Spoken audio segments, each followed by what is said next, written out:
Ano ba yung dala niyong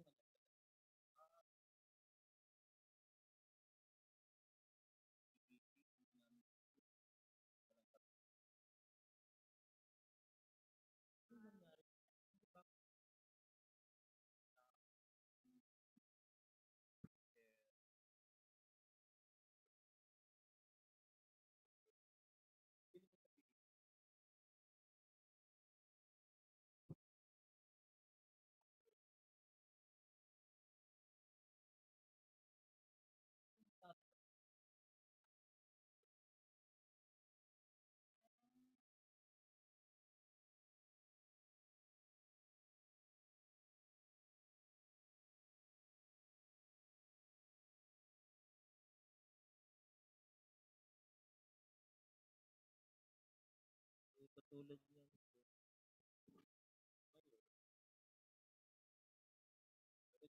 Polling ngayon.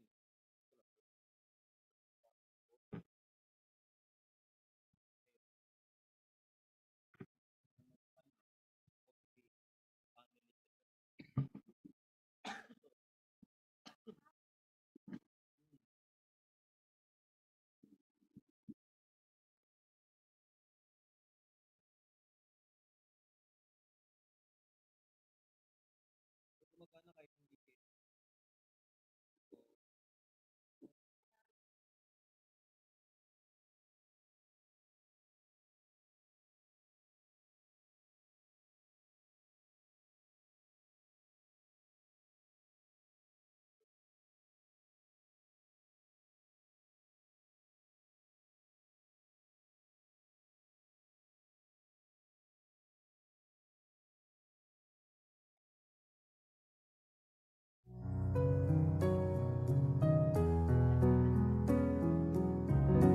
From further want.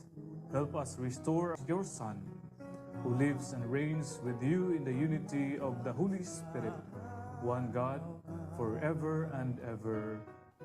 Amen. In the name of the Father, and of the Son, and of the Holy Spirit. Amen. Iadya niyo kami sa pagmamataas upang maiwaksi ang bayan nawa siya nawa.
Morning, good morning.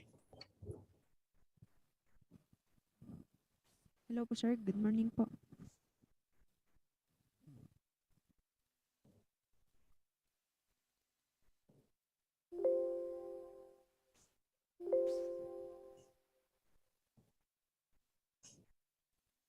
Morning, BPI. Sir, nag-login lang po si Sir Lindan pero nasa baba po siya sir. Mika, si Press, padalan mo ng diretsong Zoom link.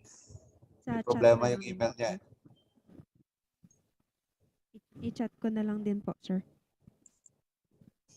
Pero sir, ano pa po kayo, sir? Yes. 8:50, mga ganun po. 8:45. Hindi kayo dinig. Hello po? Yan. Apo. 8:45 pa po kayo, sir. 8:45 pa. Pero padalan mo si Press, ha? Doon muna kami sa kasi mas maaga yun yung EECC.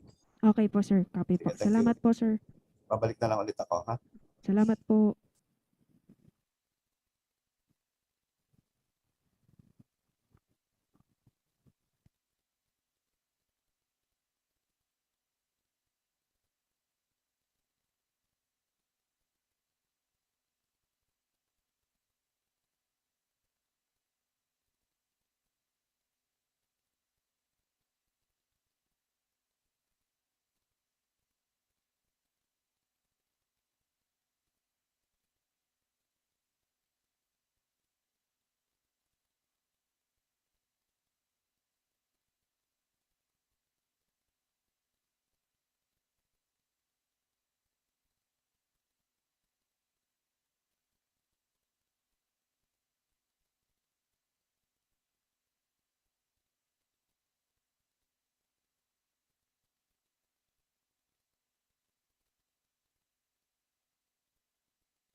Welcome. Before we begin our meeting, please be informed of the following video conferencing etiquette. Number 1. If using a laptop, tablet, or mobile phone, make sure that your battery is fully charged to avoid sudden disconnection. Number 2. To be the best, you have to look the best by observing and wearing appropriate attire fit for the meeting. Number 3.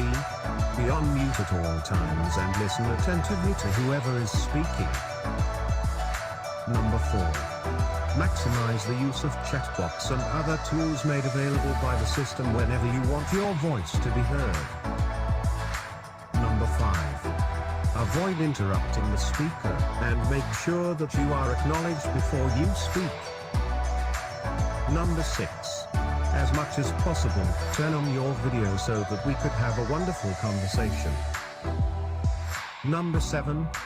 We encourage you to station yourselves at a place free of destructive noise so that you could focus on the meeting. And lastly, number 8. We want to capture the moment with you. Kindly stay until the end as we will have a group photo after.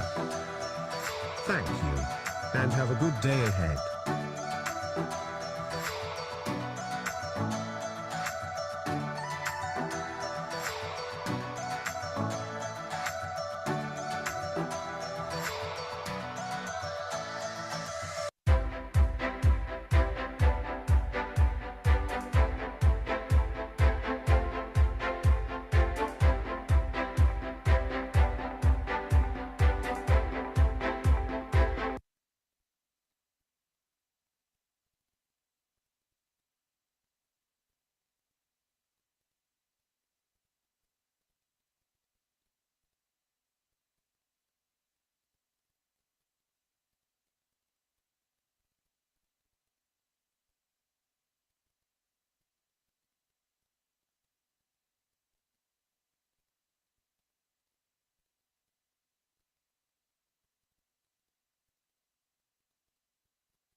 Test.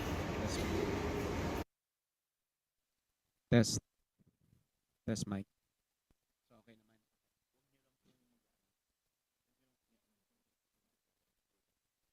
Okay. Lagi itong naka-mute lang to. Okay. So, ang inputs ko galing sa mic.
Medalya, papak na na.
How can we ensure good lives for all, now and in the future?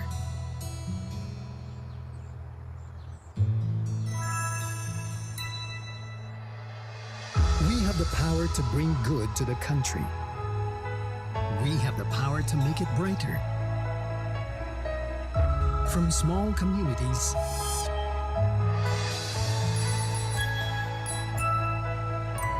to big cities, by providing energy for all, always.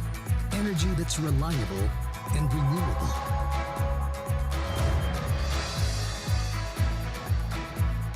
Power that protects Mother Earth.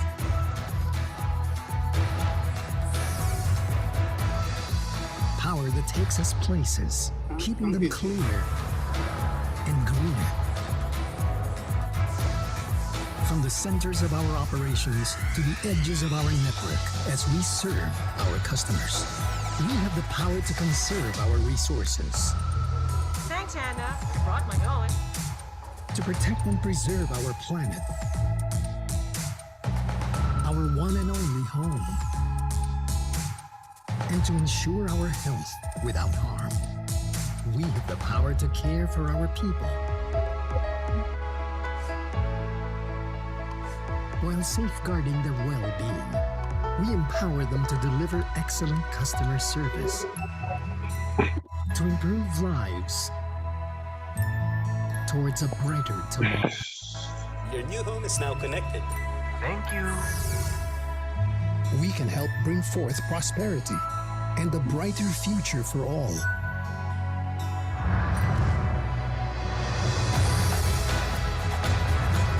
Together, we can light the path, empower the good life today, and for our children's tomorrow.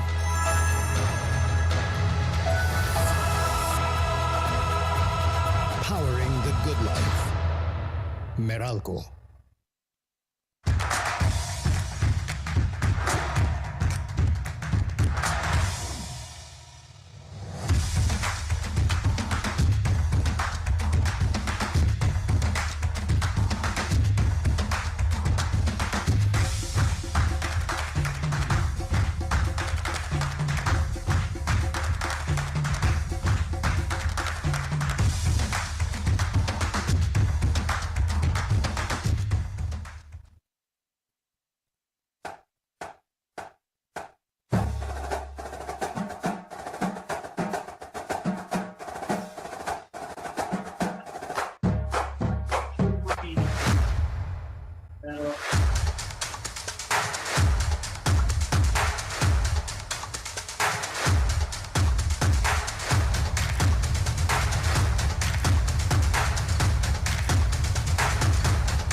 Welcome.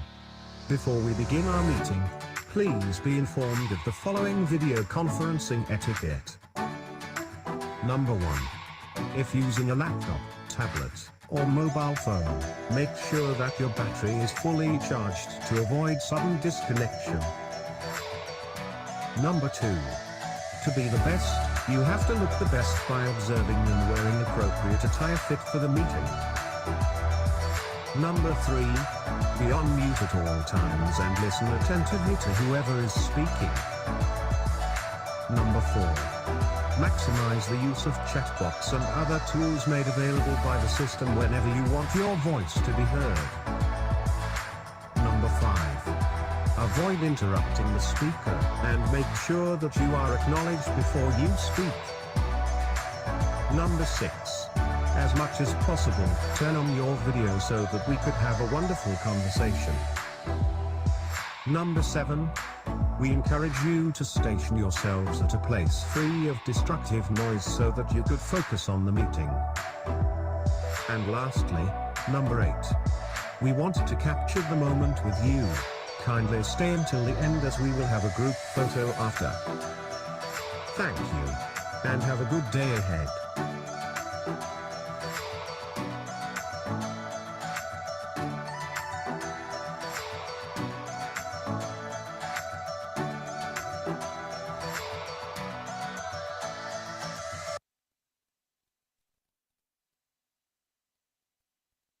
Good morning, everyone. So, may we request you to please settle down as we are to start the ACADEME and EE Educators Forum in 5 minutes.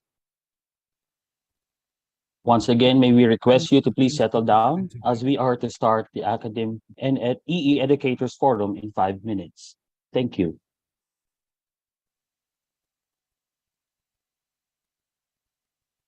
We, members of the Institute of Integrated Electrical Engineers of the Philippines Incorporated, in recognition of the constant involvement of technology, in uplifting the quality of life, and in accepting a personal obligation and dedication to our profession, its members, and the communities we serve, do hereby pledge and commit ourselves to the highest ethical and professional conduct, and agree to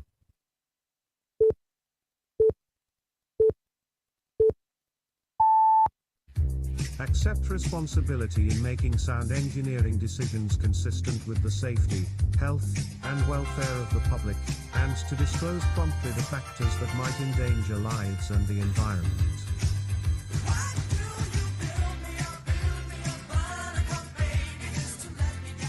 Avoid real or perceived conflict of interest, or disclose existence of such to affected parties.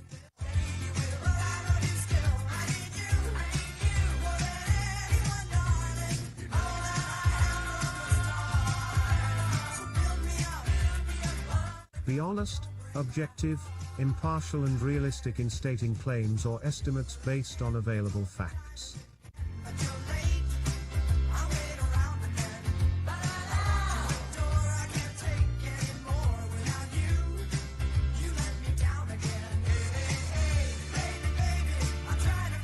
Avoid at all cost graft and corruption in all its forms.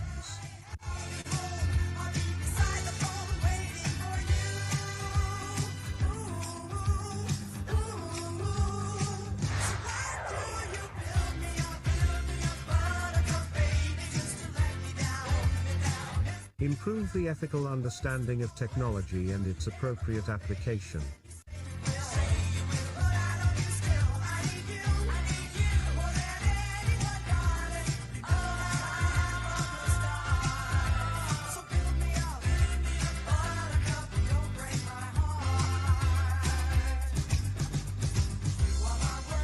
Continuously improve practitioners' technical competence.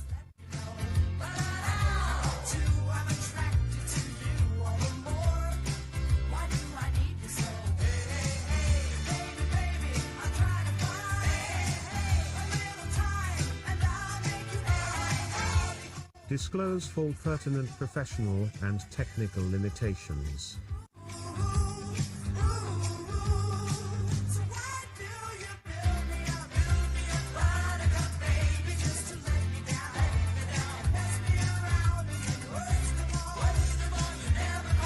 Seek, accept, and offer constructive criticism of technical work, acknowledge and mitigate errors, and give credit where it is due.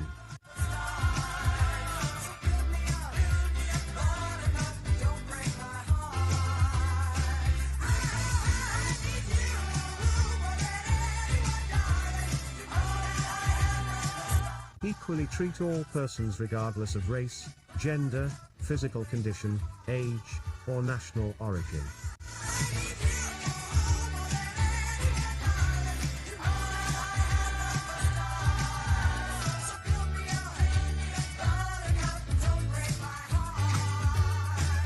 Protect and avoid injury to others' life, property, reputation, or livelihood by false or malicious actions.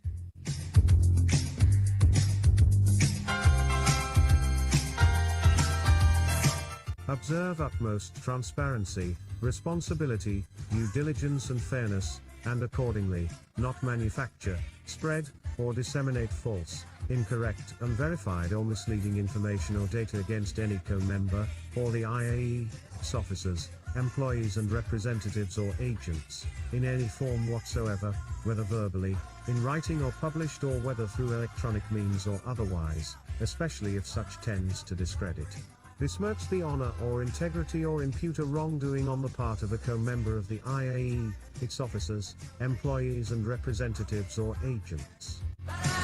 Support colleagues and co-workers in their professional and technical development, and assist them in complying with this code of ethics.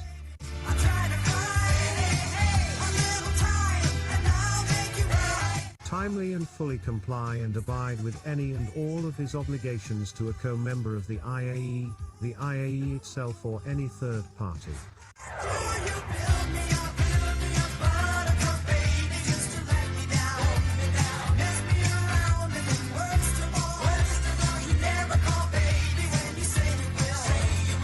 Does not engage in or commit anti-competitive, fraudulent, and deceitful practices in any form, and uphold free and fair competition.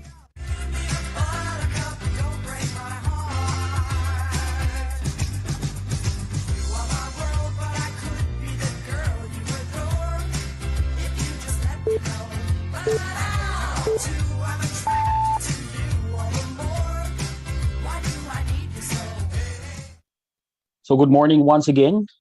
We warmly welcome you to the ACADEME and EE Educators Forum, hosted by the Scholarship and Academic Affairs Committee. So I am Engineer Hironelia, and I am honored to be with you today in this meaningful gathering. We are delighted to have you with us as we line up substantive topics from our experts in the field of academe. For the morning session, we will be having the ACADEME Forum. The ACADEME Forum is a venue wherein electrical practitioners in both academe and industry sectors discuss issues that are of relevance to the electrical engineering education. These may be pertaining to curriculum development, updates for the EE practitioner in the academe, inputs that will enhance the electrical engineering practice, and an interaction on issues between academe and industry practitioners in the electrical engineering field. So if you have any questions related to our topics, please feel free to utilize the chat box found at the lower portion of your screen. And now, to officially open this forum, allow me to call on the chairman of the Scholarship and Academic Affairs Committee. Ladies and gentlemen, let us all welcome Engineer Ronald Vincent M. Santiago. Let us give him a big round of applause, please. Sir.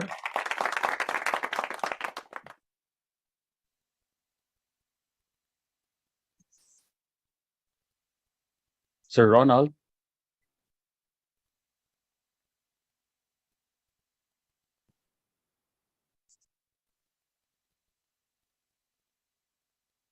Good morning, Sir Ronald. Hello. Yes, Hello. sir. We can now hear you loud and clear, sir. Do you hear me now? Okay. Yes, sir. So good morning to everyone. So I see around 640 participants for this activities of the Scholarship and Academic Affairs Committee. So again, magandang umaga sa ating lahat.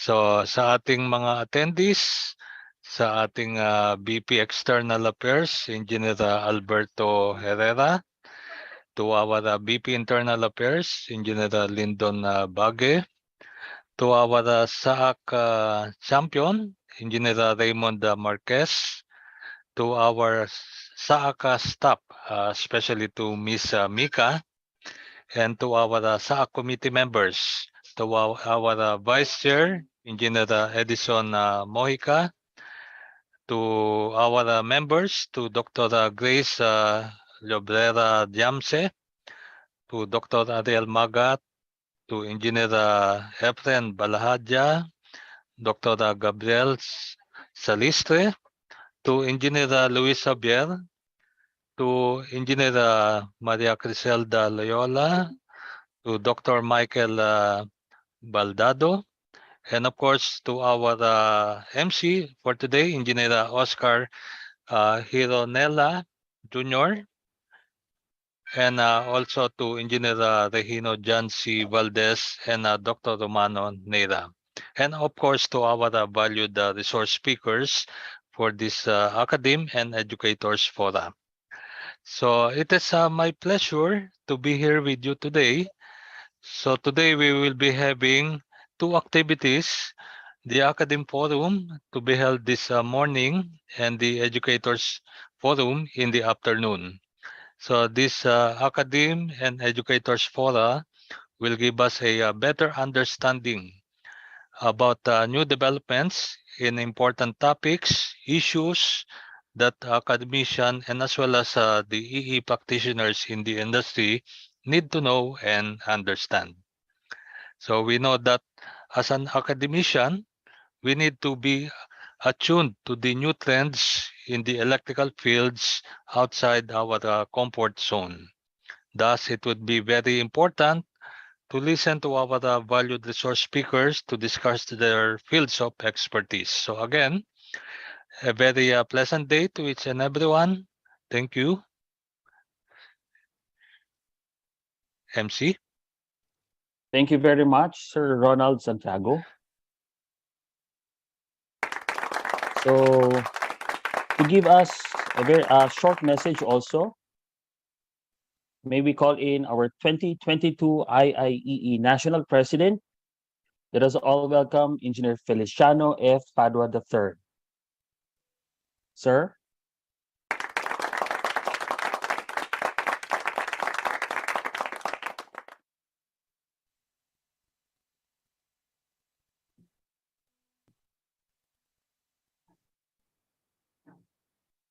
Sir? So before we proceed with the National President, may we call in our 2022 IIEE National Vice President for External Affairs, Engineer Alberto R. Herrera Jr. Good morning, sir. Good morning, Oscar. Thank you very much to all the committee members led by the chairman ng SAAC, no? Almost sabay-sabay kasi tayo ngayon this morning. Ang dami. So, pakiantay lang ng konti si President kasi it's also nandun siya sa isang activity natin sa EECC. So, I'd like to welcome to all our guests, no? Tsaka yung mga speakers natin ngayon at panelists. I think kasama dyan si BPI, no? Si Honorable Chairman Francis Mapile, si Honorable BE member si Sir Jaime. So lahat ng mga speakers and panelists natin, congratulations and to all our attendees. So this year, talagang tinuloy na natin ito, virtual and magpe-face-to-face na tayo this coming 11 and 12 and hope to see you all there. And thank you sa lahat ng umattend ng seminars na to and congratulations to all the members. Thank you very much and that's all.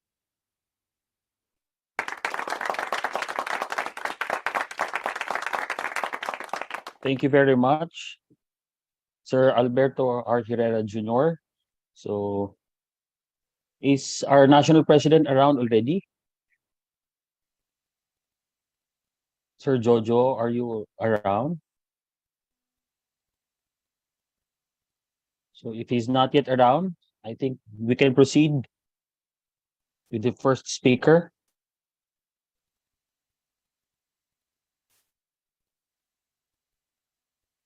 So our first speaker is a graduate of electrical engineering from UP Los Baños and has 15 years of hands-on experience in the field of industrial automation.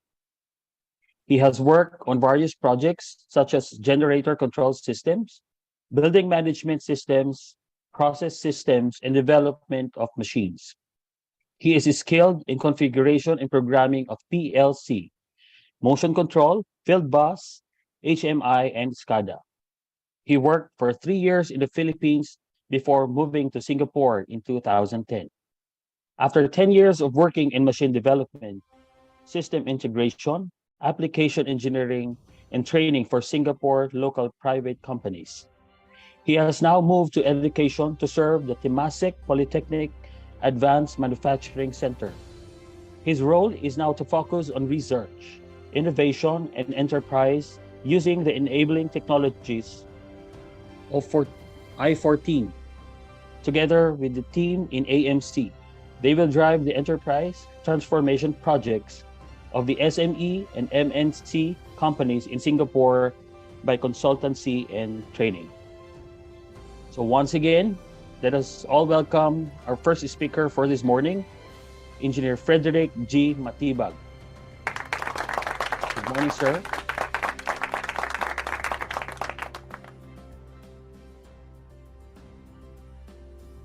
Sir, we cannot hear you. Test. Testing Loud and clear, audio. sir. Thank you. Yeah, so good morning everyone. Yeah, my name is Frederick or Eric. You can just call me Eric. So I'm here actually at the IIEE office in Cubaya. I'm so happy because the last time I was here was I think way back 2009 or 10 on a SCADA training. Yeah, and I would just like to acknowledge the efforts of our staff here led by Ms. Mika. Okay, so this right. So are they all able to see my slide now? Okay. Just wait for my slide to be loaded. Oh, share screen. Okay. Okay. Give us a while. Give me a while. To go to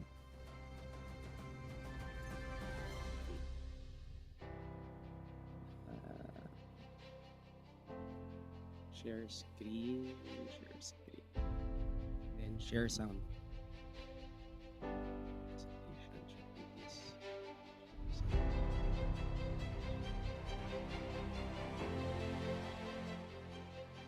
All right. So without further ado, okay, the topic that was given to me was actually Industrial Revolution 4.0. Also the digital transformation and harmonization to engineering education. So over here in this photo, you can actually see me and my students as I conduct the training in our center. So just to mention, so this is the education, the place where I work. It's called Temasek Polytechnic.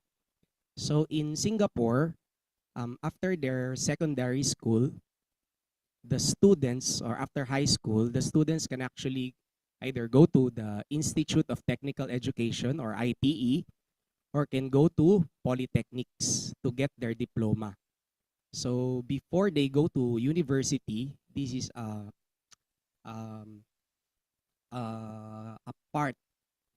path that they have to go first. Okay, it's a bit different from the Philippines. They also have the junior college before going to university. But some would go to the polytechnic, in which they will earn their diplomas. Okay, and after that, for the girls, they can actually go straight to work. But for the guys, the men, they will still go to national service before going to university. Okay, so for the polytechnics, our focus is a combination of the theory, knowledge, and also the skills, right? So that's what we, so in Singapore, actually, we are one of the polytechnics. There are other polytechnics like Singapore Polytechnic, Republic Polytechnic, Ngee Polytechnic. Okay. So for the outline of this talk, so I'm just going to look at what's the buzz about today. What's the news today? Okay. And next, I'll share about harmonization tips. So I say tips because this is what I have observed for the, okay. So the audio. Oh, the audio. Okay. Test. Hello? Is it loud? Is it audible? Okay. Mahina, sir. Mahina. Mahina. Okay. Okay na. Okay na? Mahina pa po. Mahina sa iba. Okay. Need some help here. Okay. All right. According to our internal team, it's quite audible. Okay, let me just proceed. So, for the outline of my talk, so I'm going to look at the news today. Yan, malakas na. Okay na yan, sir. Yun, malakas. Oh, malakas na daw. Ayan. Okay, what is the buzz today? What's the news today actually? And then on the next part, I'm going to share about harmonization tips, both in Singapore and PH. So I say tips because some you can adopt, maybe some you keep in view. Okay, it doesn't necessarily mean that you have to follow it, but just take into consideration some suggestions. And then lastly, just reflect on all the ideas, the topics, and the sharings that I have presented. Okay. So what's the news today that I have seen? So I have been scouring the internet and looking for what's actually going on around. So I think one is to look at the economic news, right? So in Singapore, Singapore is seeking frontier firms for manufacturing 2030. So what does this mean? So Singapore wants to attract companies at the frontier of manufacturing to secure the Republic's spot in global value chains, according to Minister Chan Chun Sing. So they have a 10-year manufacturing 2030 plan to grow the sector by 50% of its current value of 106 billion Singapore dollars. Okay? So you can see investment going into manufacturing. Because in Singapore, actually, manufacturing is 20% of their GDP. And likely, I think a few weeks ago, I was in a conference in Singapore called the Industrial Transformation Asia Pacific.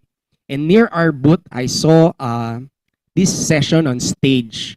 And then I was surprised and happy to see that it was actually from DTI and the Minister of Singapore, one of the Minister of Singapore were in there partnering to transform the Philippines Manufacturing Center. So on the poster on the wall, you can actually see the INSIGHT or INCIT.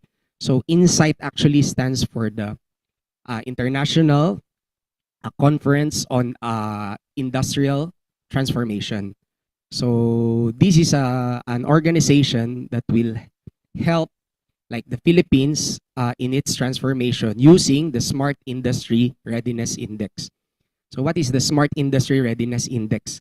So it's a framework that that we can use to evaluate the maturity levels in manufacturing facilities. So I actually had the chance to go into a short course about it. And in a nutshell, Siri looks at the three pillars: process, technology, and organization. So it's not always about technology. It's also about the people and the process in the example, a manufacturing setting. Okay. So what else are the news going on? This one I found online also, industry news. So you can see here a private company in the Philippines using data science to enhance their services. Okay. And then on the right, you can see here another company in the Philippines who is now using, okay, let me just hide something on my screen. So moving to smart grid operations with central control and monitoring system. So basically, they're using technology. On the left side of the photo is to enhance the customer experience, improve their business processes. While on the right, it's using technology to drive operational performance. Okay? And what else? We also need to look at trade news. So this one I saw this news, okay, about PH Startup Week. And you can see who is driving it. It's organized by DTI, DOST, and DICT. Okay? So the key message here are startups have emerged as key drivers of economic recovery, inclusive and sustainable growth. And eventually, they will be the job creators, the new job creators for high premium jobs and products. All right? So those are the three that we look in. So before we go on and dig deep, actually, let's do a recap, a backtrack of actually what are the industrial revolutions that are going on. We keep talking about Industry 4.0. So to explain this, I have used our corridors in Temasek Poly. I'm going to play this video, right? We can see it clearly. So this is in the hallways of our campus, School of Engineering. So you can see the decal, the wallpaper, okay? As the students, course through along the hallways.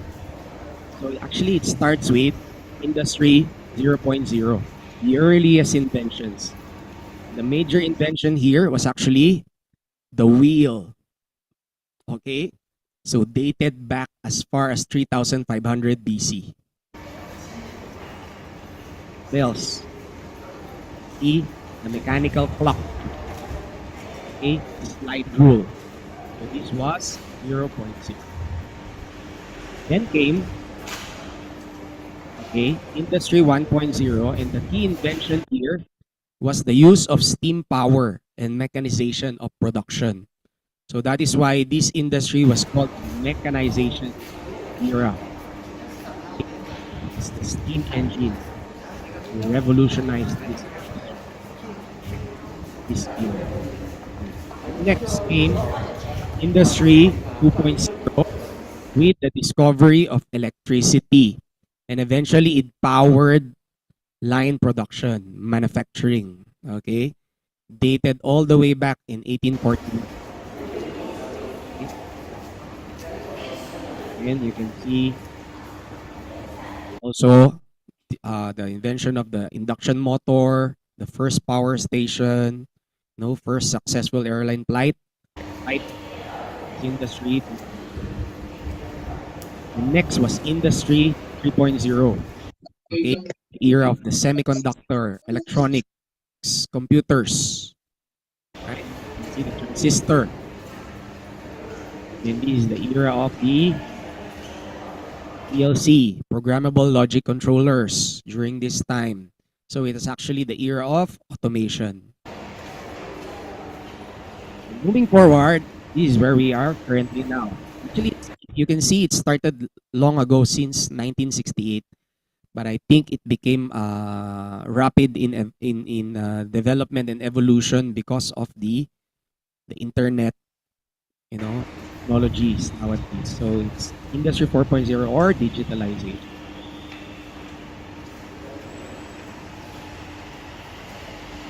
Okay. So that is why so we at Temasek Polytechnic, we have this Advanced Manufacturing Center, okay, which highlights all the technologies, emerging and enabling technologies.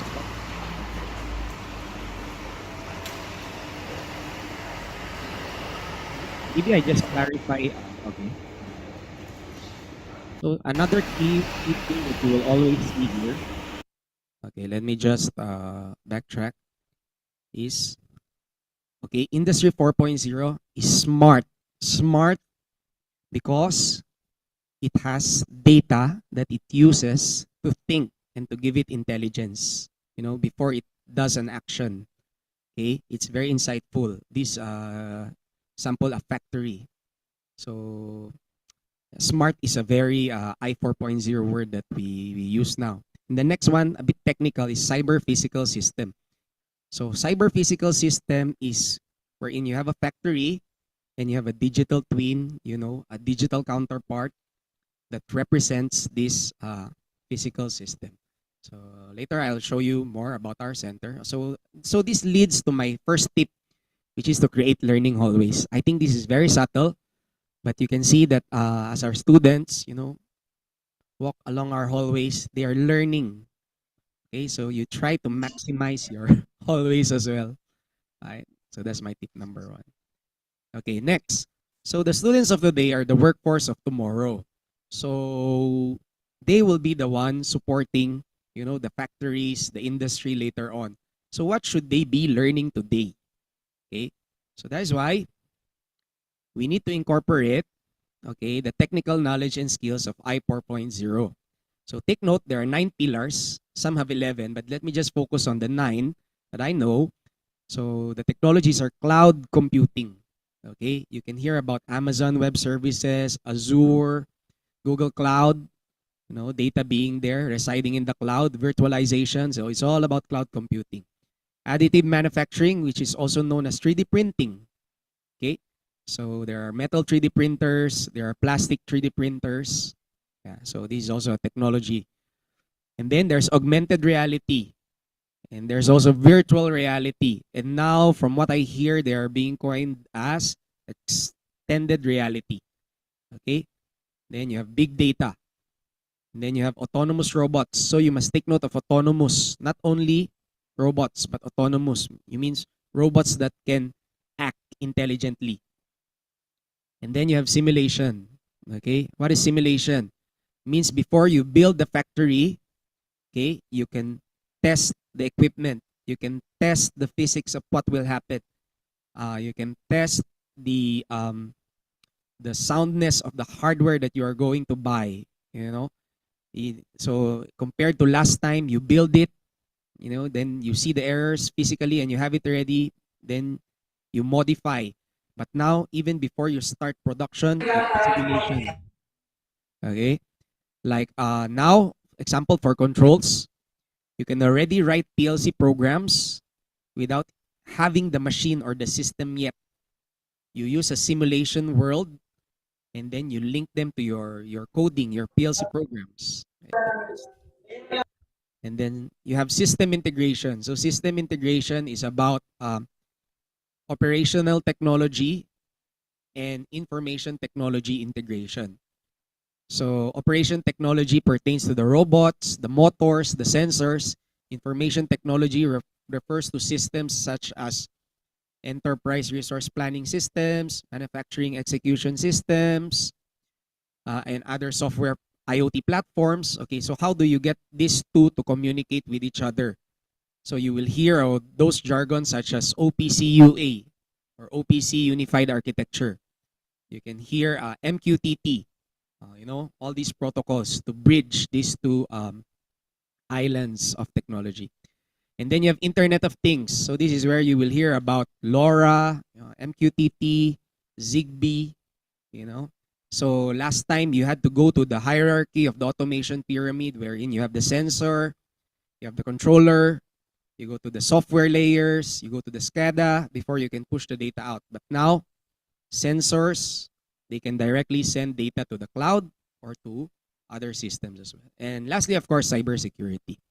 So these are the pillars that the knowledge that we have to infuse into our students. Because as you see, like the previous private companies in the news, right? Those are the companies that they will be supporting on later on. No? So we have to prepare them. Okay. But aside from that, it's not all only about technical. There are also critical non-technical skills that we have to prepare our students. And that is for them to have to think critically. Okay? For them to be able to interact with others. And for them to be able to stay relevant because of the fast-paced technology. They need to be able to self-learn, to catch up with the knowledge and technologies that are coming into the fore. So thinking critically, what I mean is they should be able to be creative thinkers. They have to be decision makers. They should have transdisciplinary thinking. They should not only think as engineers, they should also think as entrepreneurs. They should also look at the socio-economic impact of what they are doing. Okay? They need to be problem solvers. Now they really need to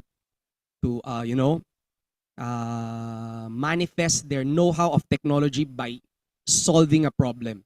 So last time we just keep showing technology, you know, our projects, our theses, but now it should close the loop in solving a real problem. And they should be able to make sense out of data. Okay? So that's the thinking part. They also need, you know, to interact with others, as I've said, to build inclusivity, you know, from different backgrounds in life, you know, different learning backgrounds, educational backgrounds, or race, like what we have in Singapore. Singapore is a multiracial country. And then they should be now consumer oriented into consumer needs and satisfaction. Okay? They should be able to collaborate. They should be able to develop people. be leaders, and of course communication. And in staying relevant, they have to be adaptable. They need to have the digital fluency, the learning agility. And this one is, I like this one, the global perspective. People are talking about sustainability goals, So it's not only solving the problem of your nation, but solving actually the problem of the other nations or the world. And of course, to have self-management. So that's why my second tip. So this is all these criteria or these aspects can be experienced or can be tested in a multidisciplinary learning environment. Okay, we have to create a multidisciplinary learning environment for our students. Okay, so let me go to the next part. Okay, learning in the era of Industry 4.0. So let me start. So this is my our center in Singapore, Temasek Poly. So let me just read what this center is all about. So it's about applied learning to equip learners with emerging skills needed across major job roles in advanced manufacturing. So the center supports a multidisciplinary experiential learning pedagogy for effective apprenticeships and on-the-job training for both young and adult learners. TPAMC also serves as a gateway for companies to co-develop I4.0 solutions to meet the challenges and access opportunities in advanced manufacturing. So it's not about manufacturing only anymore. It has to be advanced. So from what I've observed, if it's just manufacturing, maybe it's still 3.0. It could still be industry 3.0. But the subtle keyword here is advanced. Okay, so using the advanced technology. So our center here caters for our poly students, and also you can see here adult learners. So the adult learners, they can actually go into this center and learn again, train again on I4.0 technologies. So, and also it's a gateway. So companies go to this center to learn. Okay, so let me just play this video. So this video would give you a virtual tour of our center. Hi, welcome to ANC Advanced Manufacturing. Oh, sorry.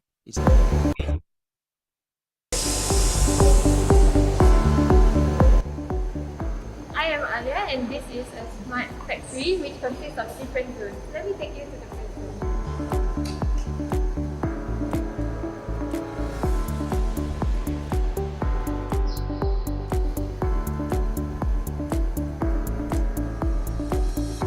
Hi, greetings guys. Welcome to Temasek Poly Advanced Manufacturing Center, Nerve Center. Nerve Center is the command, control, and the communication hub for TPAMC. As you can see, is the brain of the center. The Nerve Center demonstrated the Smart Industry Readiness Index in terms of the shop floor and enterprise operations with connectivity and intelligence pillar. With data analytics and AI capabilities, the Nerve Center are able to tell what has happened, what is currently happening, and predict what is going to happen in the center. This leverage on the vertical integrations between both operational technology and the informational technology.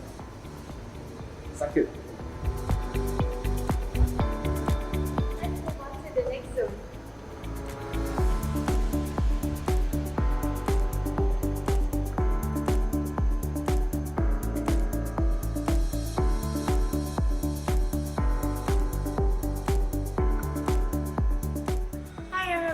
Welcome to the cyber-physical system.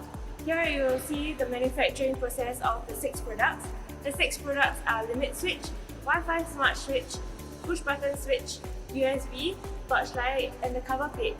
So there will be 2 main components here. Firstly will be the reconfigurable cells, and secondly will be the AR, the use of AR HoloLens. So as you can see here, he's currently using the AR HoloLens. AR stands for augmented reality. And through the lens, you'll be able to see, provide you with some contextual information like equipment data visualization, the guidance for equipment operations, and the maintenance of the machines in a manufacturing environment. So it's easy to use even for like a business student like me. So next you'll see the reconfigurable cells. So for this cell here, it will actually stores the products and the manufactured and demanufactured products here. So all these robots, they actually do different tasks. So for this cell over here, it's a souvenir drawer for the USB cover, the USB key, and the torchlight.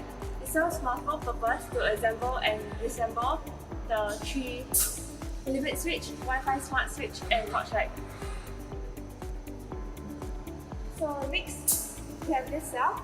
It helps with it serves multiple purpose to assemble and disassemble the push button and the Wi-Fi smart switch.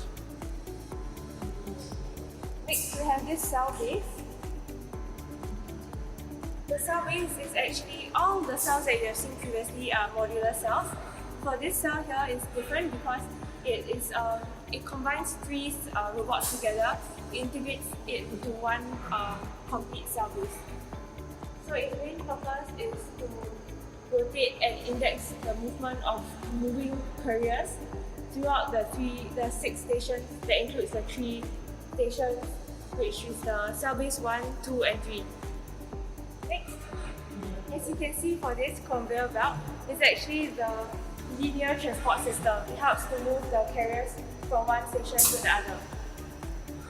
As you can see from the next cell here we have, it actually helps to perform laser marking on the USB key and the torchlight. It is also used to assemble and disassemble the Wi-Fi smart switch, and it's also used to store finished goods of the torchlight. Next, for this cell here, the main purpose of this is to store the finished goods of the limit switch, the push button, and the Wi-Fi smart switch. It's also used to assemble the limit switch cover and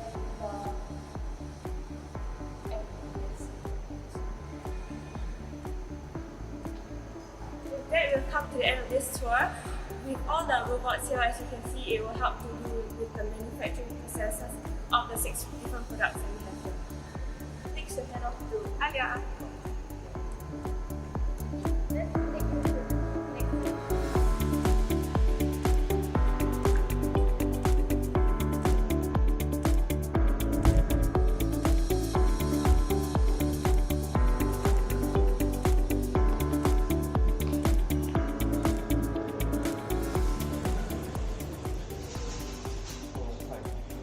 Welcome to intralogistics system. So now we share you about the auto store machine. So for this auto store machine, we engage Swiss lock, and for this machine, it's able to do fast-paced picking, and it's also very suitable for e-commerce and advanced manufacturing.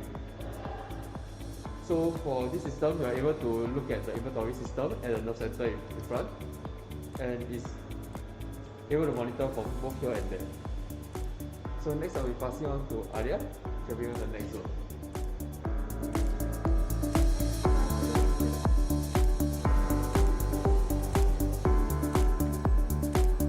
Hi, I'm Arya. Welcome to the Proof of Concept Lab of TP Advanced Manufacturing Center. I'm Dr. Yap.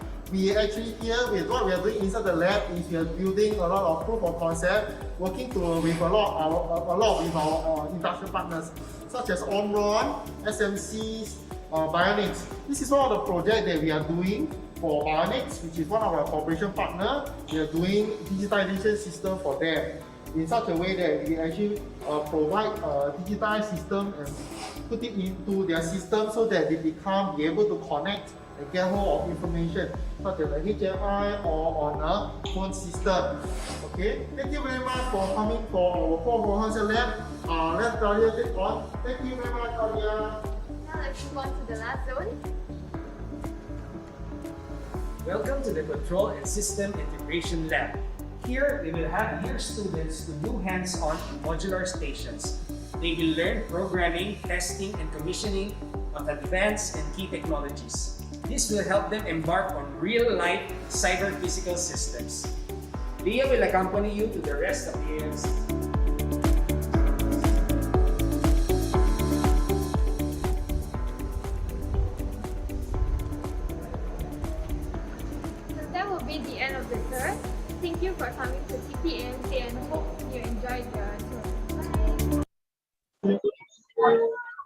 So hello. So I hope that video gave you a virtual tour of what we actually have at the Temasek Polytech. So this leads me to the next tip. That's why it's a tip. If we can invest in a learning factory or laboratory, so that to create a multidisciplinary learning environment for them. Okay, it would immerse students in experiential learning environment to work hand in hand with those robots and those advanced software systems. Okay, so to share with you, so these are actually the components that you can see in the factory. We have 3 types of robots there: the Delta robot, the articulated robot, and the Scara robot. Oh, we even have the automated guided vehicle, or what's called the AGV. We have Edge IPC, so AI edge controllers to handle high resolution data, like for example, vibration analysis. Okay, we have a safety sensors. We have smart sensors that are called, technically, they're called IO-link sensors. Okay, they are not using traditional sensors anymore. They look like traditional sensors, but they are smart sensors. They are rich in data. Okay, and yeah, then you can see here some of the tool changers. Okay, you see a lot of components, but what are we actually trying to do? So actually, all these components, these robots will generate data for us. So that is why we need to expose students in a data-driven environment. So this is my next tip. Because Industry 4.0 is about data. Data visualization, data analytics, and later on leading to artificial intelligence. So it's all about data. Okay, here I blurred it just to cover the faces for confidentiality of our participants. So this, you can actually see the silhouette wherein our students are actually presenting in front of industry guests. So this is actually a good experience for them. So that is why for my next tip is to connect and facilitate communication between the students and the industry people. So here I can still when I always urge my students, you go present, don't be scared, just try. And after that, after talking to the industry, they get the hang of it, and they feel so proud about themselves that when they write it in their reflection report, they can say that, oh, actually, you are quite capable and competent to present to them. Sometimes the industry guest would be surprised because they know more about the topic than the industry people, because yeah, they are more attuned or abreast with Industry 4.0 technologies, especially when you deal with augmented reality, all this.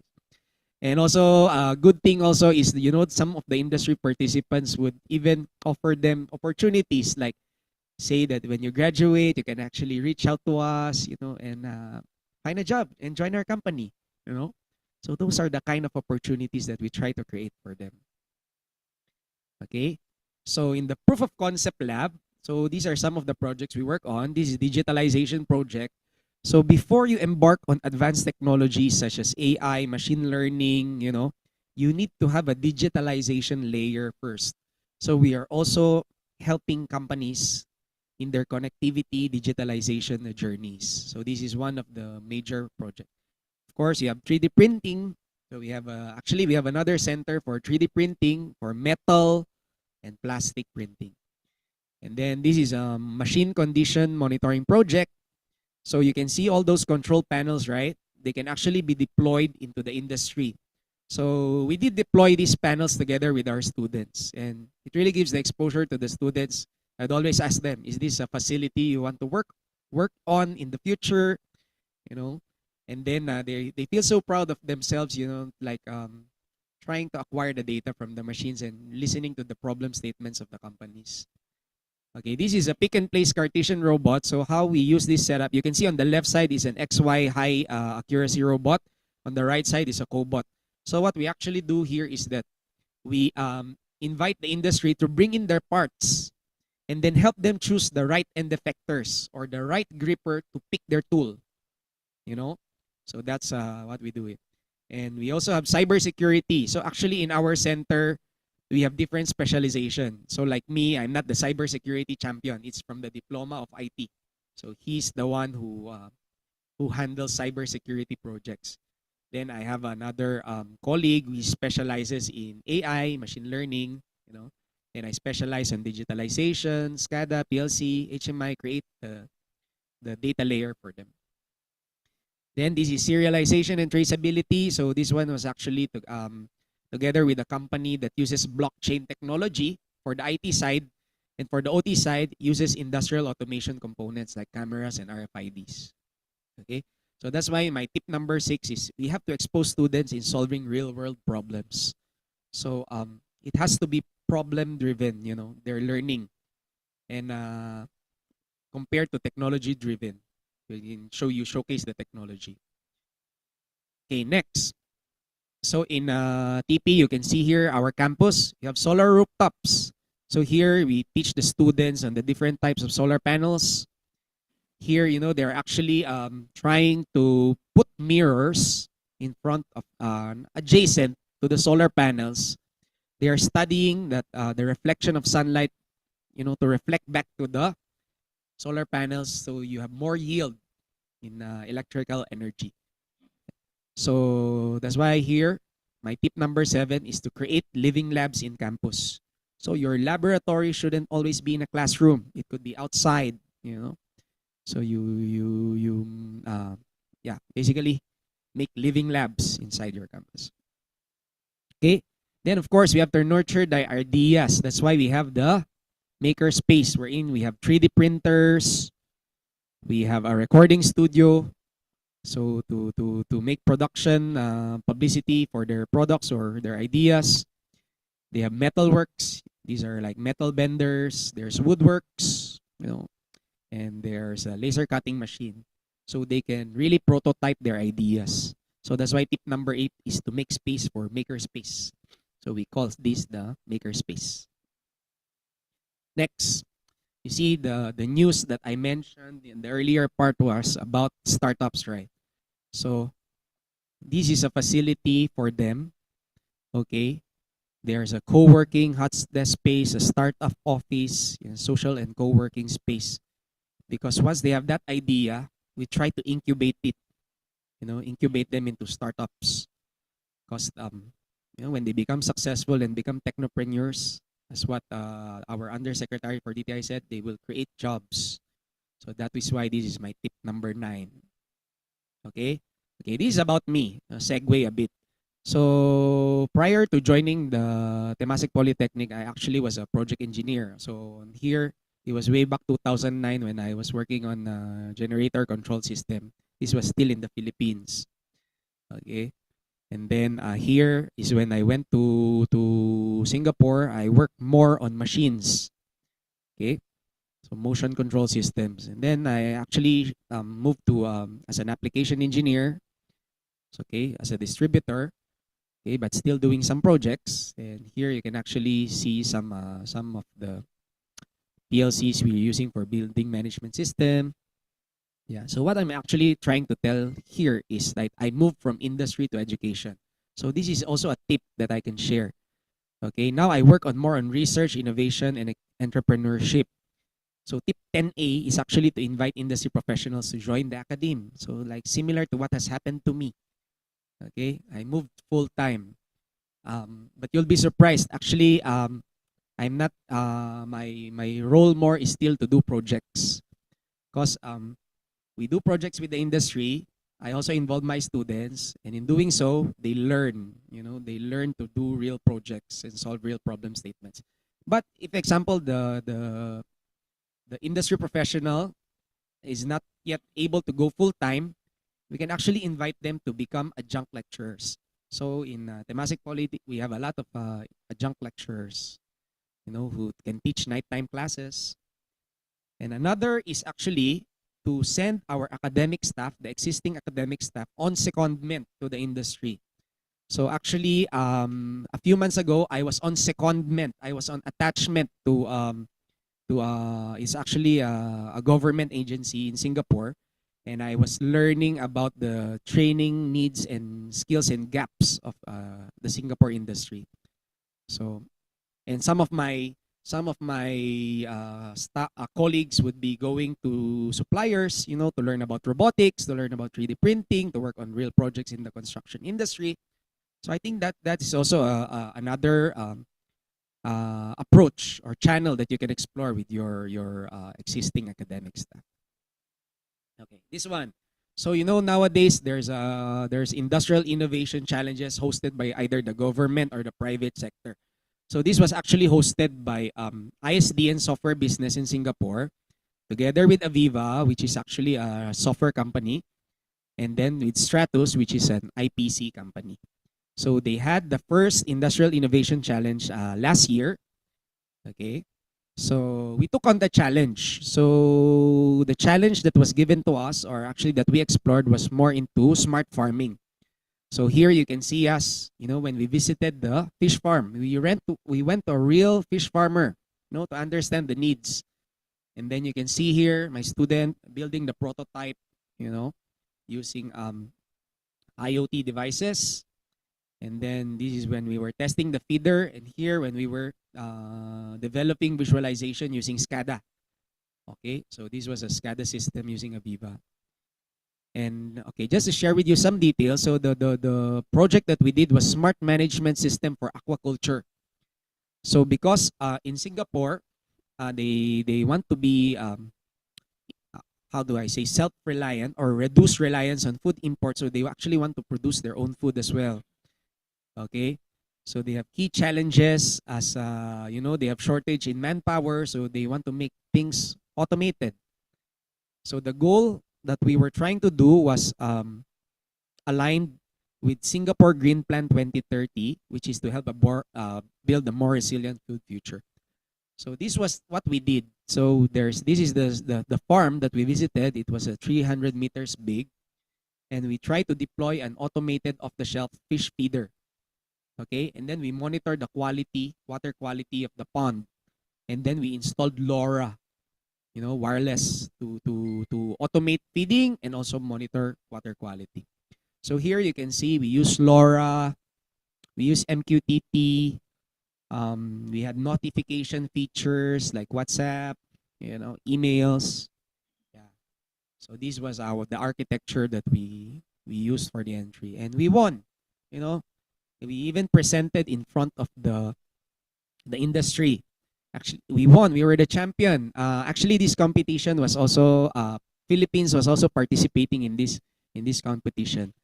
So yeah, we were lucky to have won it. But I think apart from the reward, the more important gain here was really for the experience and the exposure of the students. You know, it allowed them to dream and then accomplish something.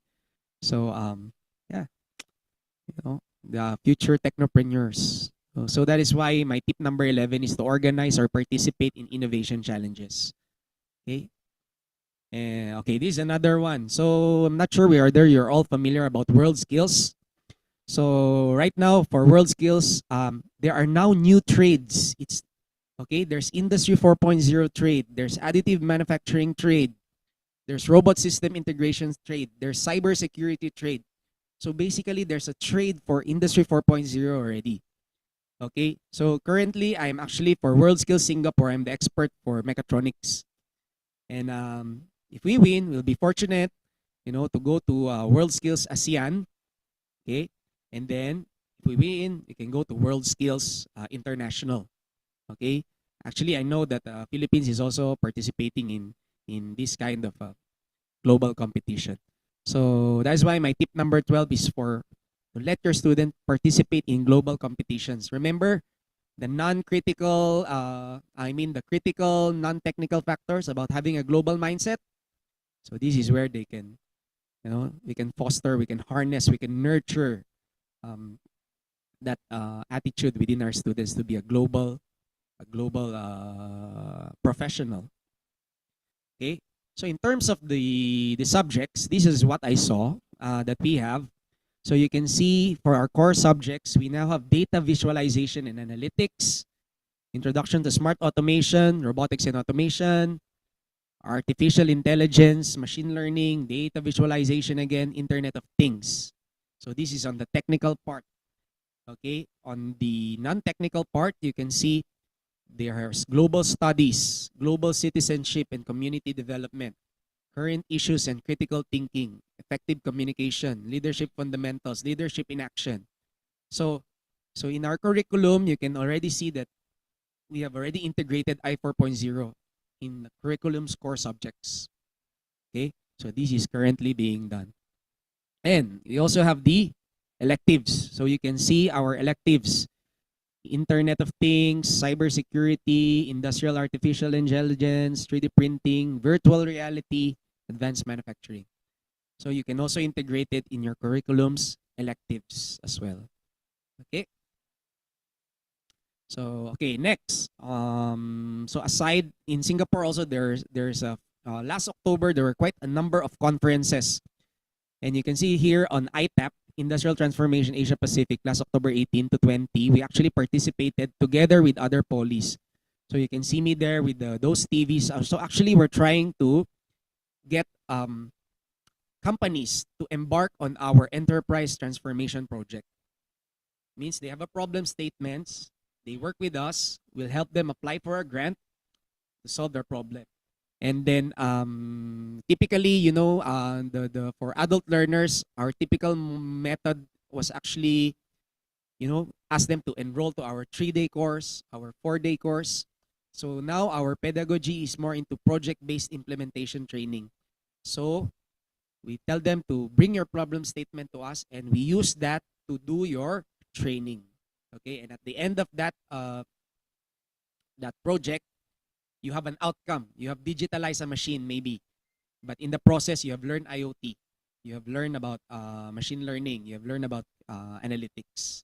Okay, and again, our students are part of it.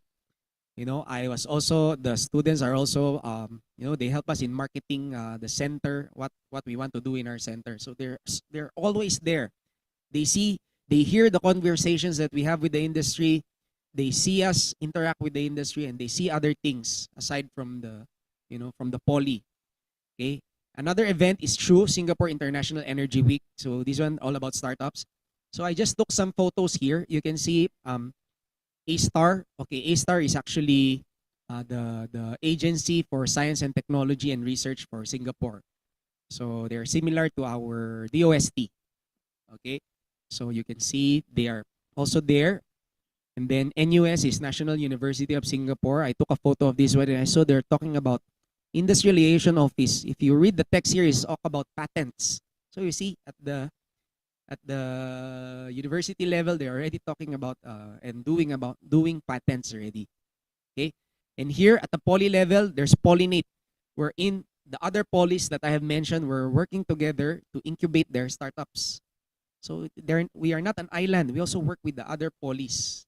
Okay, so you can see the cross collaboration among the schools. So that is why my tip number 14 is to participate in industry conferences. No, because these are avenues or channels where the students can get exposure and get inspiration, you know, and meet and discover, you know, their future companies and jobs and interest. Okay. Okay. Next, so this is actually the map of Singapore. Singapore is not a very big country. You can just say it's north, central, east, and west. So in the west side of Singapore, it's actually called the Jurong area. And let me just share you what's brewing, which actually it's already started. Okay, in Singapore is the Jurong Innovation District. So it's Asia's leading advanced manufacturing hub. So let me just play this video. Okay, share with you. Manufacturing is entering a new age, an age of endless opportunities for the knowledge industry. Singapore is taking the Okay, give us a while.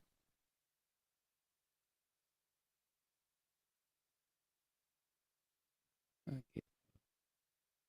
Ay, ipe-play.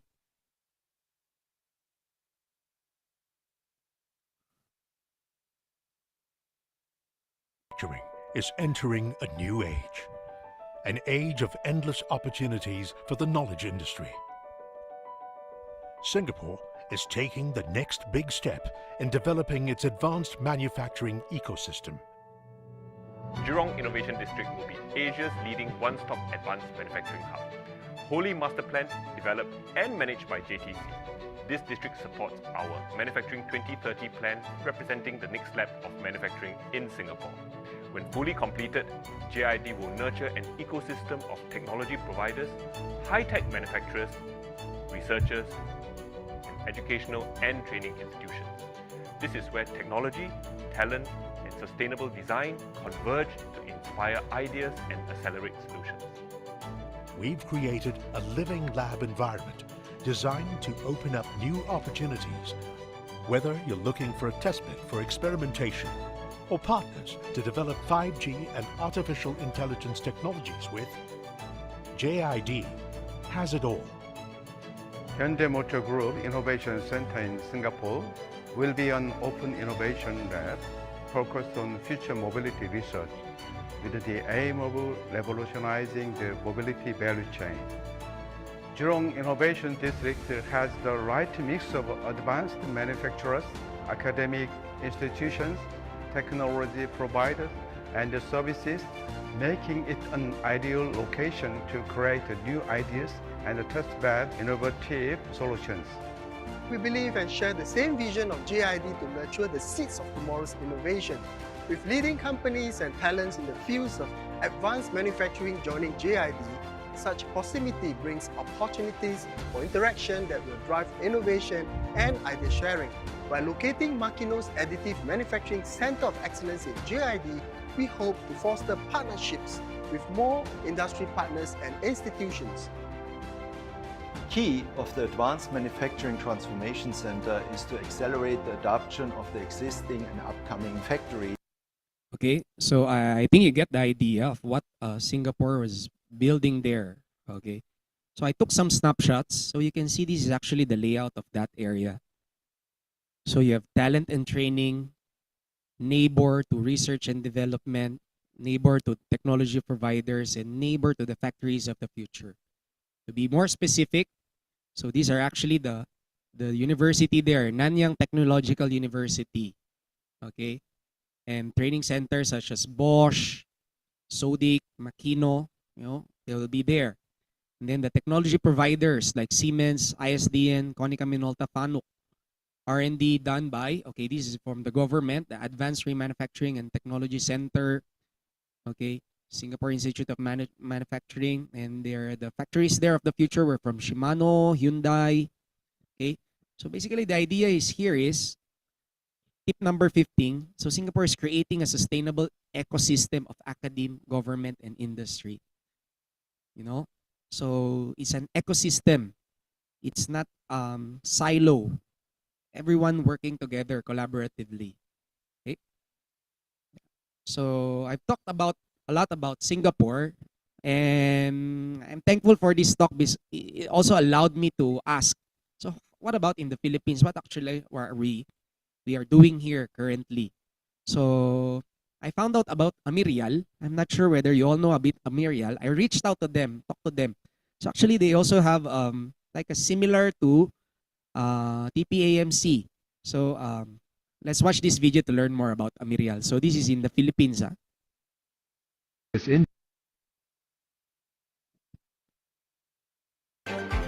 Mechatronics, robotics, industrial automation. We have all these in the Amirial. What is the Amirial all about?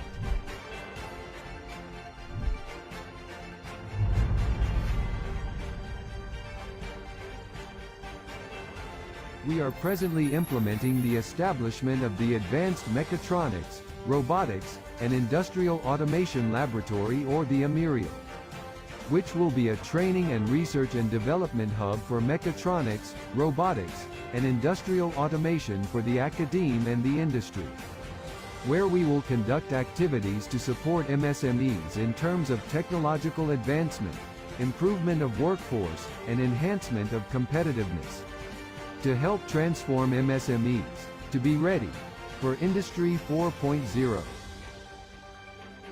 How housed in the compound of the DOST Metals Industry Research and Development Center in Bicuyutan, Taguig City. The Amirial is found at the Titanium Building. Let us take a closer look at the Amirial. Now in the third and final year of the project, Amirial is almost complete. In the lab, we have the state-of-the-art smart factory learning system, 6-axis collaborative robot, and mechatronics training kit for pneumatics, hydraulics, PLC, and HMI programming. The 8-station smart factory learning system. Each station features a smart sensor or component such as vacuum, ultrasonic, photo eye, stack light, electrical current, and analog pressure sensors. The Smart Factory Learning System connects physical systems, operational information, and human assets. It controls actions such as manufacturing, maintenance, inventory, and supply chain operators. Okay, so this is Mirial in The 6-axis a gig. Okay, so you can see here. No, I visited this Mirial, you know, and I was very happy to see that we also Philippines also had these efforts, you know, this facility, and you can see here students. Okay, they visit, they interact, they learn about cobots. They get a virtual tour about the plant. And there are even courses such as SCADA courses and PLC courses that they are offering. Oh, if you can see here, actually, there's a free webinar, you know. So here in Philippines, in Manila, we actually have this facility also. It's only up to us to visit, you know, and explore and learn. So these, their smart factory, the cobot. Yeah. So they have other laboratory equipments as well. Okay. So here you can see hydraulics, some PLCs, and they even go outside. You can hear they went to Oriental Mindoro National High School to conduct some trainings. You know, I think they're teaching them some IoT. If I see here, it's like they're coding, doing some coding. So to consultancy, and they have partnerships with the industry and academe as well. So I think it would be good for you to explore with them as well. So that's why tip number 16 is to establish partnerships with government, industry, and academe. Okay, this one, I'm not the expert for this one, but I also look into this, you know. So what actually is the country looking into at, you know, DTI, the Philippines Board of Investments. This is from their website. So you can see actually they have a comprehensive national industrial strategy, 5 priorities: manufacturing, tourism, agribusiness, and infrastructure. Okay. Manufacturing. So what I'm just trying to say here is, okay, you can see there's a national research and development agenda also from DOST. And there's this Philippine Council for Industry, Energy, and Emerging Technology. And you can see these are like really great news. You know, investment for startups for AI tool, AI, R&D projects. So actually our research centers are really working hard, you know. So that's what I'm trying to say here is we also need to harmonize our efforts with the national agenda, the research agenda of our government, which you can evidently see on how Singapore does it, working closely with the Agency for Science and Technology. Yep. So I think yeah, I'm almost at the end of my topic, and those are a lot of ideas and stories to take in. So I made this simple reflection, right? Okay, I just want to share with you before I close out. So I think in mind and heart, we have to think of God first in the things that we will do. You know, to set the posture of our heart, to have the humility, especially when we're going to do collaborations. So because arrogance, you know, it could drive away collaboration. You have to be humble, you know, we have to rejoice as the success of others.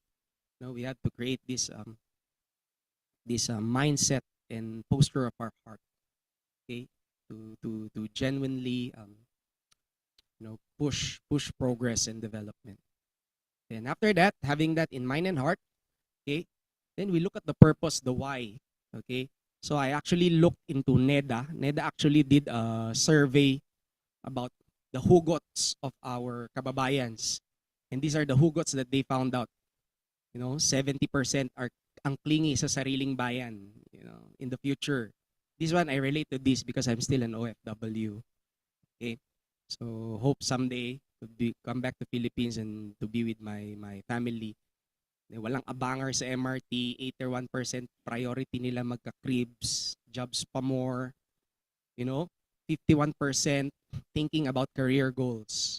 So I think we also need to factor in the purpose of why we do things, and not only about self but also about others, our kababayans, to alleviate our lives, iangat ang buhay natin, together with our kababayan. So I think that's a strong motivational factor in the things that we will do.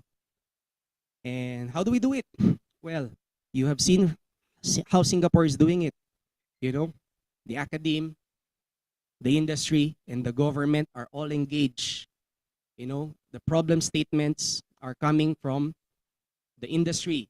The government is driving policy. He knows what policies, to drive the industries and problem statements and research that we need to tackle. So we need to engage, be united all together. Okay? And lastly, then we will enjoy the outcome of all our efforts, which is to win. Okay? So NEDA, again, I'm very I'm so thankful about this talk because it allowed me to discover that actually in NEDA we have ambition natin 2040. Okay, the life of all Filipinos in 2040. Let me just read this as a closing message. The life of all Filipinos in 2040, matatag, maginhawa, at panatag na buhay. In 2040, we will all enjoy a stable and comfortable lifestyle, secure in the knowledge that we have enough for our daily needs and unexpected expenses, that we can plan and prepare for our own children's future, our family lives together in a place of our own, and we have the freedom to go where we desire, protected and enabled by a clean, efficient, and fair government. Okay, so apart from harmonizing the industry, the academe, I think even important is to harmonize also with our country's national agenda as well. Okay, so yeah, I think that's my 1 hour slot. And I would like to thank you for giving me the opportunity. It was actually me learning also. I've been in Singapore for since 2010, 12 years. But this talk allowed me to rediscover my minamahal na bansa. Okay, so if you want to reach out for me, I'm Eric. You can reach me out at this email address. I think that's all. Thank you very much. Thank you very thank Sir Efren Balhadja, okay, from Temasek Polytechnic, the administration of IIEE. Shout out to IIEE Singapore. Shout out to DOST Amirial. Shout out to my wife. My wife is actually here. Thank you. I think my wife is very proud of me today. Okay, mabuhay po tayong lahat and God bless you everyone. Thank you. So thank you very much, Engineer Frederick G. Matibag, for imparting your knowledge about the digital transformation and harmonization to engineering education. So to all the attendees, if you have any questions related to the topic discussed by Engineer Matibag, please feel free to utilize the chat box found at the lower portion of your screen. Sir Matibag? Oh, okay. If ever there's a question po. Yeah. Any questions? Or if you happen to be in Singapore, who knows, reach out.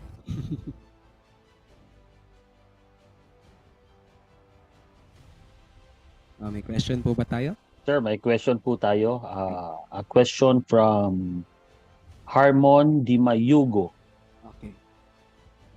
So as we emerging in Industrial 4.0, as you mentioned, where data and digitalization could be the main driving factor, what is your unbiased opinion regarding blockchain and its one application, the cryptocurrency, in the nearest future? Okay. So one of the pillars also nowadays of Industry 4.0 is blockchain. And blockchain actually is a technology that cannot, I mean, is not only applicable into crypto or financial. It is actually being explored also in manufacturing. Like one of the use case I showed just now, like a counterfeiting, you know. Example, this ball pen, okay, arrives to the customer. How does he know, she know that this is authentic? So what happens is, from the start of the factory, we're using the automation technology of cameras and RFID, and all this information are being passed to the blockchain to track and trace. So that's an application of blockchain technology. And in logistics also, actually, blockchain is also being utilized as a use case. Wherever there's a transaction, you know, exchange, blockchain is an applicable technology, not only for crypto. Thank you very much, sir. So There's a question. another question. Ano, question coming from Engineer Isabelo Rabuya. Okay. Ano po yung academic requirements na hinahanap sa inyo as a Filipino to be teaching in Temasek? Okay.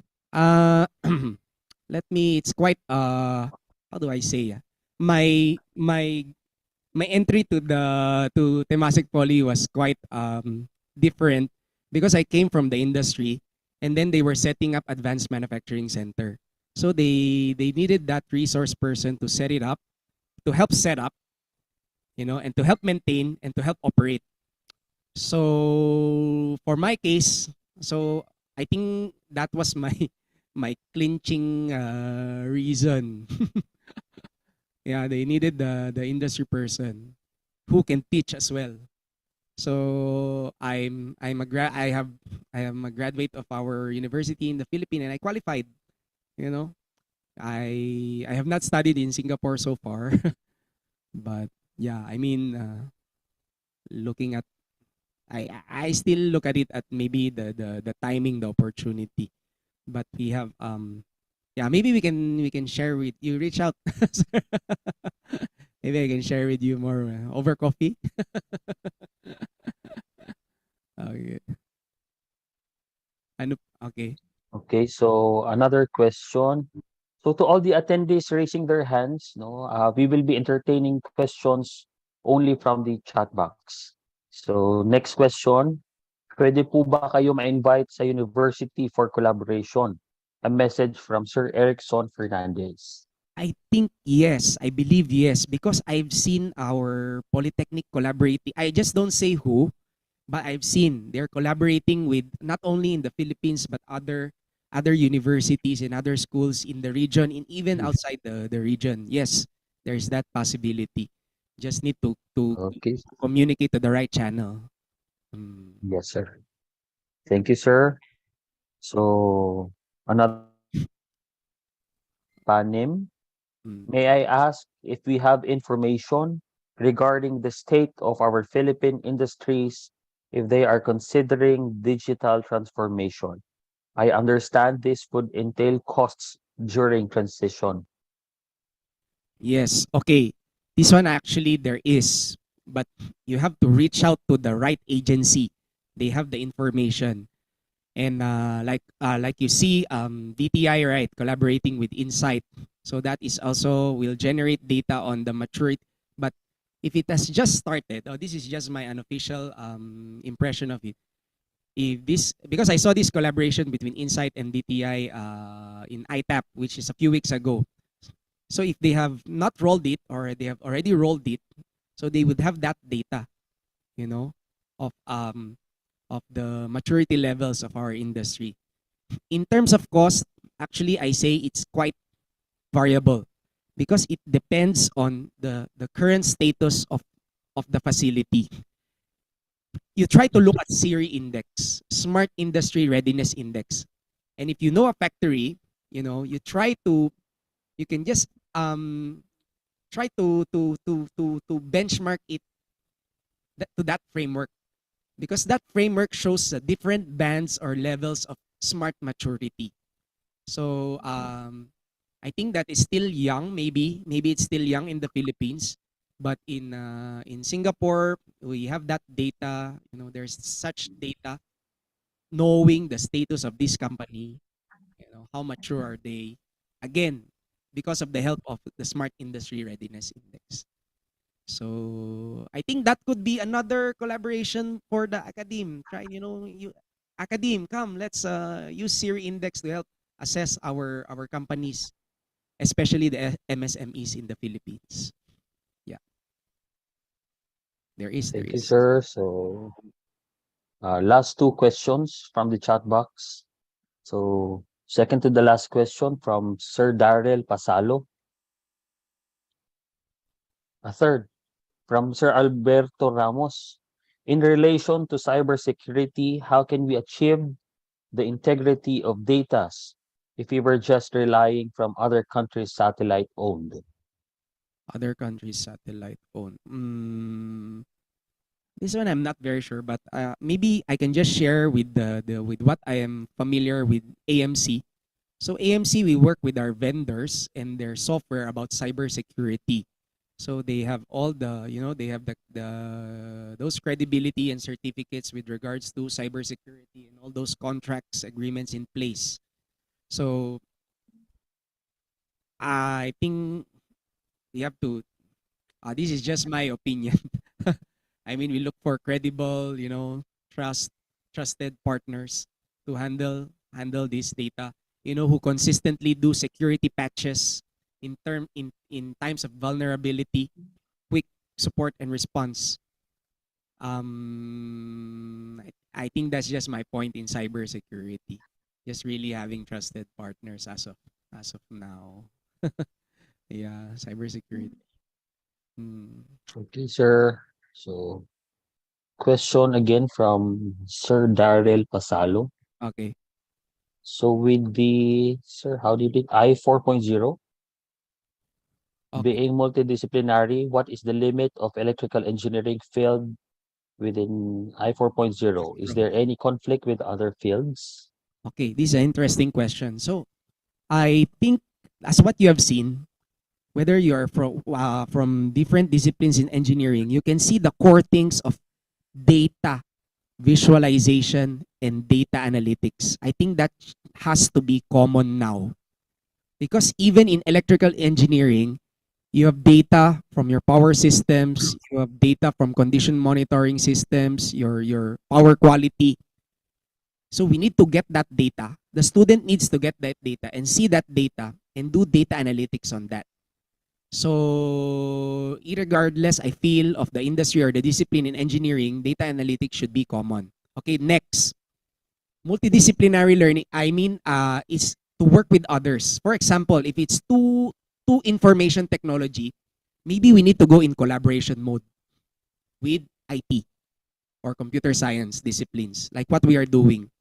So I'm not trying, like me, I learned the language of IT, but we collaborate with the domain experts of IT when we're going to do cloud, when we're going to do cybersecurity.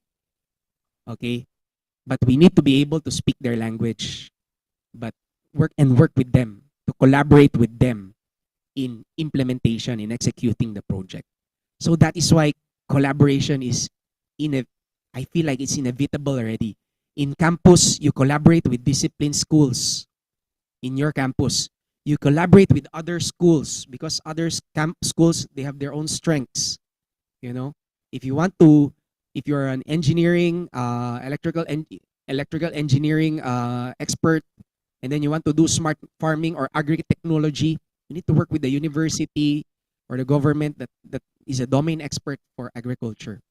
So I think just be a sponge, learn as much as you can, and maybe let's see for the academe, our policy academic, our academic body, to look into it, into what extent, maybe have a dialogue, of to what extent should electrical engineering study or learn or overlap. Okay. Okay, sir, down to the last question from Sir Fernando Javier.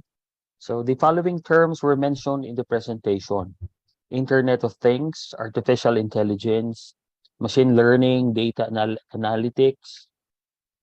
Kindly expand how these tools will help in mitigating industry issues nowadays. Thank you. Okay. So one is productivity. It's still productivity. So now we're really going into like hyper productivity. You know, last in terms of manufacturing, okay, it's really about productivity.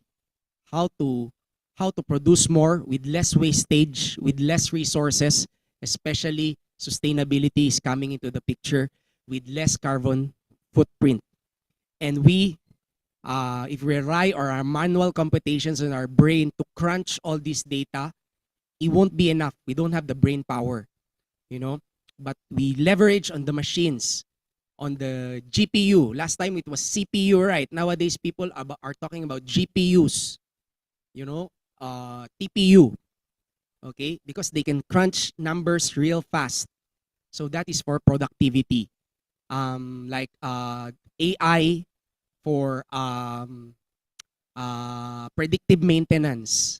You know, you can optimize your resources, your manpower resources. Instead of doing a scheduled maintenance, you do condition-based maintenance or predictive maintenance. So you save cost there. Okay.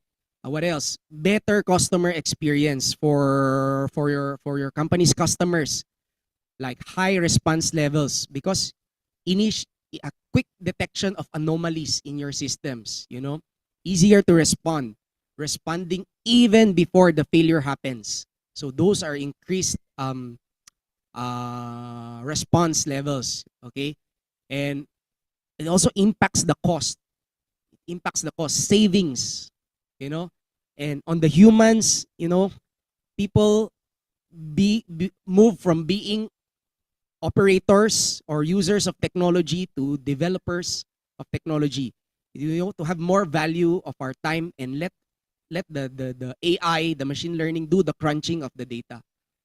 Okay. Actually, you also explore Industry 5.0. Now Industry 5.0 also is being talked.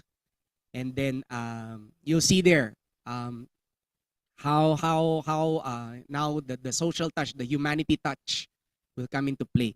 But we need to have our technology system smart and intelligent, you know, so we can focus on the human aspect of our time, on the things that we do. So there are really great benefits of these technologies, AI, you know. Yeah, I promote that we be adopters of this technology. Talk about it, learn about it, apply it. Thank you. Okay, sir. Thank you very much. So it seems that we have accommodated all the questions from our attendees. So thank you again, Sir Frederick G. Matibag. So as a token of gratitude, please allow me to present the certificate of appreciation. Ma'am Mika. So the Institute of Integrated Electrical Engineers of the Philippines Incorporated, 47th Annual National Convention. This certificate of appreciation is hereby presented to Engineer Frederick G. Matibag in grateful acknowledgement and sincere appreciation of his invaluable contribution as a technical presenter on the topic Industrial Revolution 4.0, the digital transformation and harmonization to engineering education, during the ACADEME and EE Educators Forum in conjunction with the 47th Annual National Convention in 3E Expo 2022, with the theme Leadership, Rising Above Adversity Through Passion and Commitment, Leading on the Road to Recovery, held on November 7 to 12, 2022 in Manila, Philippines, via Zoom conferencing. Given this 8th day of November 2022, signed, Engineer Alberto R. Herrera Jr., 2022 IIEE VP External Affairs. Engineer Lyndon R. Bage, 2022 IIEE VP Internal Affairs. Engineer Esperanza A. Collado, 2022 IIEE National Secretary. And Engineer Feliciano F. Padua III, 2022 IIEE National President. Sir Frederick G. Matibag, please accept this certificate of appreciation. Thank you very much, sir. Thank you.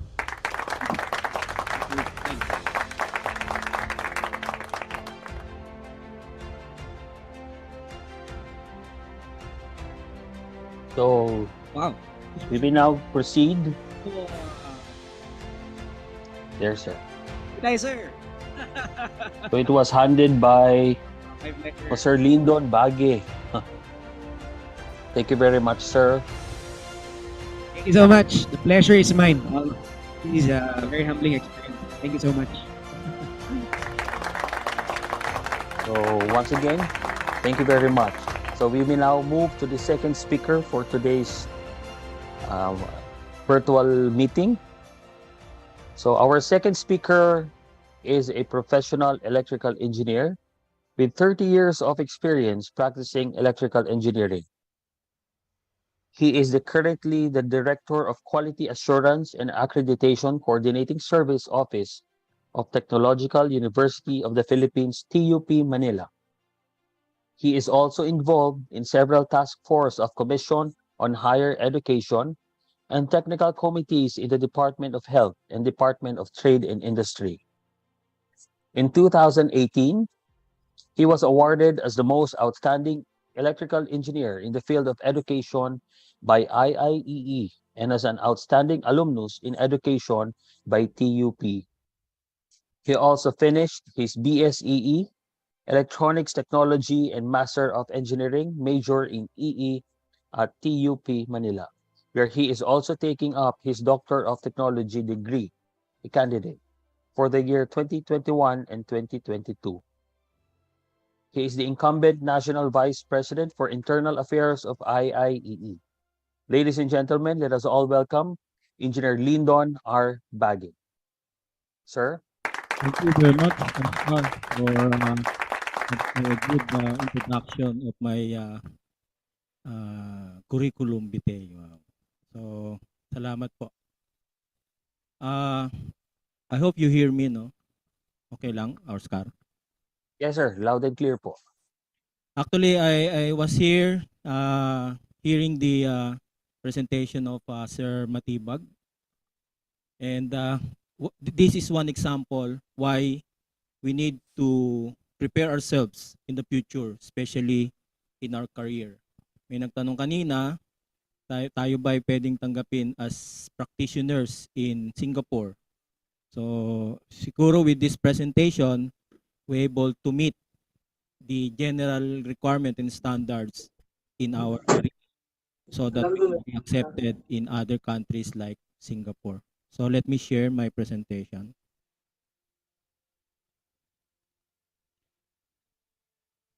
Okay.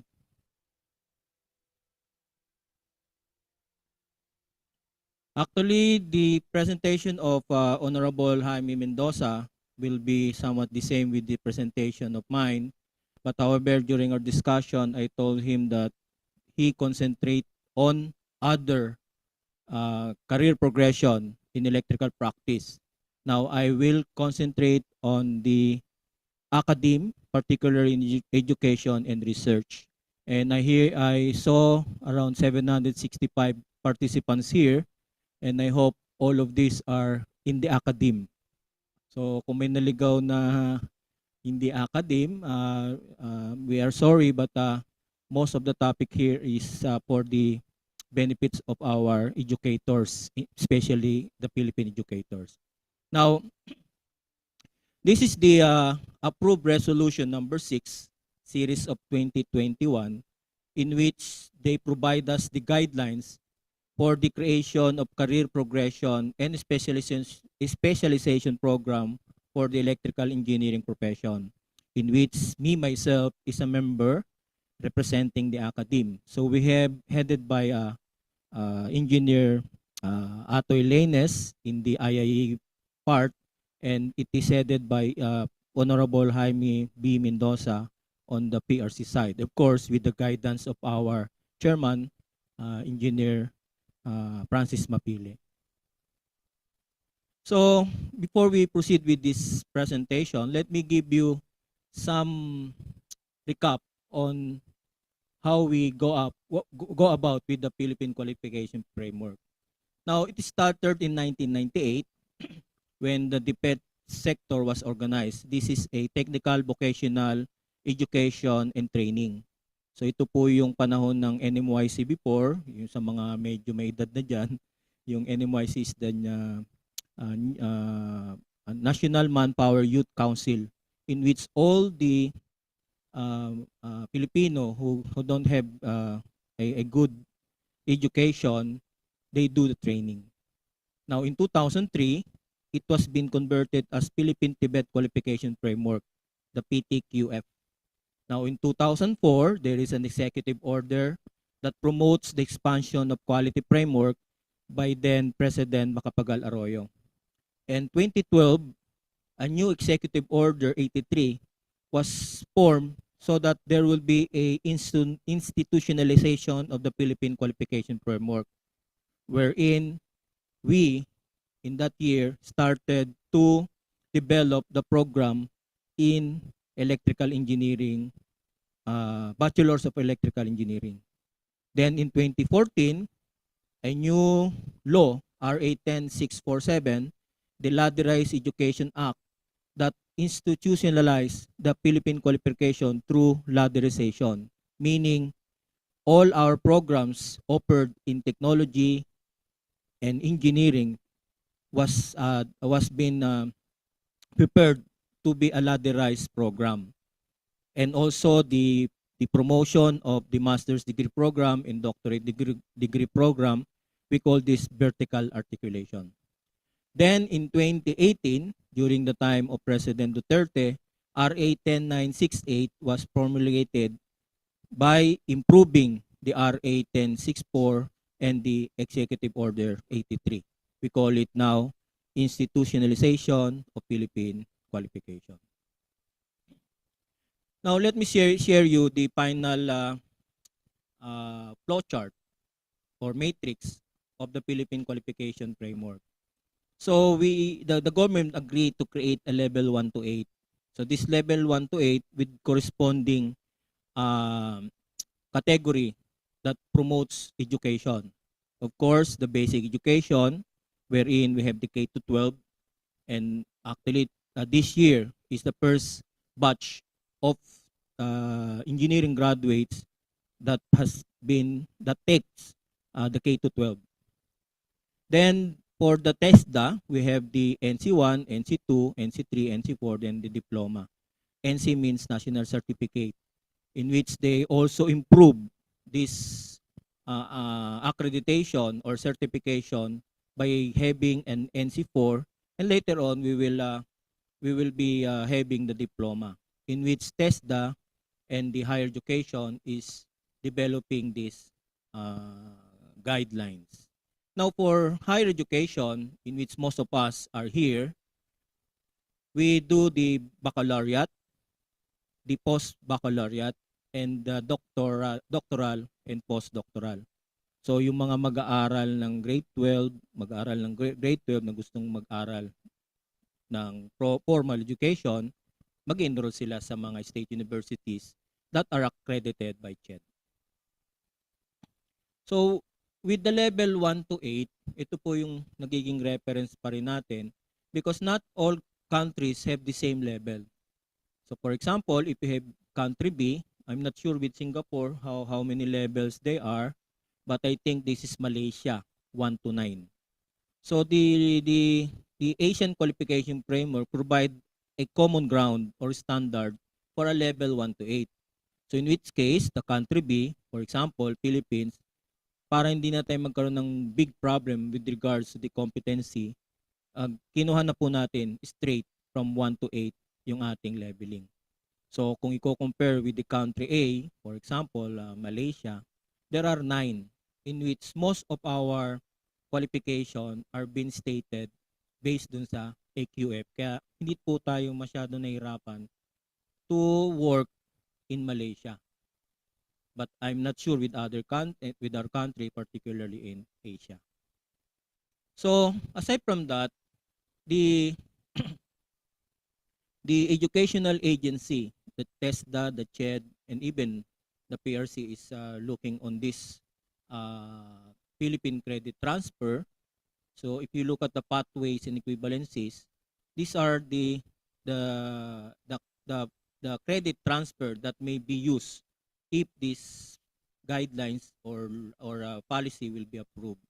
So if you are a student in a basic education, you can go through textbook. Ito po yung dinidevelop ng TESDA, in which kung ang bata ayaw na mag-aral, then he can go with textbook or a training that provides the NC, then he can work. Another is yung informal and non-formal. The most famous of this is the ETIAP, the Expanded Tertiary Education and Equivalency and Accreditation Program, wherein our prior learnings will be recognized through accreditation in equivalency. So the most popular dyan is ETIAP. Now other informal or non-formal will be created later if we already establish a standards for the level 1 to 8.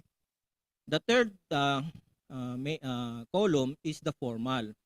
The formal is basically a CHED equivalency certification in which the CHED created the credit transfer but not yet approved because of some things to improve in such a way na pag nilabas ito will be properly implemented by all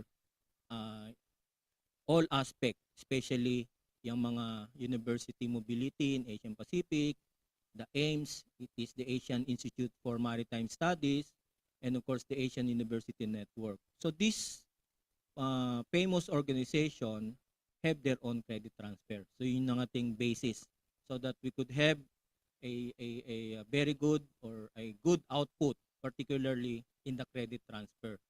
So part of that is the portfolio assessment of the TESDA. So merong silang NC 1 to 4, they will evaluate us, and as per information with the BEE, particularly si Sir Jaime Mendoza and Honorable Francis Mapili, that the board exam now for the RME, they require now a NC1 or NC2 accreditation. Then part of that is yung PERT or yung Alternative Learning System. Ito po yung ginagamit na ibang mga practitioners natin, especially in the movies, na they do education through modules, and then they have the exam. Then after passing the exam, then they'll be begin credit program for their education. And of course, yung normal na siniset natin, we have the BS, the MS, and of course the PhD, and of course yung higher education, yung mga postgraduate, in which basis pa rin natin is the K-12, wherein yung basic education divides the track from STEM, that is the famous, yung Science, Technology, Education, and Mathematics, the HUMSS, the Humanities and Social Science, the GAS, the General Education, General Academics and Sports, and the other one yung SP, may isa pang anong bata, and the last yung textbook nga. So I will not elaborate further with this law because Engineer Mendoza will provide us the more informative discussion about this, but I highlighted particular statement that would be relevant to our profession. So it stated here in the Republic Act that we are now promoting the Philippine Qualification Framework in all level of education and to set standards for qualification outcomes.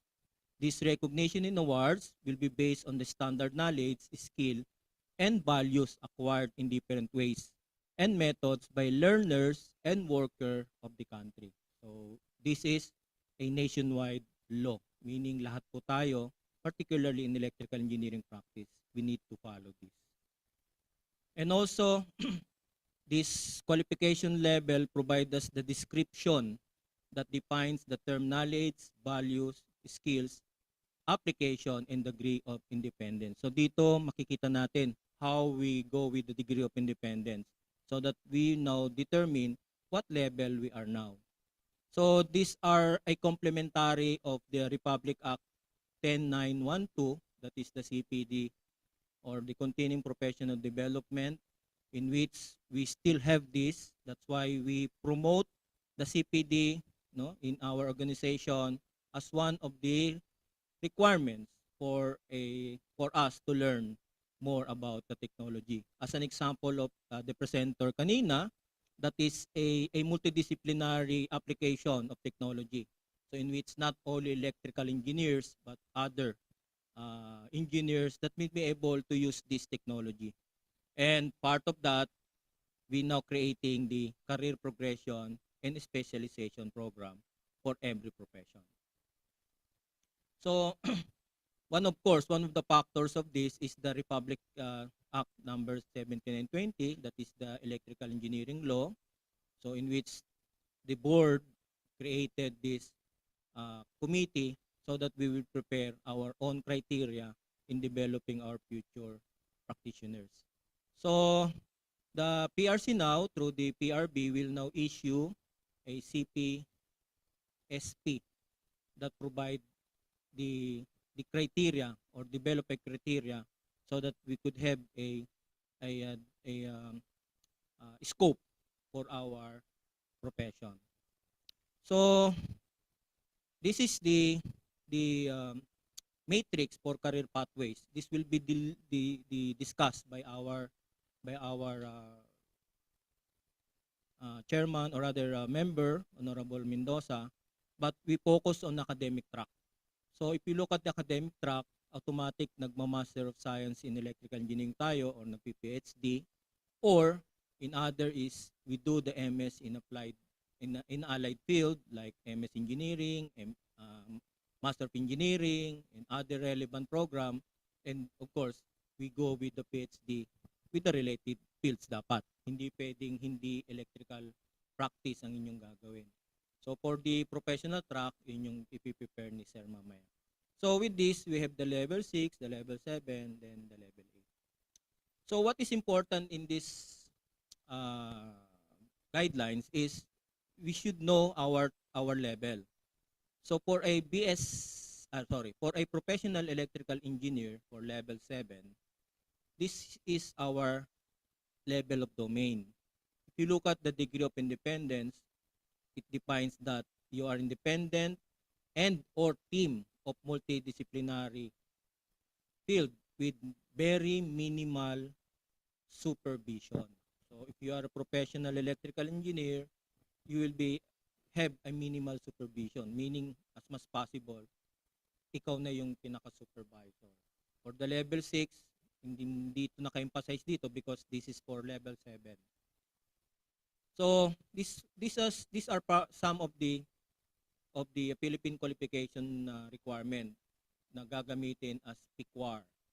So for a professional electrical engineer, the descriptor is we really need to practice what are indicated in Republic Act 7920. So maliwanag doon kung ano yung mga dapat nating gawin as our responsibility and our role in promoting our profession. So with this, the committee able to develop the criteria for determining our domain in knowledge, skill, and values, application, and degree of independence. Kaya mapapansin nyo in the presentation, meron siyang particular outcomes that you may able to practice or dapat pina-practice natin in our work. So number 1 is the knowledge, applies knowledge of complex. So it's very clear that the knowledge is complex. So it is different from the technology and from the technician. Complex mathematics, physical sciences, and information technology, and of course other electrical engineering practices or principle. You use relevant and appropriate applied sciences, engineering, principles, and technique in formulating process design and operation improvement. So siguro yung mga engineers natin na nakikinig, you are recalling what are the subjects you've been learned during your college days. So na-apply ba ninyo yun?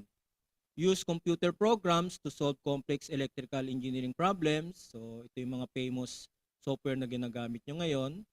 Then, you manage and supervise multidisciplinary team. So in the Philippine Qualification Framework, they always emphasize that our our work is to manage and supervise multidisciplinary team, not only in electrical engineering, meaning other disciplines, dapat kaya natin silang i-handle. For the second is to identify, formulate research literature, and analyze complex electrical engineering problem, reaching substantial conclusion using principle of mathematics, natural sciences, and advanced engineering sciences. So in this aspect, we do the design. No? So you can propose changes to achieve the desired output. You apply results, research, literature, and other technological advances in design and operation improvement. And of course, again, to manage multidisciplinary team. Siguro I just give some emphasis on number 2. When you apply result, research, literature, you should be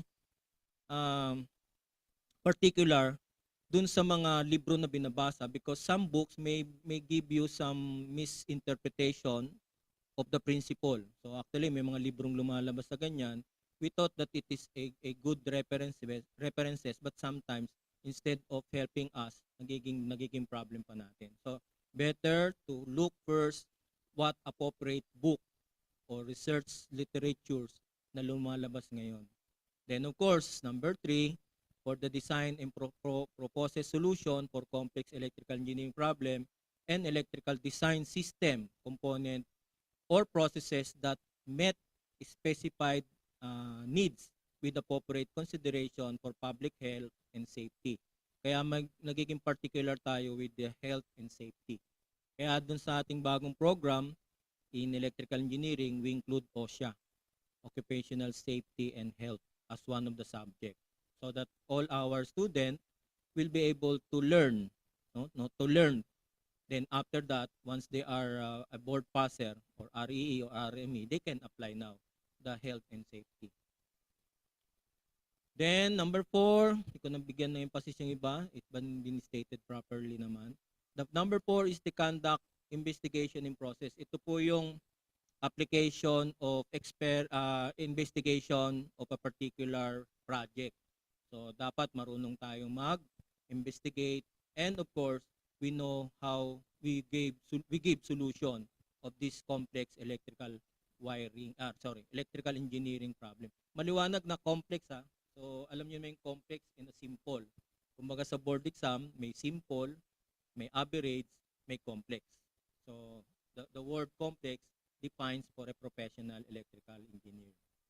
Uses available database, plans and design experiment in conducting investigation. So sometimes we do the checklist in developing the test. Prepare reports. So kaya dun sa ating sa board exam, we prepare the TAR, di ba? Dapat maganda yung report natin. Then direct or oversee multidisciplinary team. So we need to direct them. So marunong tayo maging a full supervisor, a full leader. Number 5, create, select, and employs appropriate technique, resources, and advanced electrical engineering and IT tools. So yung kaninang pinipresent ng ating presenter kanina, it's more on IT technology, but we can apply that. We can transform it in such a way that this technology can be applied in our discipline. Number 6, utilizes reasoning informed by contextual understanding to assess societal health, safety, legal, and cultural issues, and the consequent responsibility relevant to professional electrical engineering practice and solution to complex engineering problem. So, importante that we know the legal, yung mga batas about the use of or rather the laws that require us to follow. Then, for number 7, recognize and assess the substantial and impact of professional electrical engineering work in the solution of complex electrical engineering problem in societal and environmental context. So we have to be acquainted with relevant applicable technical engineering standards, uses gained experience in industrial professional practice to measure impact on society environment and impart learning to peers. So kaya po, although we are all in the academe or most of us here are in the academe, we really need to apply our professions sa academe. So kaya yung kaninang binabanggit ni Sir about the industry immersion, yung secondment, so dapat the higher education or your school must provide these activities for the electrical engineering practitioners to have industry immersion so that they will learn what are the new technologies, new technology and other aspects that they will learn, then they will apply in their school.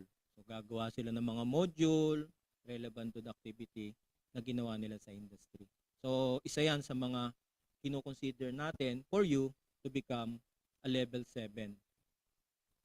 So act accordingly to ethical principle and commit to professional ethics and responsibility and norms of electrical engineering practice. So ito po yung ating code of ethics na dapat nating gagamitin. So ito ay isa sa importanteng professional practice outcome, yung ating ethical values. Then number 9, perform effectively in an individual and as a member or leader in diverse team and in multidisciplinary setting.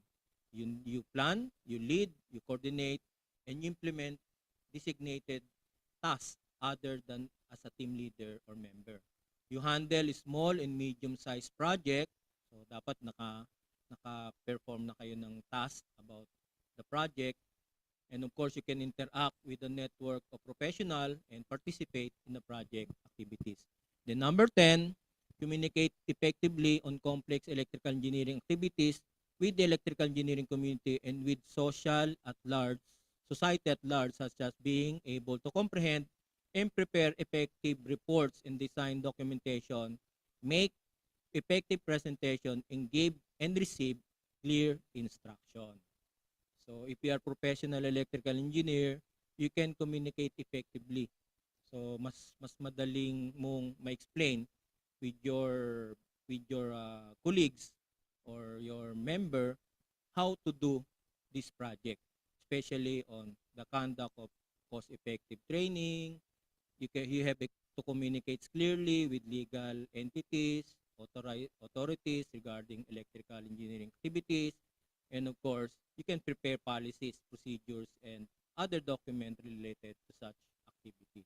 So that is for communication. Number 11, you have to demonstrate advanced knowledge and understanding of electrical engineering management principle and economic decision making, and utilize this to one's own work as a member and teacher in a leader in a team to manage project and multidisciplinary environment.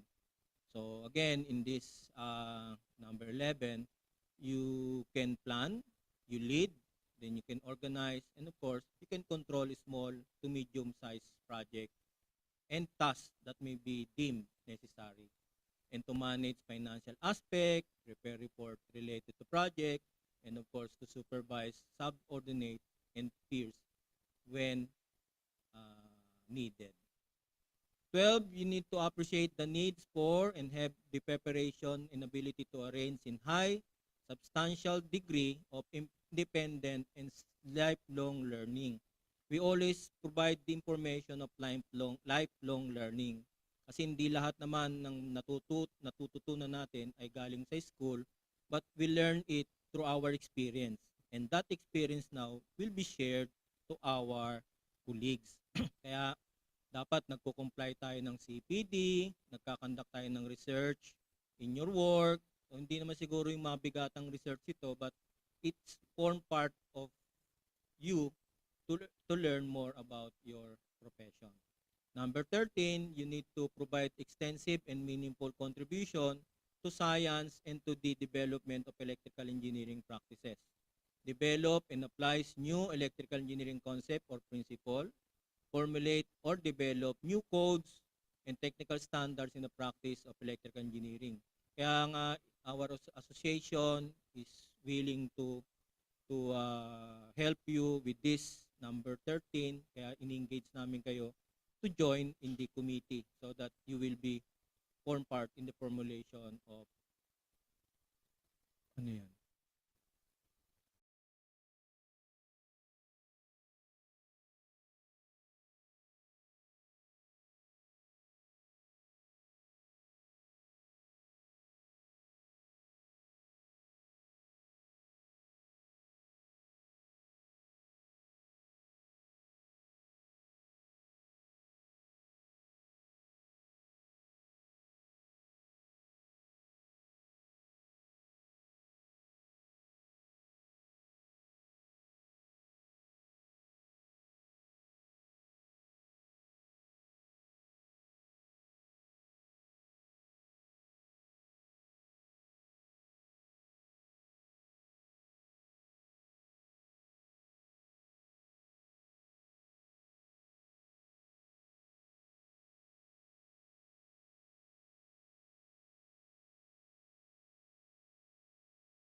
Hello, Hello. Sir Lindo. Yeah. Okay Yes, na sir. po. Thank you, Yes, sir. thank We you. can now hear you. Okay, thank you. So, ba't bigla tayo nawala? Sa labas ba? Okay. So, let me proceed. So, again, we have 16 professional practice outcomes. So, the last is yung degree of higher demonstrate highest degree of ability to lead and or manage project with the area of specialization. So, nakabalik na lahat. Yung tatlong ano ba? Tatlong set o tayo lang? Okay na. Okay na. Thank you, thank you. So yan po yung 16. Pasensya na kayo, ako yung ninervyos. Okay tayo ah. Okay, thank you. So, yun po yung sa level 7. Pero ito na po yung level 8. So the level 8, basically, hindi pa ho ito approved by the PRC. We already submitted the criteria for level 8.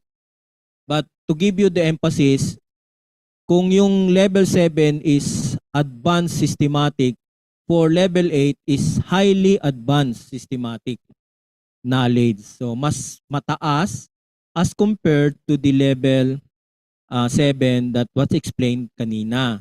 So if you are in the academe, number 1 is that kung nag-aaral kayo, ito po yung doctorate degree. So once you are a doctor of technology, doctor of engineering, you may be labeled 8, but in the education. But in PRC, we really need to comply with the criteria that been submitted by the committee, no IIA committee, with of course with the confirmation of our board of governors that the level 8 is highly advanced as to compare with the level 7. And you will notice that the degree of independence is more on a complex setting. Yung kanina is a simple setting, but for the level 8, it is more complex or more complex rather. And you as you read the application, you already applied in a highly specialized or complex multidisciplinary field of professional work, research, or further study that requires management expertise, innovation, and leadership. So dito makikita yung inyong profile. Kaya po ang sinasuggest namin sa mga beginners o yung mga nagiging REE, RME, PEE to secure all your documents. Kasi if ever the CHED, the TESDA, and of course with the PRC develop the final guidelines for the Philippine credit transfer, all of us will provide information of all our trainings, our attendance in the seminar or your education. So doon titingnan ngayon kung yung bang level of your competency will go beyond dun sa level as expected. Kaya ito po highly Good specialized. morning. Yes po. Okay. Okay, sige po. Then for the next proposal, you notice walang na resolution number. Ito po yung pang level 8. So this is just a proposal but based dun sa ating pinopose, we will have a 7-track of career progression and specialization program. The power system planning, the power system operation and maintenance, the power system protection and control, electrical system design and inspection, electricity market, construction and project management of electrical facilities, and number 7, ito po yung sa atin, electrical engineering education and research, and we include 8, the electrical engineering safety. So this 8 basically included in the program for Bachelor of Science in Electrical Engineering. Kaya nga po, sa bawat school, dapat meron kayong expertise in your faculty profile so that pwede nyong ituro yung mga subject na nakalagay dito as your elective. So dapat mamili kayo para yung ating engineers will focus on the defined practice, or after that, madali niya ngay mapili kung saan siya magtatrack, especially if he is now a professional electrical engineer. So tayo, we are encouraged by the board to apply for professional electrical engineering or PE kahit na tayo ay nasa ACADEME. So siguro I'll just give some highlights of the proposal. So this is now for level 8. So makikita nyo, there are already 10. So binawasan na from 16, naging 10 na lang. Pero nakalagay dito, there should be a highly advanced knowledge that you may be provide so that you will be grant the level 8. So you will apply highly advanced knowledge of complex field of learning such as mathematics, physical sciences, information technology, and electrical engineering. So yun yung na-mention kanina, in which all of the outcomes is being stated but in a highly advanced. So maliwanag na dapat highly advanced. So if you are a PE today, ano yung pinapractice mo, dapat you will concentrate on one particular profession dun sa level na binigay kanina, dun sa 8 na binigay kanina. So kung tayo, aside from being a electrical practitioners in ACADEME, nagpe-perform kayo na ibang task, you can do that, no? You can use that and you can apply for level 8. So dapat maliwanag, highly advanced knowledge. Then again, you uses knowledge and skill in information technology to develop applicable computer programs to solve complex engineering problems. So using the ETAP, dapat you are familiar with that. No, not familiar, but you are expert on using the computer technology. 2, demonstrate highly advanced skill in a specialized field of research and education in the area of power system. So tayo po bilang electrical practitioners in the ACADEME, we are required to have a master's degree, then eventually doctorate degree. But because in the Philippines, hindi siya masyado familiar yung Doctor of Engineering in Electrical Engineering, wala tayong masyado nun. So lumalabas tayo po abroad or kumukuha tayo na ibang degree. So, but again, it should be relevant to our practice para ma-fulfill natin yung level 8. So, dapat nagde-demonstrate tayo ng highly advanced skill in a specialized field of research and education. So, we need to advocate for and facilitate changes and engage into the system of the local and global initiative to make a difference.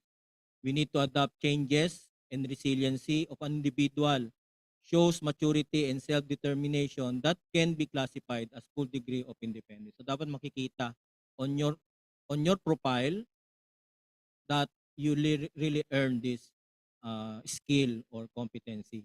Then number 3, you can conduct planning of engineering education, teaching process, technical and research studies, or investigation individually or with multidisciplinary discipline to gather data and address current project needs and derive evidence-based solution to problems for complex engineering education and research while incorporating skill or ethics, society, safety, and environmental consideration. Kaya kung nasa academe kayo, dapat hindi lang po kayo teacher.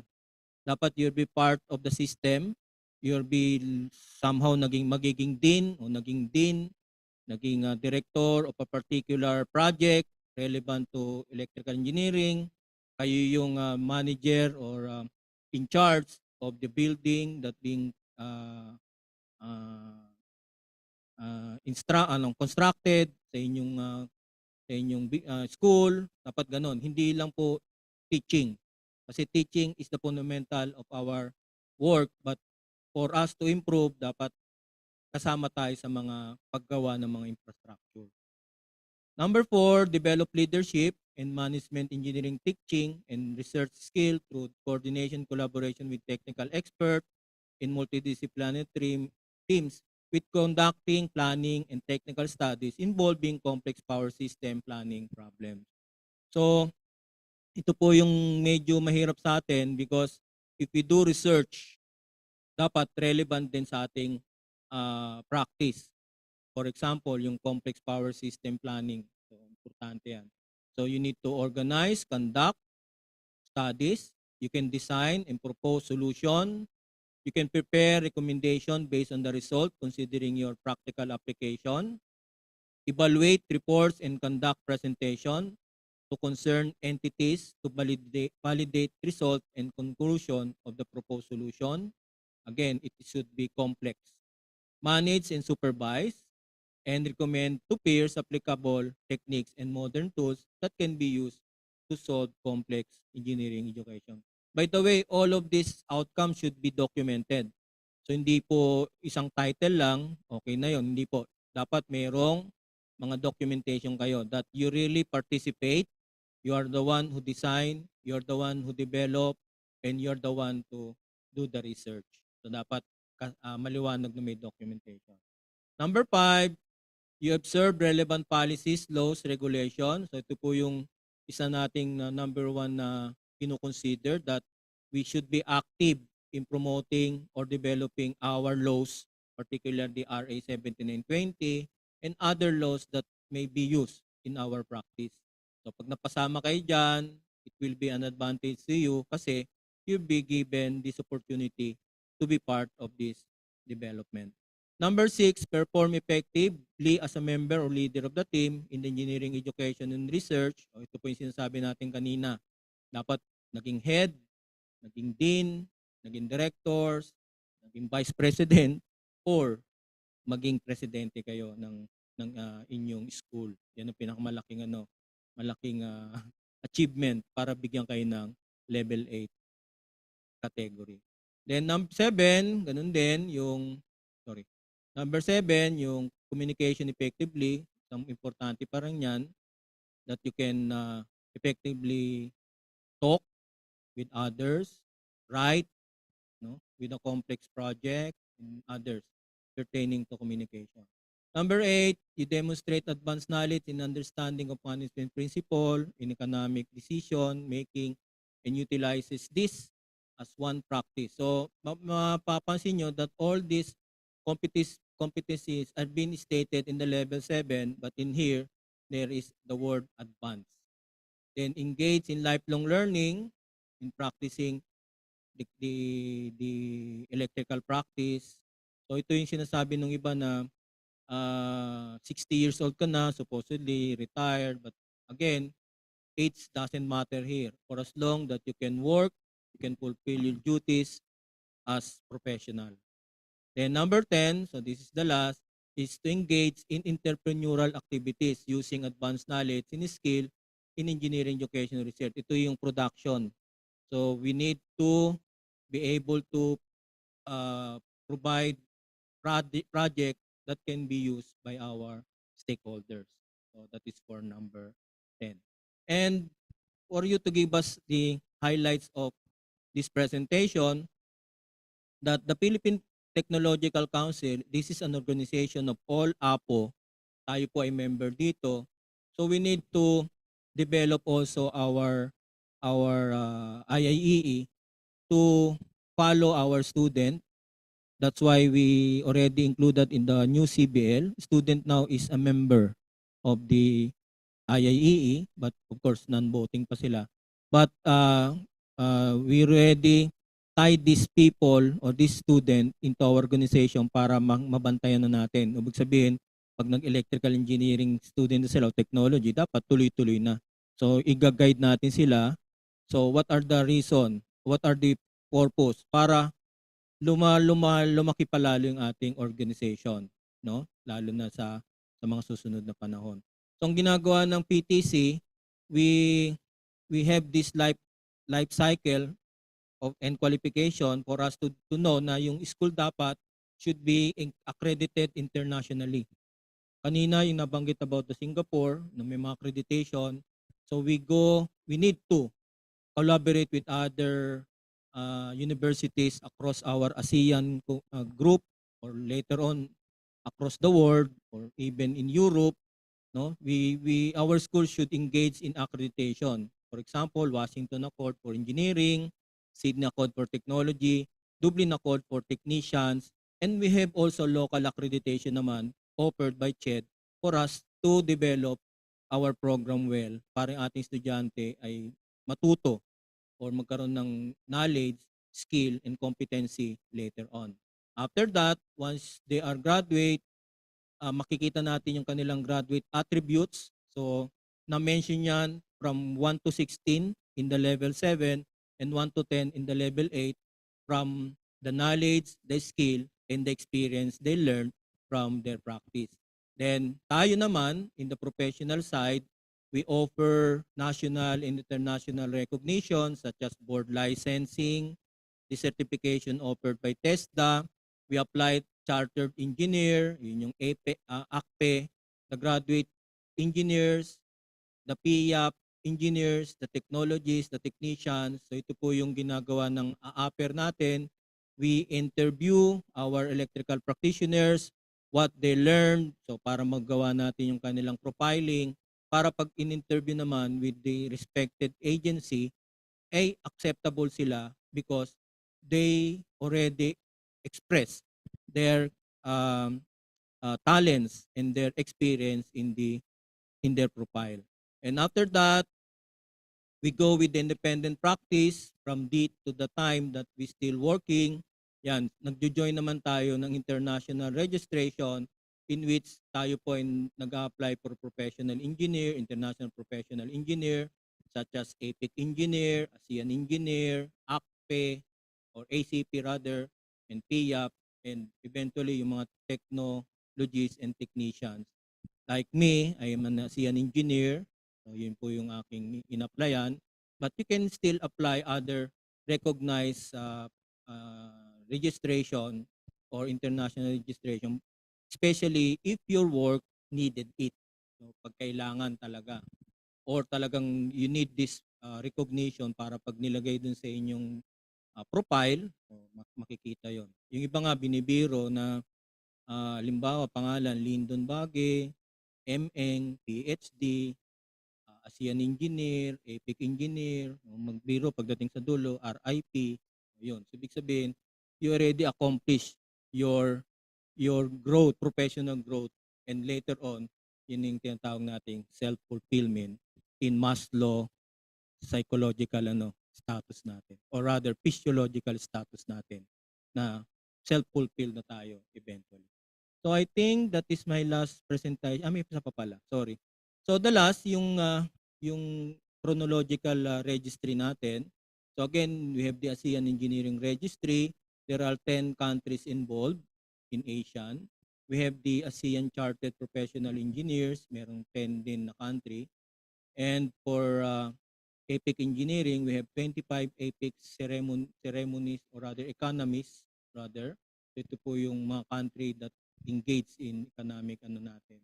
Then of course yung last, yung International Engineering Alliance, there are around 19 global countries and economies which is part of this organization. Kaya kung kayo po ay nag-abroad, no, or going to abroad, dapat mag-engage tayo with these registers.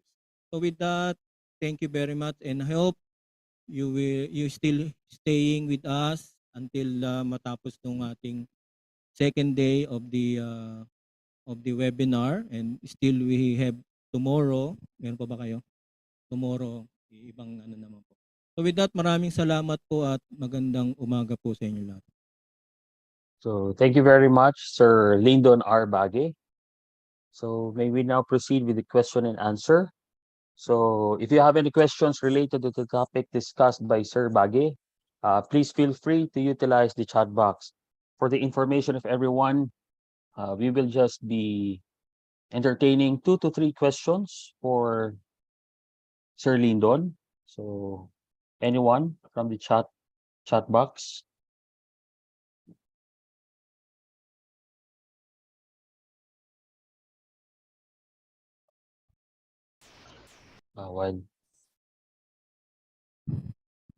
While waiting, I think we have one comment.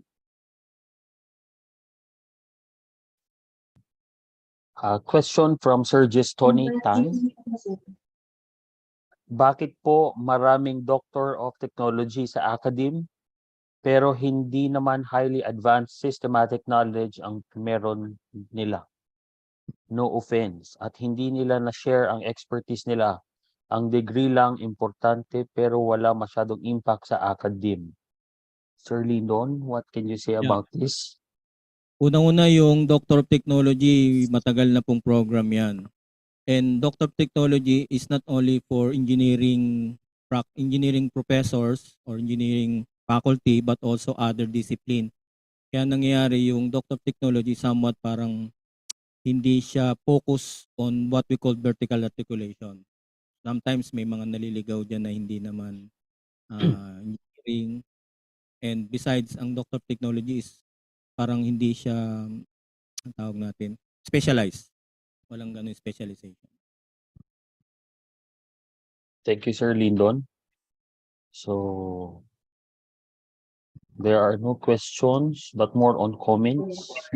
Hello, sir. Hello. Yes, sir. May I know who's talking po? Pasensya na kayo. You hear me, sir?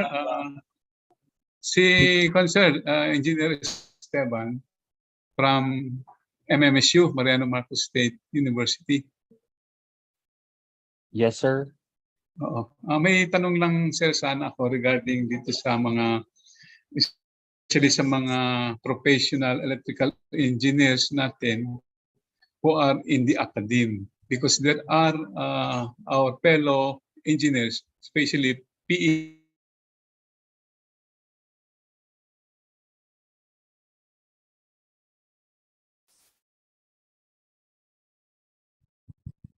Nawala po yata sa line. Yes po. Factor ng engineering. Sir? Master's degree po. Master's degree along the field, which is master's degree sa electrical engineering. Ang tanong ko po is, hello? Sige po. Putol, sir.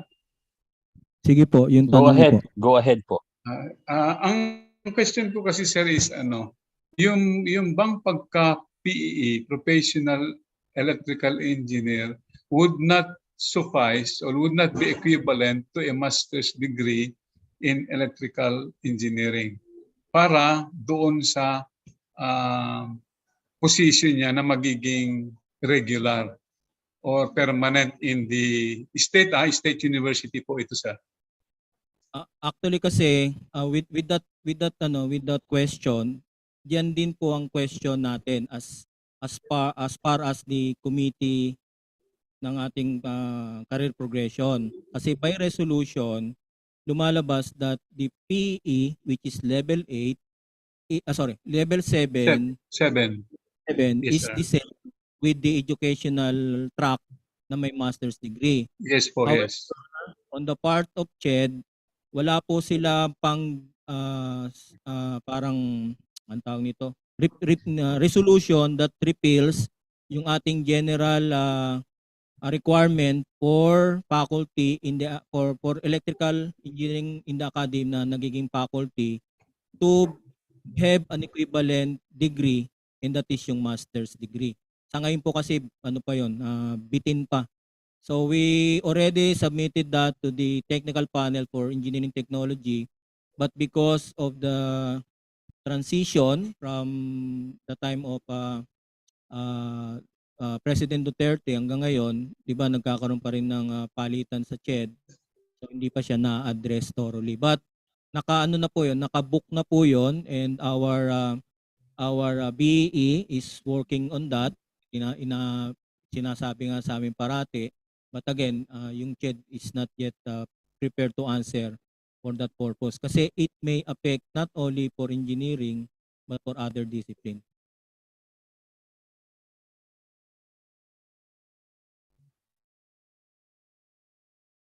Okay, maraming salamat, sir. Hopefully sa lalo't madaling panahon ma-implement 'yon para ma-encourage, sir, kasi there are mga kapan talaga PE natin who are in the academy para naman ma-encourage natin yung mga other mga engineers natin in the academy na ipurso din yung PE nila na they are looking forward to pag natapos yung PE nila, then they will become also a permanent instructor doon sa respective institution nila. As a way of encouraging po sa mga practitioners natin even in the academy na mag-PE po sila. Salamat po. Tama po 'yan. Oscar? Okay, thank you very much, sir, from MMSU. So I think that would be the last question to be entertained for Sir Lyndon Bagge. So thank you very much again, Sir Lyndon Bagge. So may we now proceed with the presentation of the Certificate of Appreciation. So as a token of gratitude, please allow me to present the Certificate of Appreciation. So let me read the certificate. So Institute of Integrated Electrical Engineers of the Philippines, 47th Annual National Convention. This Certificate of Appreciation is hereby presented to Engineer Lyndon R. Bagge in grateful acknowledgement and sincere appreciation of his invaluable contribution as a technical presenter on the topic Career Progression, Education, and Research during the ACADEME and EE Educators Forum in conjunction with the 47th Annual National Convention and 3E Expo 2022. With the theme Leadership, Rising Above Adversity Through Passion and Commitment, Leading on the Road to Recovery, held on November 7 to 12, 2022 in Manila, Philippines, via Zoom conferencing. Given this 8th day of November 2022, signed Engineer Alberto R. Herrera Jr., 2022 IIEE VP External Affairs, 2022 IIEE National Secretary, Engineer Esperanza A. Collado, and 2022 IIEE National President, Engineer Feliciano F. Padua III. Sir, please accept this Certificate of Appreciation. Thank you. Thank you very much, sir.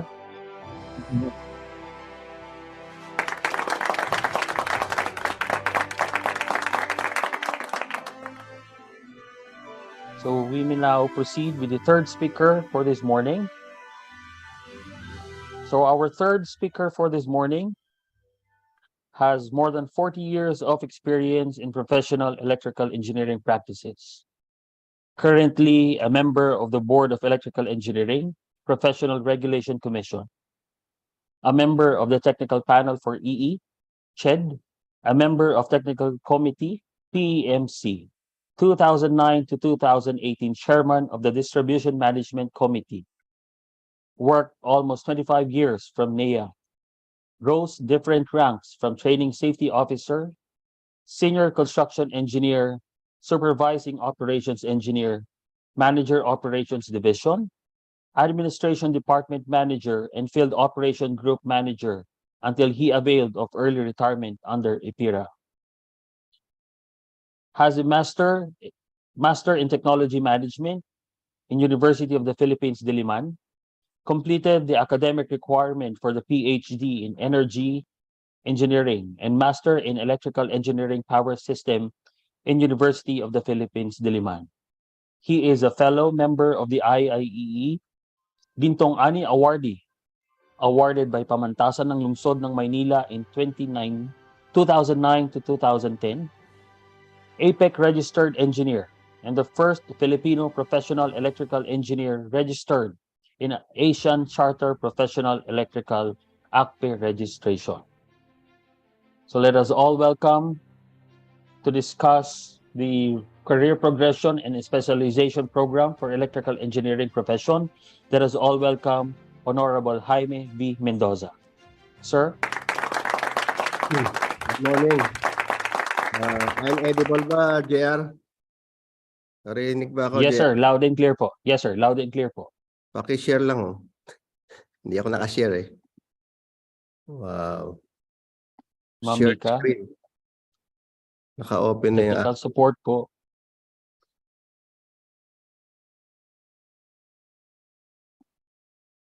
Yun. Ay.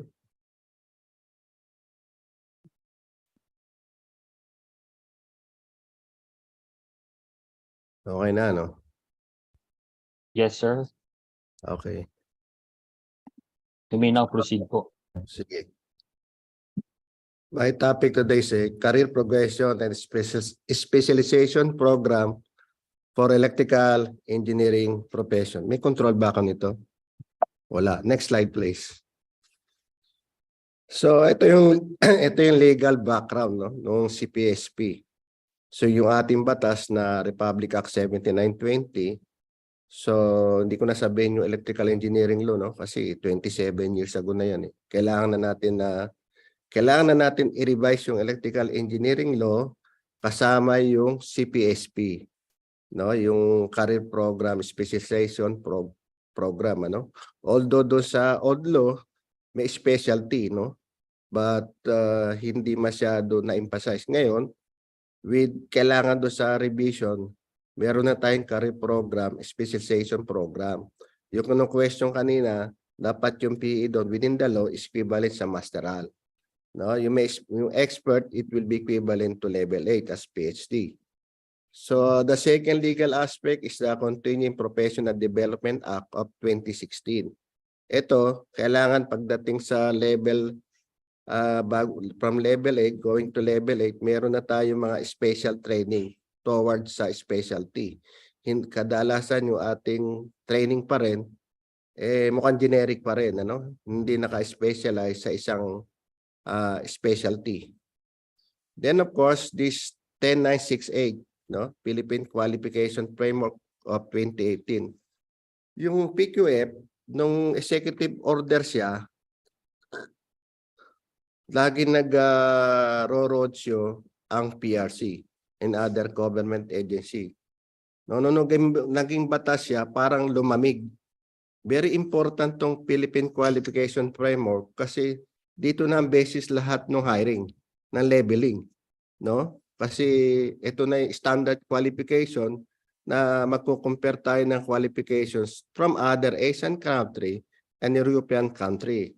If you notice, if you study qualification framework, our Philippine qualification framework is matched with Asian qualification framework, and later it's almost the same also with European qualification framework.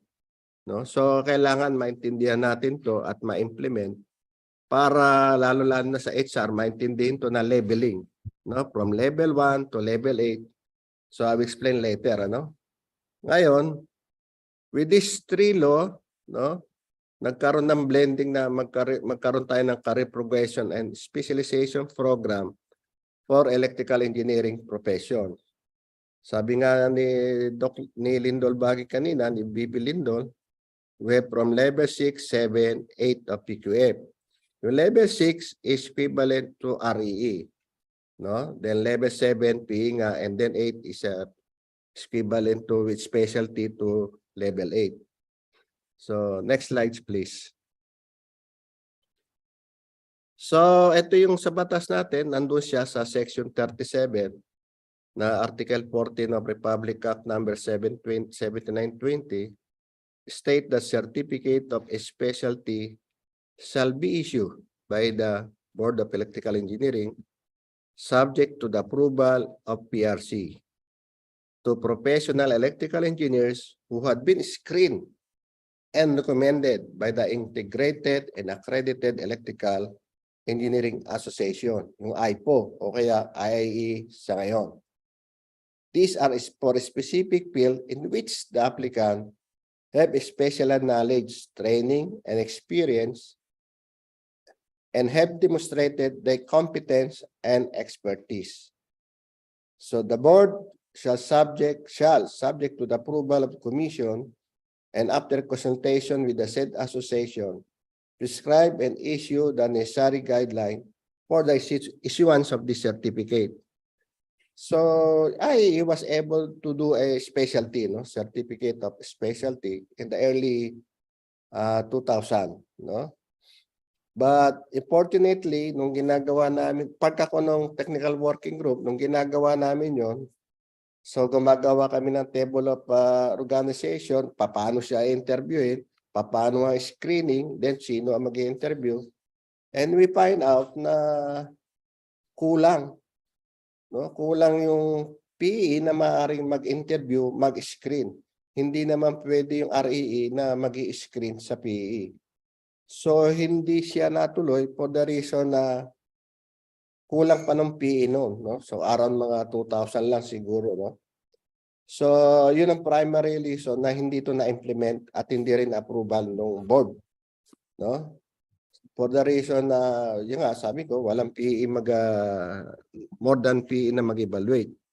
Kaya during that time, the Board of Electrical Engineering is to encourage more practitioner na registered electrical engineer to take the professional electrical engineering exam. Kaya doon dumami yung mga roadshow, no, na how to become a PE, no. Ngayon ginawa na natin siya ng guideline to become a professional electrical engineers. So next slide please. So ito naman sa Section 12, Article 3 of Republic Act 10912 mandate the Professional Regulatory Commission and the Professional Regulatory Board to formulate and implement a career progression specialization program for every profession. No? Ito CPD law. So ito ngayon ang basis natin na kaya tayo nagkaroon ng CPSP. Batas to. No? Na kailangan bawat profession under ng PRC may specialization program, no? So meron ngayon sa engineering, meron sa medicine, meron sa dentist, all profession, 46 profession ng PRC, no? So kaya meron tayong CPSP committee sa na-approve ng PRC. Then Section 2 of Republic Act 10968 state that's the policy of the state to institutionalize the PQF to encourage lifelong learning of individual and provide employee specific training standard and qualification aligned with the industry standards. So dito kinonsider na yung inyong experience as part yung lifelong learning of individual. No, maki-credit yan ng PQF. Kasi papasok din siya doon sa career progression natin. No, qualification na maging level 8, hindi lang pwede kayo umabot sa level na expert na puro seminar. Kailangan meron kayong lifelong learning o actual experience on that specialization. So next slide, please. So another section 4 of Republic Act 10968 stated a PQF shall be established which shall describe the level of educational qualifications and set the standard for qualification outcomes. It is a quality assured national system for development, recognition, and award of qualification based on a standard of knowledge, skills, and values acquired in different ways and methods by learners and workers of the country. So standard na to kasi noon meron civil service standard, no? So sa mga eligibilities, ito national standard to. This will be applicable not only in the government and also in the private sector. Kasi national level educational qualification. So Section 8 of Republic Act 10968 state that the PQF shall incorporate the qualification level descriptors defined in terms of knowledge, skills, and value, application, and degree of independence. So hindi ko na ito i-elaborate sa inyo kasi in-explain na ni Doc Lindol kanina yan, ni BP Lindol. So more or less yung level 6, 7, 8 na-emphasize niya yan na during his discussion a while ago. So next slide, please.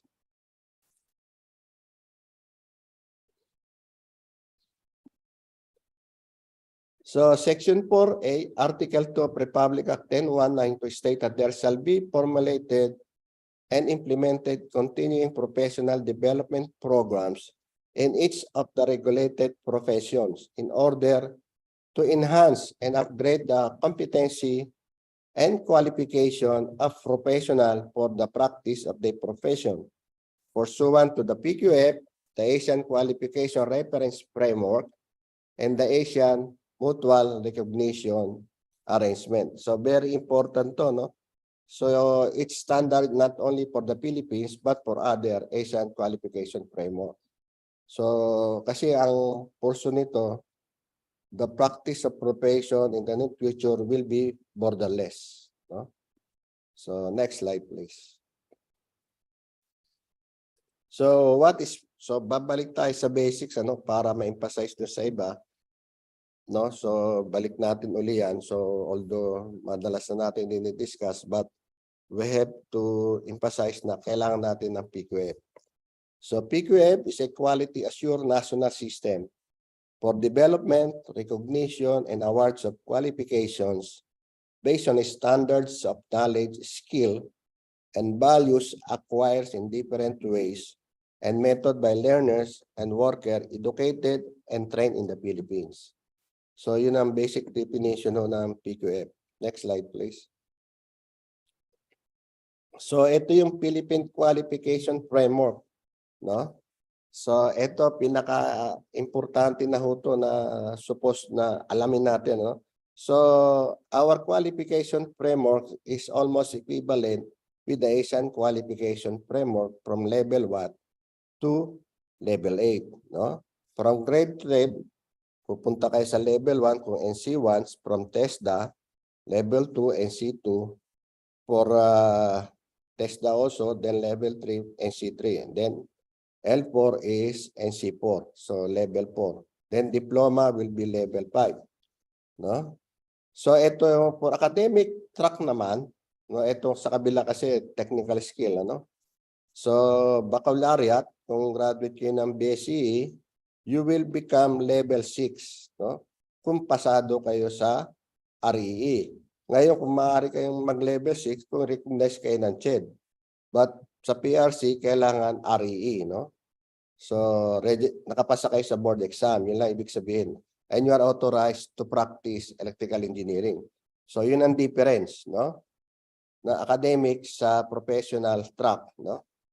For post-baccalaureates, masteral degree, kung CHED kayo, awardan kayo ni CHED na masteral degree, no? So from professional track sa PRC, professional electrical engineering, which is equivalency to level 7, no? So ito, so the difference also o master ka ng EE, wala kang lisensya, master of degree ka ng electrical engineering, but you are not passed the register o PE, iba lang ang pagkakaiba niyan. You are not authorized to practice electrical engineering by Republic Act 7920. No?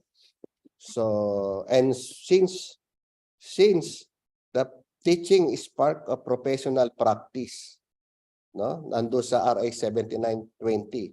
So all ka na magtuturo sa College of Engineering, Electrical Engineering must be a registered electrical engineering.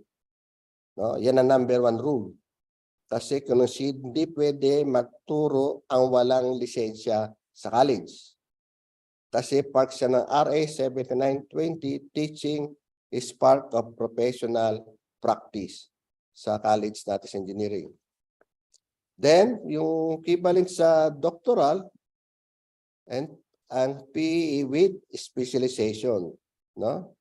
Dito, expert ka na dito sa subject nito. Dito sa kabila, sa PE, familiar ka pa lang. No? So, right now, gagawin namin itong PE na to, no? Explain ko sa later on kung nasaan na siyang phase, no? Ngayon, ang tinatanong sa amin ngayon, dahil meron tayong registered master electrician, ito ang big problem natin ngayon na dapat i-develop natin sa academy and technologies. Anong level yung entry level ng RME? So, registered master electrician. And of course, I was asked also, bakit master? Wala pa nga experience eh. Master na kagad. So, I was asked by that, no? Nabutan ko lang yan. Bakit nga registered master? If you notice, sa other board, they call it technician. So, maybe, yung RME natin sa proposed na batas, hindi kagad registered master electrician kung wala naman pa siyang experience. No, apat meron siyang lifelong learning o actual experience bago siya maging master. So, I was asked, no? Personally, kung entry level siya as electrician, no, I will consider it level 4. Kasi meron doon sa qualification sa RA 7920, may high school graduate and with 5-year experience, pwedeng kumuha ng electrician. No? Board na exam ng electrician. Then from that, yun ang magiging challenge sa atin kung paano siya aabot sa level 5, level 6, level 7, level 8. Kung hindi siya magtutuloy na maging baccalaureate. Ano? Kasi pagka, halimbawa, kung registered electrical engineer siya, high school graduate siya o 2 years college, sabi nga natin, as part of lifelong learning, no, i-evaluate yung experience siya, tapos sa through Etiquette, no, pwede siya magtuloy ng kanyang BSE, no? Papasok siya kung baka kukunin lang niya major subject. So kung through Etiquette na programa ni CHED, so he can, pag inaward na siya ng BSE, natapos na yun, no? Katulad sa Imberga, na-encourage nila. So recognize yung experience. So tutuloy yung RME papunta rito sa BSE. Qualify siyang kumuha ng board exam for electrical engineer. No? So, yun ang madaling path. Ang problema natin, kung hindi siya nag-BSEE, dumiretso siya as electrician. So, anong level dapat yung mapupunta? So, that will be a good challenge for us na nasa academy and also nasa actual experience. No? Okay. So, ito yung path. No? So, ito yung path. So sabi nga kay CHED, no, MSCE, yung nga sinabi kanina, may master naman, may PhD, hindi naman related sa electrical engineering. No? So, supposed to be, kung magtuturo ka sa College of Engineering, all your subject na masteral should be electrical engineering. Kasi iba, may MSc lang, dahil tapos graduate lang ng engineering management. No? Parang ganun din yan, nung nasa government ako, requirement masteral degree, hindi naman sinasabi kung saan masteral degree. Kaya iba kumukuha na lang ng mga ibang para makakuha ng posisyon. Hopefully, if we want to improve natin yung electrical engineering, dapat yung magmamaster siya doon sa electrical engineering. Then magtuturo sa ng electrical engineering, yun dapat ang kanyang masteral. No? So, sabi nga natin, dalawa tayong practice natin, academic track and professional track. So, kung ayaw mo academic track, professional track ka, but the problem here, kailangan pumasa ka sa REE kasi you will not be qualified magturo sa college. Since sa batas ng RA 7920, teaching is a part of our practice, no? And other profession, di din sila alaw magturo kung wala silang license, no? So kasi doon sa professional, respective professional law nila. So dito tayo sa professional track kasi dito sa kabila, CHED yan, no? So CHED ang bahala dyan. And dito sa professional practice, sa regulatory law, PRC yan, through respective board. So sa atin, level 7, so it will be equivalency ang labanan, equivalency. No? Professional practice may equivalent. So dito nga, sa PE, is level 7. Equivalent supposed to be sa masteral. Ang problem nito, may recognition na yan, na-approve na yan ng PQF. No? Explain ko sa inyo, na-approve yan. Doon na lang tayo sa problem sa implementation kung sa leveling, ano? So, and hopefully, kasi may problem tayo kundi sa mga higher up na dapat mag-approve yan at mag-implement, no? So, sabi nga ni, sa CHED, yung part ng CHED, di pa na nila ginagawa na consider ba nila sa level 7 yung PE. Kaya nga gagawin natin ngayon, kasi yung PME, Professional Mechanical Engineer, recognized as equivalent sa masteral kasi andun sa regulatory law nila. No, andun kasama. Kaya gagawin din natin sa revision, isasama natin itong CPSP na dapat ang PE is equivalent sa masteral degree. Then also yung PE with specialty should be equivalent sa PhD in electrical engineering. No? Yun ang advantage ng mechanical law, but sa mechanical law, wala naman sila specialty. No? Sa atin naman meron. So hindi na isama no kung na-equivalent yan. So sana wala na tayong problema sa implementation.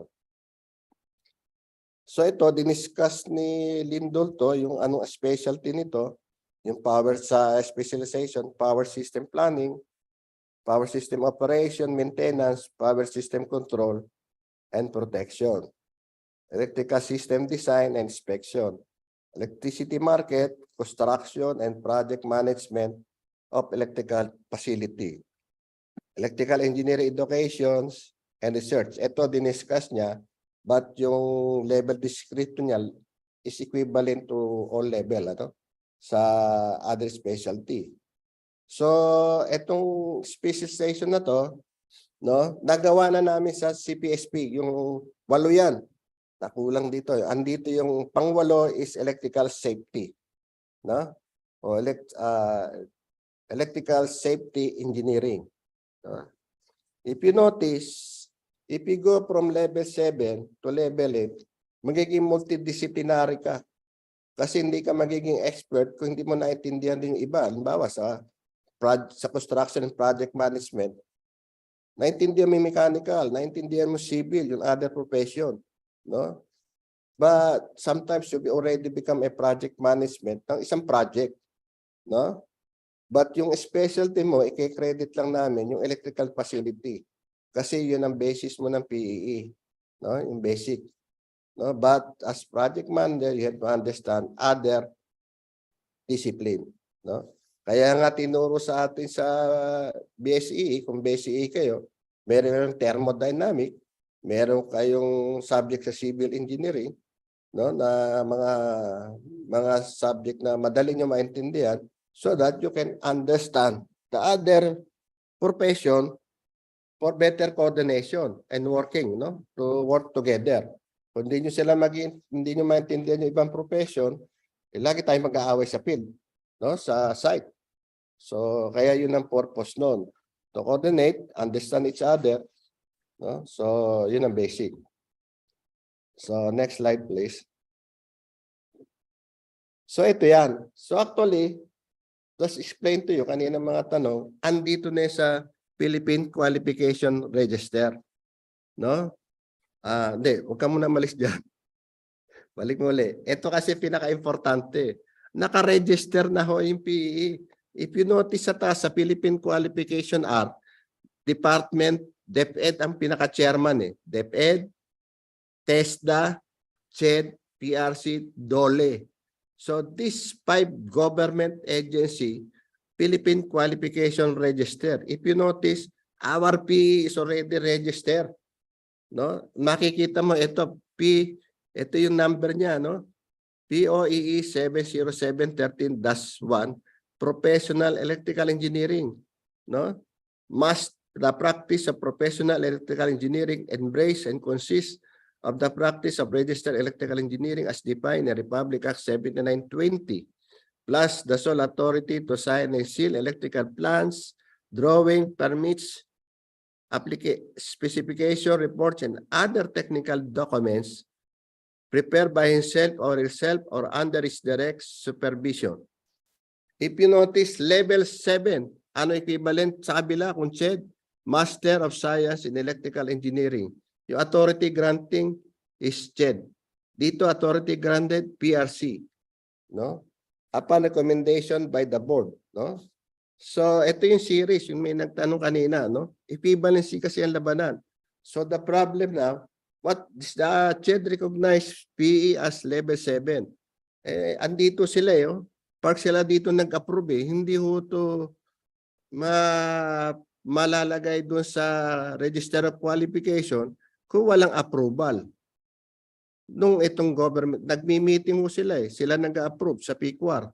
So ito na-posto. Hindi ko to pinosa. Galing ho to sa website ng Philippine Qualification Register sa PQR. No? Just to emphasize sa ina, andun yan. Ang authorization nga, May 18, 2021. Ito yung ginawa namin during pandemic, no?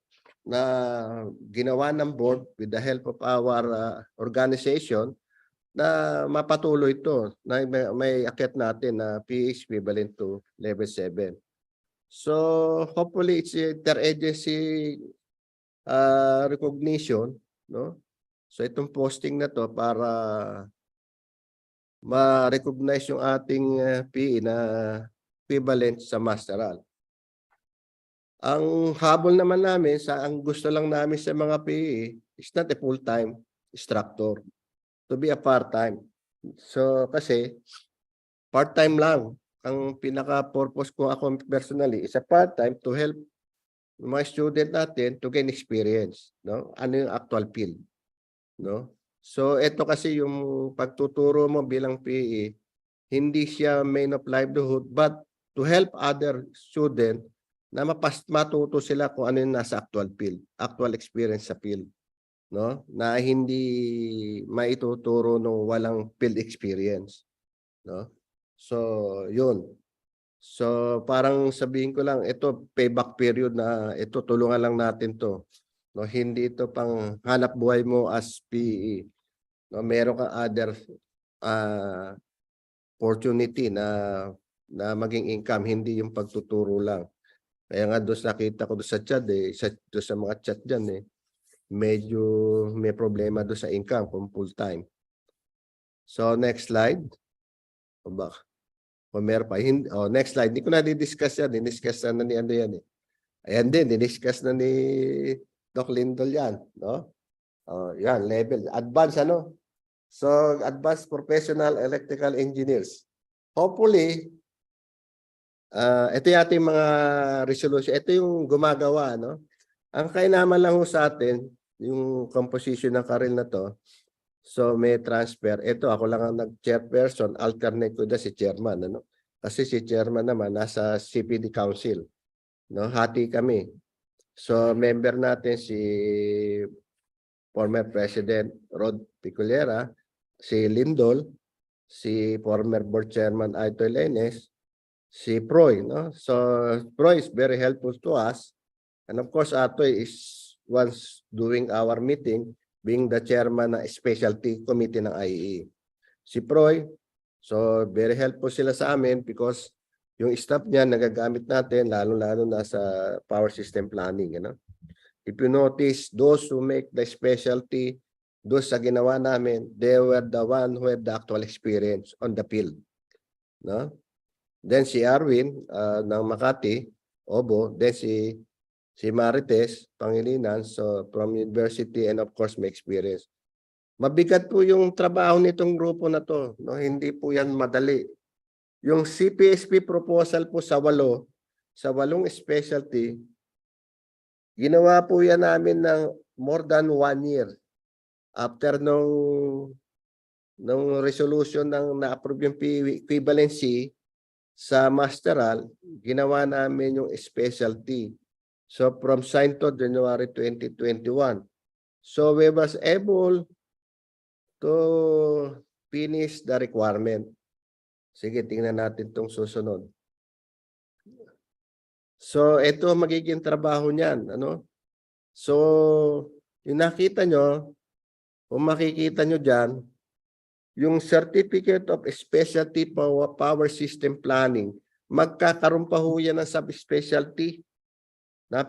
Magagawan pa ho po namin yan ng level alignment matrix as explained by BP Lindol.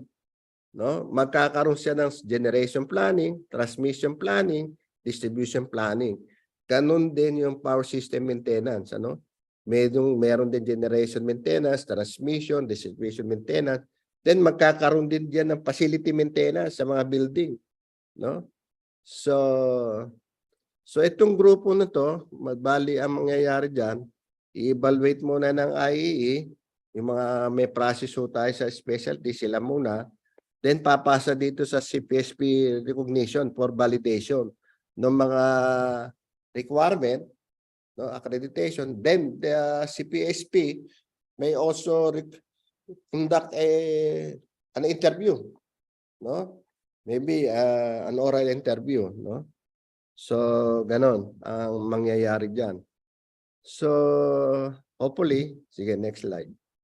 Tingnan natin. So, ito yung guideline, professional, effectiveness. Sige, next. Yan yung level, hindi ko na di-discuss yan, no? So, sa level 7 yan. Sige, lakpas mo na, di-discuss na lahat ni BP yan, eh. Sige, baka mamaya open forum na to, mukhang wala na yan, eh. So, Birkimiotis 16 yan, ano? Isa pa. Ngayon do sa specialty, magiging 10 na lang, as said ni BP Lindol. Wala na siguro. Next.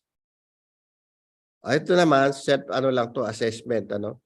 Kung gusto nyo mag-PE, tingnan nyo yung self-assessment nito sa inyo. So, meron tayong self-assessment na pinopropose. Sige. Based this siya sa 16, do sa LAMP, no? Sige, next pa. Yan. So, ito yung buong trabaho, ha?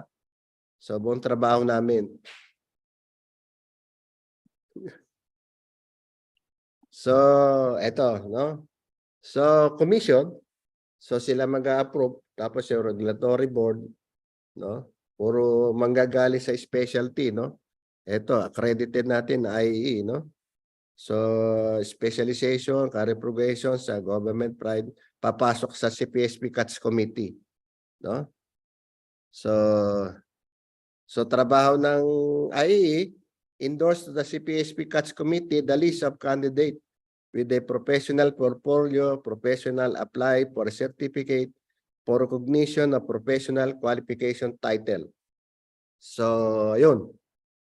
Then itong CPSP, of course, yung specialization natin, meron niyang criteria, no? Sino-sino at sino-sino rin na mag-evaluate. So may procedure po 'yan, ha? Validate the professional portfolio of candidates. So after na pumasok doon, yun na yung board na magre-recommend to propose resolution granting, no? Then kung na-endorse sa commission proper ng PRC, doon ka magkakaroon ng certificate of recognition. Ano ang pagkakaiba nito? If you remember, there's always a private group na nagsasabi na may specialization, no? So, private organization. The difference here, this is a government recognition, no? So, as you notice, pagdating sa regulatory, is part ng government. no?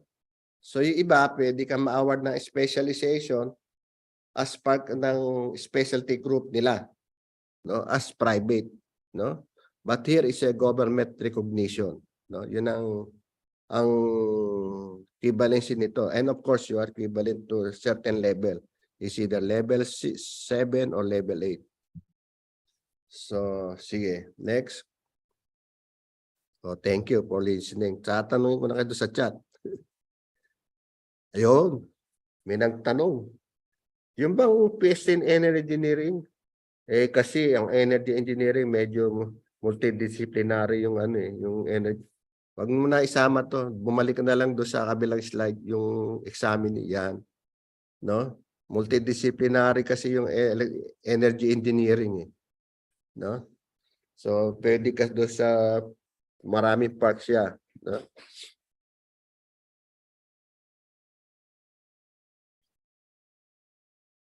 Sir Francis, Sir Jim, thank you very much. Honorable Jaime V. Mendoza. Mga chat, no?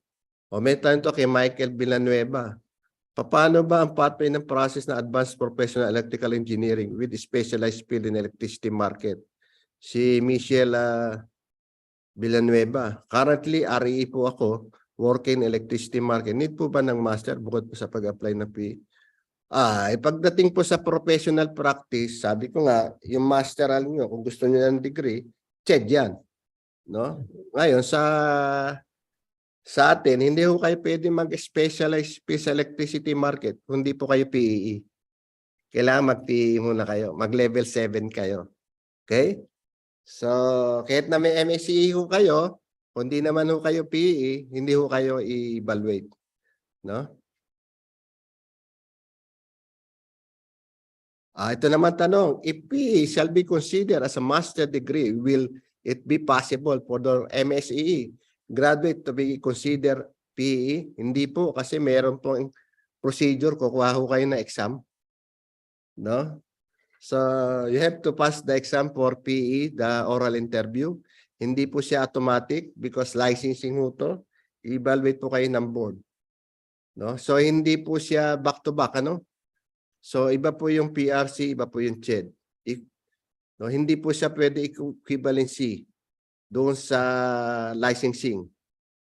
No?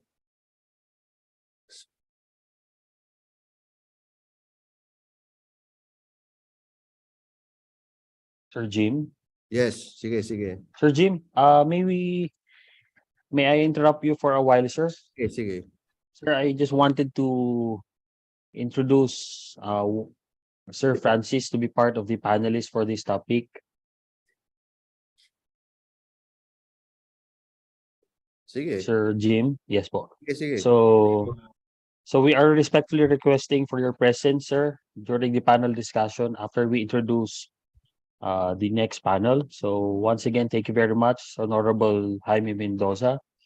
So one of our next panelists is the chairman of the Professional Regulatory Board of Electrical Engineering. He obtained his Bachelor of Science in Electrical Engineering at Pamantasan ng Lungsod ng Maynila. In the long run of his profession, he has performed executive functions of various organizations and companies. 2002 IIEE National President, 1996 to 1997 SPECS President, 2005 to 2008 Chapter Head of Brotherhood of Christian, 2008 to 2010 Chapter Head of PCA, 2011 to 2014 Business and Professionals Manila Chapter, MANCOM, Director for Women, Youth, Seniors, and Singles Ministry, former Chairman of the Distribution Management Committee, ERC, Chairman of the Market Surveillance Committee, PEMC, WSM, and ACPE Philippines, ASEAN Representative, PRC, and also contributions to the professional earned him the most outstanding professional in the field of electrical engineering, awarded by the Professional Regulation Commission in 2009, and Gintong Ani Award by the Pamantasan ng Lungsod ng Maynila in 2010, to name a few. Ladies and gentlemen, let us all welcome Honorable Francis V. Mapile. Good morning, sir. Morning. Sir, may we humbly solicit your insights regarding the updates also? All right. Actually, Engineer Mendoza, the Honorable Engineer Mendoza, has eloquently explained already as far as the CPSP is concerned. He is under our resolution. He is the chairperson spearheading the CPSP. And as you know, they're doing a very, very good job together with his team or committee in IIEE. And together with the CPSP committee in PRC, I am so pleased to inform you that we were the first actually to be granted the registry as far as the engineering is concerned. I'm not very, Engineer Mendoza is not more familiar than me in the other discipline, but as far as the engineering is concerned, we are proud to say that if we're not the first, we are one of the first who were granted these CPSP registry under the Philippine Qualification Reference Framework. And as what mentioned by Engineer Mendoza, we do have a lot of challenges ahead of us.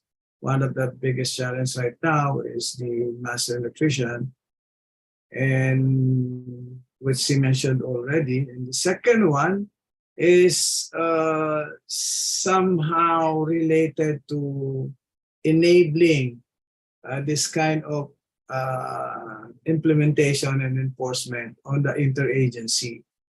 As mentioned by Engineer Mendoza, and I think was also partially mentioned by Lyndon Bagge, there is still, I think, a need for a certain enabling resolution or a memorandum circular for that matter coming from CHED or so that those who ask raise a question of the equivalency between a PE and a master degree in EE, they will be recognized fully, right?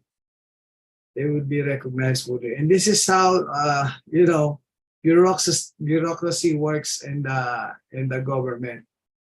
This is beyond our control, but I know that the Committee of Engineer Mendoza, together with all the other PRC boards, is working very hard to facilitate a lot of these things. And since we get a lot of these questions already in relation to the implementation of a PEE level 7 equivalent to a master's degree in the academe, we do have this really a bit of a challenge right now, and hopefully that there would be some intervention from our PRC officials so that this will be implemented smoothly, the same way that we are thinking of this to make a smooth transition, smooth implementation of our PEEs being equivalent to a master's degree. Now, I'd like to also confirm that it's a different thing when you talk about being an MSEE practicing the work of a PEE. Please do not be confused about these things. An MSEE or a teacher for that matter who is who is a graduate of an MSEE but has a registered EE license cannot perform the obligation and the duties of a PEE under RA 7920. If he do that, he will be facing a possible non-compliance or violation of the Republic Act 7920. So please bear that in mind, that if you're an REE and even if you have an MSEE, given to you by CHED, you are still not allowed to practice the professional electrical engineering until you take the board exam for the professional electrical engineering examination. So don't confuse yourself. So be careful about that. Otherwise, you might get into legal trouble. Okay? Thank you, Oscar. And I'd like to congratulate my colleague, Honorable Mendoza, for the very, very nice presentation. Yes, sir. Sir, can we still read some of the questions from the audience? It's I leave the matter to my colleague, Engineer Mendoza. Noted po, Sir Francis. Sir Jim? Yes. Sir Jim, we still have a few questions from the attendees. Time mo, JR. Yes po. Sir, am I right in understanding that PEs in the academe should be only part-time instructors? Thank you po. Nasa ano A yan question from Edmund Edison. Nasa personality yan ng tao kung gusto niya mag full-time o part-time. But of course, usually, yung mga practicing ng other profession ng PE, mostly nakikita ko sila mga part-time. Bibihira yung nagpo-full-time.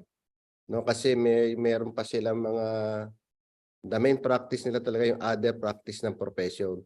Yung iba kasi mga contractor, mga consultant, no? So kung gusto niya mag full-time, nasa desire niya na yun, na individual. So, yun. Decision niya na yun, kung part-time o full-time. Yeah. Further to that, I think if you wanted to become a full-time faculty and you're a PEE, we leave the decision to you. All right. I think what we are common in the opinion is that the very purpose that you wanted to go into full-time is to share your experiences with the students. Whether you wanted a full-time source of your income or not, we leave that matter to the person. Okay, sir. Thank you po. Sir, last two questions. Is there a possibility that RA 7920 be reenacted due to these issues for legality purpose? A question from Sir Alberto Ramos. Meron tayo, yung ating IE may proposal na sila for revision ng ating electrical engineering law. Andun na siya kasi nandun sa may mga proposal na yan. Matagal nang ginagawa ng ating legal committee sa IE mismo. Partner, baka gusto mo enhance? Yeah, actually, there is an ongoing discussion right now as far as the amendment of RA 7920 is concerned. So this was presented to me and we made some comments on the amendment to incorporate those things as mentioned by Engineer Mendoza and other things that we think that will improve RA 7920 for the benefit of our electrical engineering practitioners. In fact, what we did there is to go ahead on the amendment. In fact, na-mention na to ni Engineer Mendoza regarding our new resolution as far as the master electrician qualification requirement is concerned. You're going, we are now into enforcement or implementation of a new resolution on the requirements. If you're going to take a RME examination by next April, by 2023, you know, partner. Yes. We will be requiring now, of course, the PRC, the frontliners will be requiring you now a TESDA certification of NC2 and NC3 certification. Okay, and then such other certification will have to pass through the IIEE chapter, verifying and making a confirmation that you are really an active practitioner in your field of expertise, which means that also you are in the practice because you are part of the stakeholders called the IIU. So these are supposed to be included in the amendment of the law, but you know, the amendment is taking too long. So we took the time out of reviewing our RA 7920, and we were able to discuss this with our legal lawyers in PRC, and we were able to come up with such a solution. So yes, we are going to make an amendment for the RA 7920. Thank you, Sir Francis. Last question to be entertained po. Is there PE mentoring for the ACADEME available at the moment? Question from Sir Ronnie Reyes.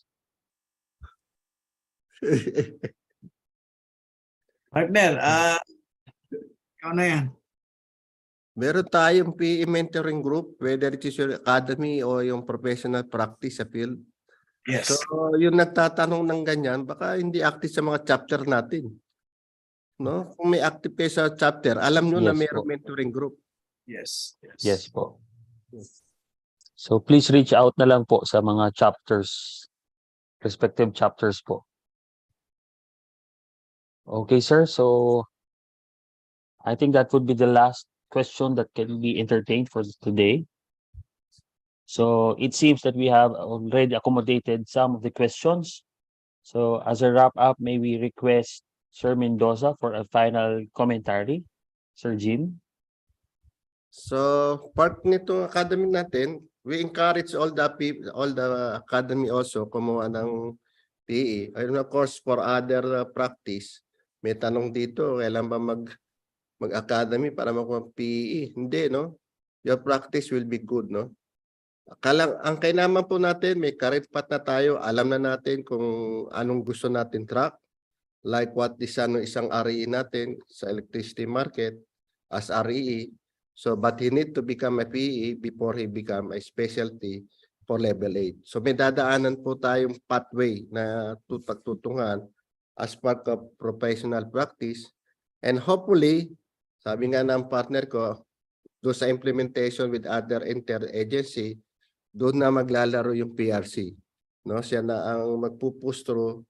And in the near future, we are expecting and we are discussing with the PRC na ating IID ay magkaroon na ng level.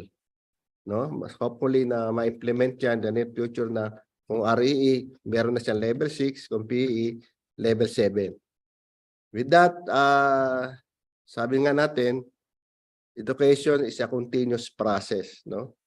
So, habang gusto nating mag-practice, we have to attend seminar, upgrade ourselves, park yan na new learning. We have to learn new ways, especially technology is very fast. With that, good morning po sa inyong lahat.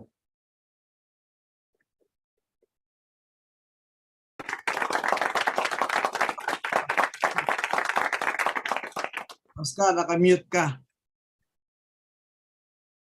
Thank you very much, Sir Jimmy.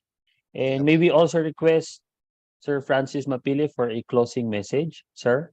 Okay, this is a very good seminar, a very good an opportunity for all of us to understand what is happening right now in our industry. And a while ago, I was listening to the Internet of Things, the 4th Industrial Revolution, and we really have to work this out because this is the new trend in technologies. And I congratulate each and every one of you for attending the seminar, and I hope that you have learned so much from this and be part of a continuing growth of the IIE. Please include yourself or be part of a innovation on all the things that we have to do for the best interest of our members and of course our society as a whole. Thank you so much for the invitation. Thank you. Thank you very much, Sir Francis. So we will now proceed with the awarding of the Certificate of Appreciation. So as a token of gratitude, please allow me to present the certificates to our panelists. The Institute of Integrated Electrical Engineers of the Philippines Incorporated, 47th Annual National Convention. This certificate of appreciation is hereby presented to Honorable Jaime V. Mendoza in grateful acknowledgement and sincere appreciation of his invaluable contribution as the technical presenter and panelist on the topic Career Progression and Specialization Program for Electrical Engineering Profession during the ACADEME and EE Educators Forum in conjunction with the 47th Annual National Convention and 3E Expo 2022 with the theme Leadership, Rising Above Adversity Through Passion and Commitment, Leading on the Road to Recovery, held on November 7 to 12, 2022 in Manila, Philippines via Zoom conferencing. Given this 8th day of November 2022, signed Engineer Alberto R. Herrera Jr., 2022 IIE VP External Affairs. Engineer Lyndon R. Bague, 2022 IIE VP Internal Affairs. Engineer Esperanza A. Collado, 2022 IIE National Secretary. And Engineer Feliciano F. Pado III, 2022 IIE National President. Sir Jim, please accept this certificate of appreciation. Thank you. Thank you very much, sir.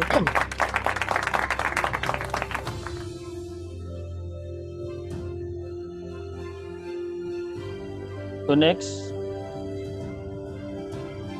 we award the certificate of appreciation is hereby presented to Honorable Francis V. Mapile in grateful acknowledgement and sincere appreciation of his invaluable contribution as a panelist on the topic Career Progression and Specialization Program for Electrical Engineering Profession during the ACADEME and EE Educators Forum in conjunction with the 47th Annual National Convention and 3E Expo 2022 with the theme Leadership, Rising Above Adversity Through Passion and Commitment, Leading on the Road to Recovery, held on November 7 to 12, 2022 in Manila, Philippines via Zoom conferencing. Given this 8th day of November 2022, signed Engineer Alberto R. Herrera Jr., 2022 IIE VP External Affairs.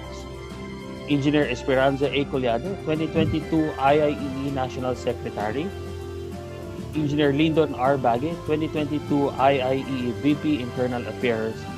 And Engineer Feliciano F. Padua III, 2022 IIE National President.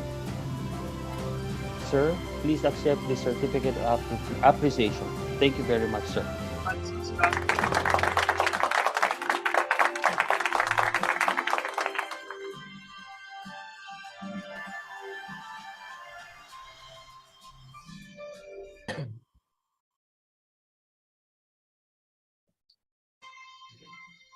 So we can now end. Thank you very much for attending the EE Forum and ACADEME Forum for this morning. We can now proceed with the lunch break, and we will be proceeding with the technical seminar at 1 o'clock. I think that would be the EE Educators Forum at 1 o'clock. So we'll be having our lunch break from 12 o'clock to 1 p.m. So once again, thank you very much for attending. See you at 1 p.m.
Welcome. Before we begin our meeting, please be informed of the following video conferencing etiquette. Number 1. If using a laptop, tablet, or mobile phone, make sure that your battery is fully charged to avoid sudden disconnection. Number 2. To be the best, you have to look the best by observing and wearing appropriate attire fit for the meeting. Number 3. Be on mute at all times and listen attentively to whoever is speaking. Number 4. Maximize the use of chat box and other tools made available by the system whenever you want your voice to be heard. Number 5. Avoid interrupting the speaker and make sure that you are acknowledged before you speak. Number 6. As much as possible, turn on your video so that we could have a wonderful conversation. Number 7. We encourage you to station yourselves at a place free of destructive noise so that you could focus on the meeting. And lastly, number 8. We want to capture the moment with you. Kindly stay until the end as we will have a group photo after. Thank you, and have a good day ahead.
Welcome.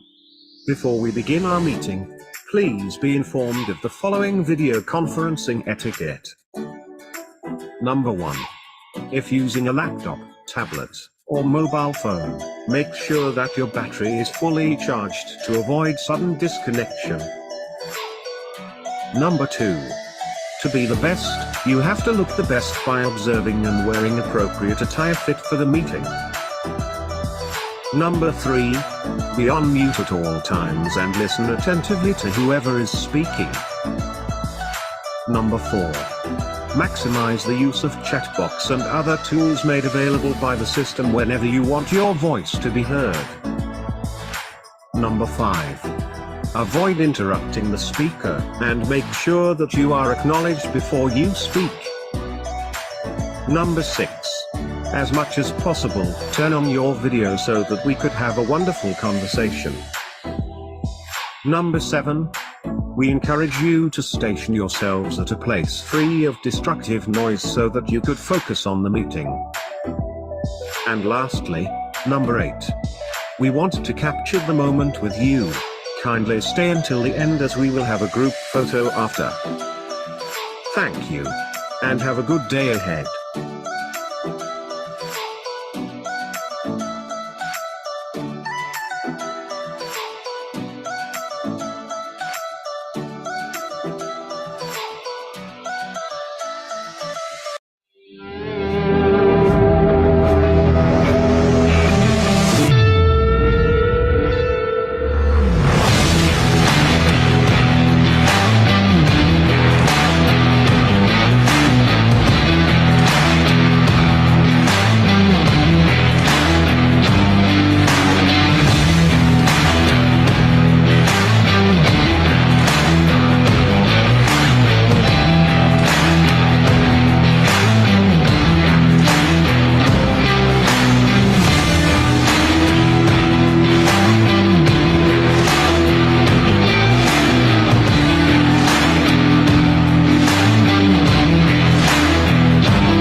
Welcome. Before we begin our meeting, please be informed of the following video conferencing etiquette. Number 1. If using a laptop, tablet, or mobile phone, make sure that your battery is fully charged to avoid sudden disconnection. Number 2. To be the best, you have to look the best by observing and wearing appropriate attire fit for the meeting. Number 3. Be on mute at all times and listen attentively to whoever is speaking. Number 4. Maximize the use of chat box and other tools made available by the system whenever you want your voice to be heard. Number 5. Avoid interrupting the speaker and make sure that you are acknowledged before you speak. Number 6. As much as possible, turn on your video so that we could have a wonderful conversation. Number 7. We encourage you to station yourselves at a place free of destructive noise so that you could focus on the meeting. And lastly, number 8. We want to capture the moment with you. Kindly stay until the end as we will have a group photo after. Thank you. And have a good day ahead.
Welcome.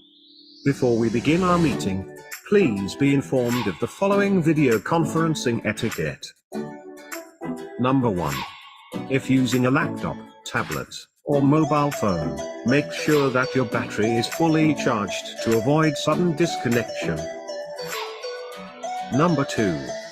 To be the best, you have to look the best by observing and wearing appropriate attire fit for the meeting. Number 3. Be on mute at all times and listen attentively to whoever is speaking. Number 4. Maximize the use of chat box and other tools made available by the system whenever you want your voice to be heard. Number 5. Avoid interrupting the speaker and make sure that you are acknowledged before you speak. Number 6. As much as possible, turn on your video so that we could have a wonderful conversation. Number 7. We encourage you to station yourselves at a place free of destructive noise so that you could focus on the meeting. And lastly, number 8. We want to capture the moment with you. Kindly stay until the end as we will have a group photo after. Thank you, and have a good day ahead.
Welcome.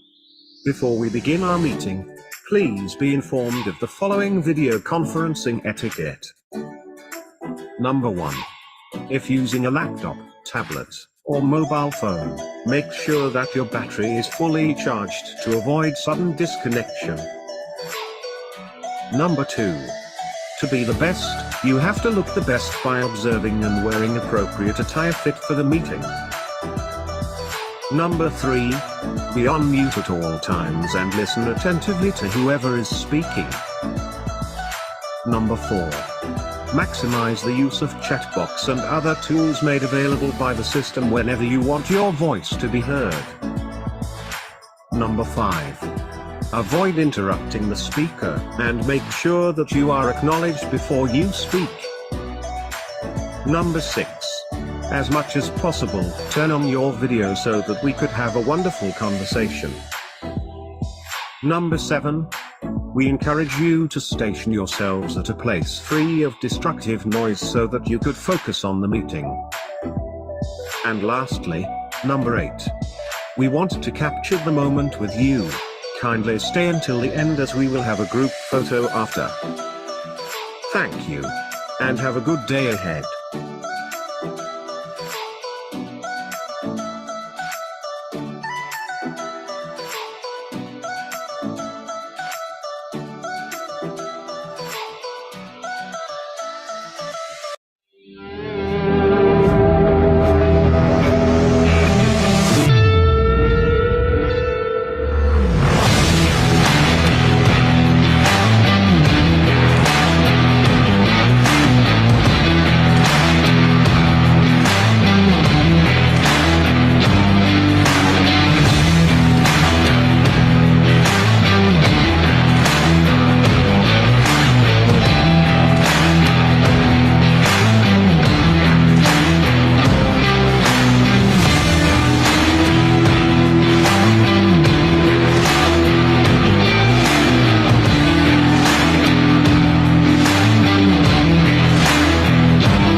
Ako na ba? Nag-play?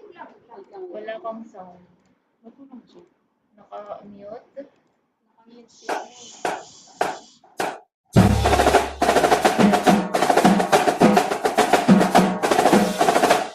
The best, you have to look the best by observing and wearing appropriate attire fit for the meeting.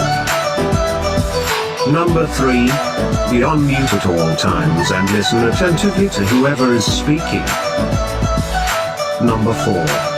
Maximize the use of chat box and other tools made available by the system whenever you want your voice to be heard. Number 5. Avoid interrupting the speaker and make sure that you are acknowledged before you speak. Number 6. As much as possible, turn on your video so that we could have a wonderful conversation. Number 7. We encourage you to station yourselves at a place free of destructive noise so that you could focus on the meeting. And lastly, number 8. We want to capture the moment with you. Kindly stay until the end as we will have a group photo after. Thank you. And have a good day ahead.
Ano?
Okay na?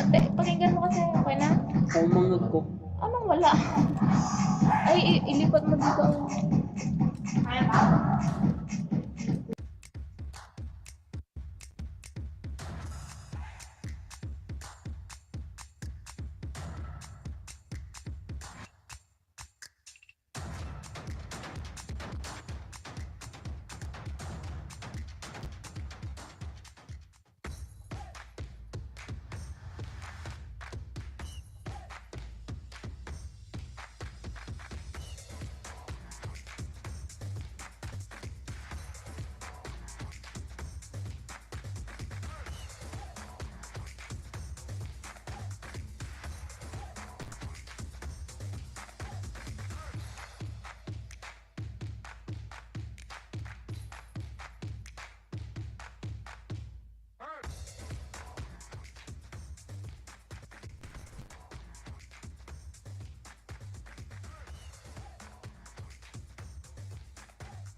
Welcome.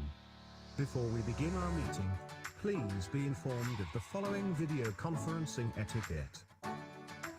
Number 1. If using a laptop, tablet, or mobile phone, make sure that your battery is fully charged to avoid sudden disconnection. Number 2. To be the best, you have to look the best by observing and wearing appropriate attire fit for the meeting.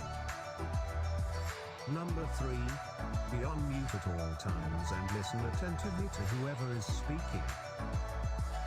Number 4. Maximize the use of chat box and other tools made available by the system whenever you want your voice to be heard. Number 5. Avoid interrupting the speaker and make sure that you are acknowledged before you speak. Number 6.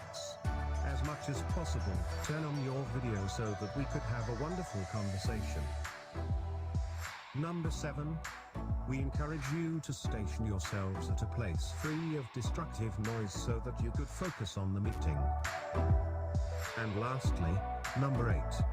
We want to capture the moment with you. Kindly stay until the end as we will have a group photo after. Thank you, and have a good day ahead.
how can we ensure good lives for all, now and in the future?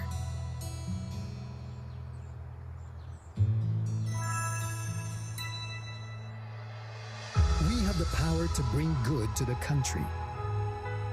We have the power to make it brighter. From small communities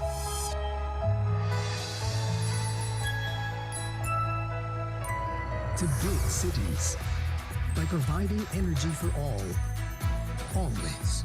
Energy that's reliable and renewable.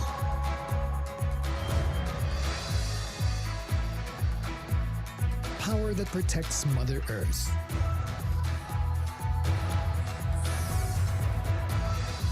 Power that takes us places, keeping them cleaner and greener. From the centers of our operations to the edges of our network, as we serve our customers, we have the power to conserve our resources. Thanks, Anna. Brought my going. To protect and preserve our planet, our one and only home, and to ensure our health without harm. We have the power to care for our people, while safeguarding their well-being. We empower them to deliver excellent customer service, to improve lives towards a brighter tomorrow. Your new home is now connected. Thank you. We can help bring forth prosperity and a brighter future for all.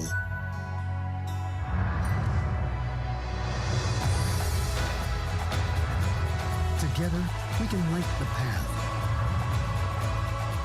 empower the good life today, and for our children's tomorrow.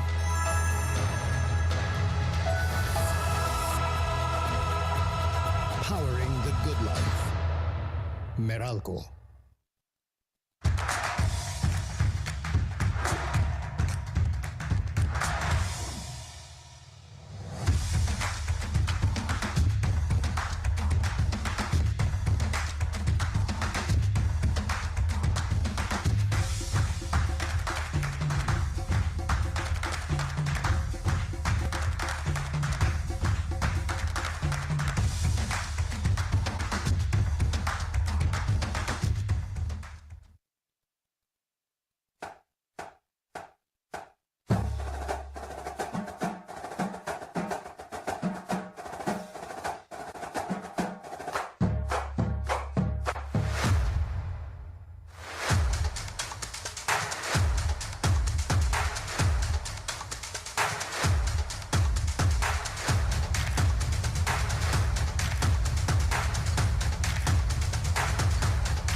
Welcome.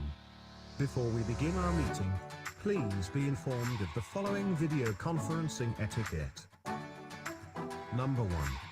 If using a laptop, tablet, or mobile phone, make sure that your battery is fully charged to avoid sudden disconnection. Number 2. To be the best, you have to look the best by observing and wearing appropriate attire fit for the meeting. Number 3.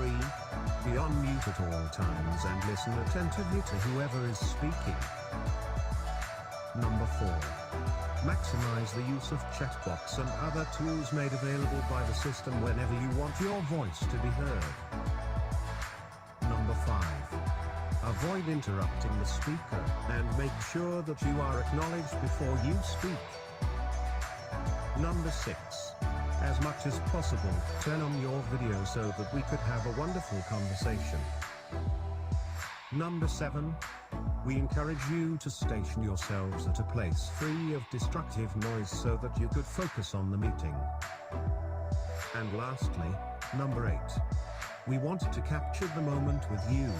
Kindly stay until the end as we will have a group photo after. Thank you, and have a good day ahead.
To the National President, Engineer Feliciano F. Padua III, to the Vice President for Internal Affairs, Engineer Lyndon R. Bague, to the Vice President for External Affairs, Engineer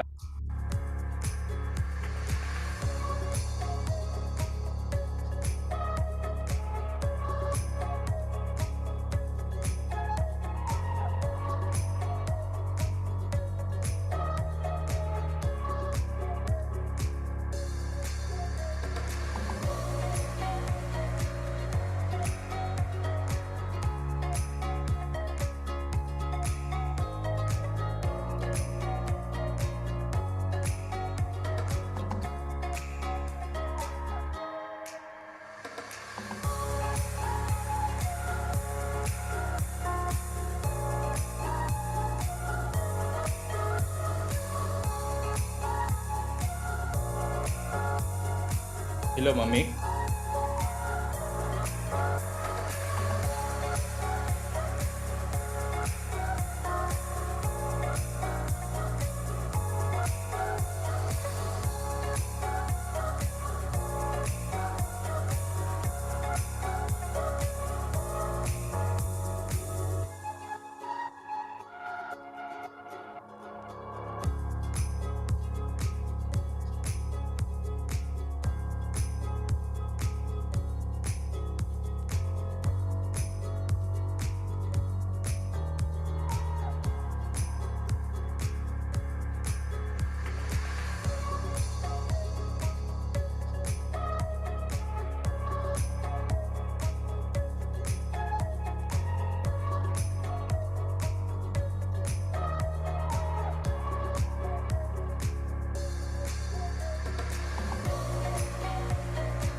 To the National President, Engineer Feliciano F. Padua III, to the Vice President for Internal Affairs, Engineer Lyndon R. Bague, to the Vice President for External Affairs, Engineer Alberto R. Herrera Jr., to the National Secretary, Engineer Esperanza A. Collado, to the speakers, Engineer Eleanor M. Reyes, Engineer John Christian Y. Nicdao, and Dr. Romano Cunera, to the SAAC committee headed by Engineer Ronald Vincent Santiago, participants, ladies and gentlemen, good afternoon and welcome to the Electrical Engineering Educators Forum. This forum aims to promote and highlight advancements in the electrical engineering discipline, as well as to create an avenue for sharing new ideas and developments in the academe among schools and universities nationwide offering Bachelor of Science in Electrical Engineering. In this forum, we invited 3 extraordinary faculty members with innovative minds and exemplary ideas that will truly benefit students through the development of new methods of instructions as our speakers for today. They are Engineer Eleanor M. Reyes of Batangas State University, Engineer John Christian Y. Nicdao of Mapua University, and Dr. Romano Cunera of Far Eastern University Institute of Technology. Our first speaker is Engineer Eleanor M. Reyes. Engineer Reyes is an associate professor of Batangas State University. and the department chairman of the Electrical and Computer Engineering Department. She is a professional electrical engineer, an ASEAN engineer, a Master's of Electrical Engineering, and soon to finish Doctor of Technology. Engineer Reyes is also a member of the Association of Energy Engineers, Institute of Integrated Electrical Engineers of the Philippines Incorporated, Asia Pacific Consortium of Researchers and Educators Incorporated, Philippine Association of Extension Program Implementers, and Teachers Organization of the Philippine Public Sector. To talk about smart technology in engineering education, let us welcome Engineer Eleanor M. Reyes.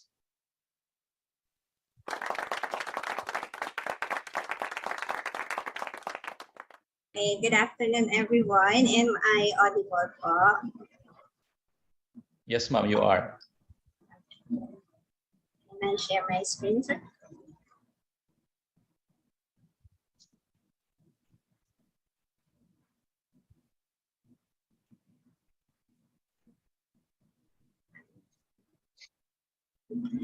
Ay, nasa pa. Okay po. Okay, good afternoon, everyone. So my topic is something like very innovative from its title, but do not expect that this is too innovative. So kasi po when I accepted the, am I audible, sir? Again? Yes, ma'am, we can hear you loud, Okay, loud and clear. Sorry. Okay. So when I accepted this event, so sabi nila this is about smart technology in engineering education learning, and I saw the profile of the authors. So we came from different universities, and we are in the ACADEME forum. And sabi ko, ano yung i-discuss ko dito? Since we are all in the ACADEME, we are all experiencing this hybrid learning. So sabi ko, ano yung i-discuss ko with my co-academicians. So what I think of is, maybe I will just share the online learning or the flexible learning that we are having here in the university. Okay. Oh, let us start this one.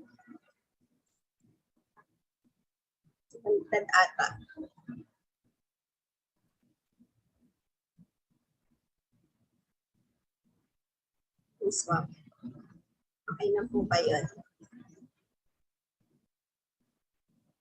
Yes, ma'am. Okay.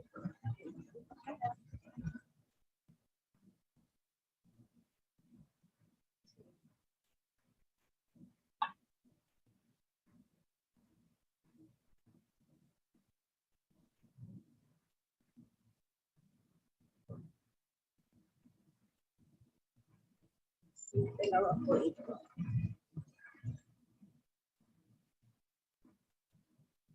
After everyone.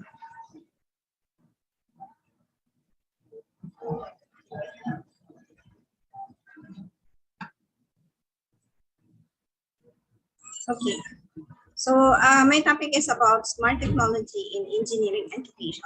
So a hybrid learning. So when did we start hybrid learning? When did we start this hybrid learning? So it started maybe during the pandemic, right? During the pandemic.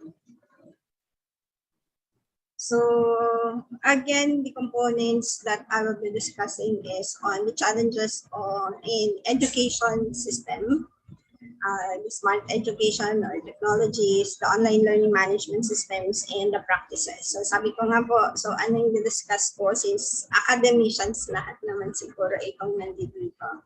And all of us are doing this hybrid learning. Okay, so when did it start, or when did it started? So the novel coronavirus, this is started, the COVID-19 started in 2019, and has spread globally since its first report in Wuhan, China in December 31, 2019. And since then, cases have been exported to other Chinese cities, so as well as internationally, and highlighting concern of global outbreak. And then from that, ano yung naging effect sa atin with this COVID-19? So all of us are affected, of course. So nagkaroon tayo ng travel bans. So we have quarantine during those days. So travel ban was imposed to prevent potential infected people from spreading the disease. So the Philippine government also declared a community quarantine during those times for Metro Manila, beginning in March 15 until April 14. So, and it was made even more stringent by extending the quarantine to the whole island of Luzon. And then this quarantine consisted of the following measures. So, nandyan po yung social distancing, suspension of classes, closure of sea, air, and land travel, establishment of checkpoints for temperature screening, temporary closure of non-essential business establishments, encouragement of the work from home arrangements, and prohibition of mass gathering and non-essential public events. Okay. And during this quarantine period, of course, maraming affected, and syempre all of us are affected, and even the students are affected. Naalala pa po namin noon during this time, so we stopped yung classes. So ilang months tayo napatigil bago pa mag-start pa rin ulit yung online classes, mapag-desisyonan yung online classes. Pero these students were affected. And then the present COVID-19 pandemic has brought extraordinary challenges and has affected the educational sectors. And no one knows when it will end. Even now, although we are practicing na rin the limited face-to-face, so meron pa rin po tayong online. So every country is presently implementing plans and procedures on how to contain the virus. And the infections are still continually rising. So in the educational context, to sustain and provide quality education despite of lockdown and community quarantine, the new normal should be taken into considerations in the planning and implementation of the new normal policy. Okay? So nagkaroon na po tayo ng new normal in education. So during this pandemic, most countries around the world have temporarily closed educational institutions. So this is to contain the spread of COVID-19 pandemic and reduce infections. So this closure has affected more than around 1.2 billion learners worldwide, and also affected 28 million learners in the Philippines. Okay.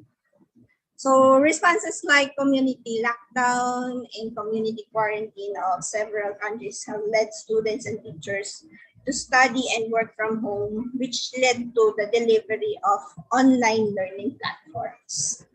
Okay, so dun po natin nakita na we teachers, we instructors, we educators are working from home, teaching from home, only to deliver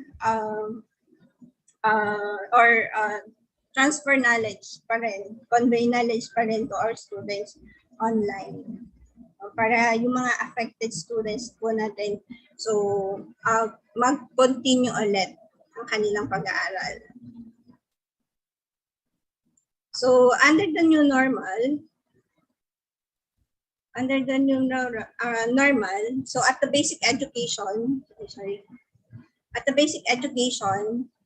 so the Department of Education implemented the learning continuity plan. So parang yung online learning and yung modular learning nila.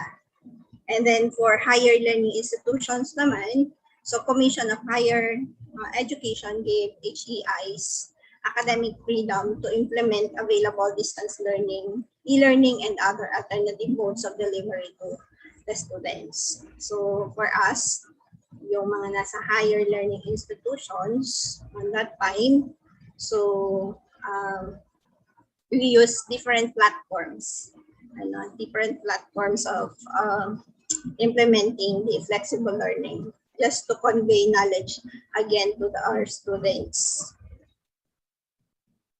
So in the higher education institution, new normal would be virtual classrooms. So the Commission on Higher Education suggested to strengthen online platforms and blended learning such as, but not limited to, yung ating mga Google Classrooms or yung mga Google Space, the Messenger, yung Facebook natin, yung Zoom, yung Edmodo, YouTube, TED-Ed, yung mga ginagamit natin as and some of our academicians do also have their LMS. So in addition, both will adopt numerous learning delivery options such as, but not limited to, face-to-face, blended learning, distance learning, and homeschooling and other modes of delivery. So there are new normal policies that was crafted and implemented in all universities to provide supportive and direction to the entire academic community. So in adapting to the new learning environment. So in our institution, so we have the implementation, the IRR of the general guidelines on the conduct of flexible learning. So this is to ensure the uniformity of approach in facilitating and monitoring the classes using flexible learning modality. So para in a few years, it's 2 years now we are conducting this flexible learning. So kailangan natin ng uniformity. So siguro lahat naman tayo po is meron ganito sa the IRR for the guidelines of this flexible learning. So the development of the new normal education is connected with the application of digital technologies. Okay, so with this new normal, so some devices, the internet connections, these are the important things that we should have, para we could continue our learning process. So education from the traditional system of transfer of knowledge, meanings, and values from the teacher to student is being transformed into a system of managing receptions of information flows from students and assessment of their competencies. Okay? So yung traditional natin na classroom discussion, so naging na lang po siya, titingnan natin kung the students are absorbing ba yung ating itinuturo sa kanila during the online learning.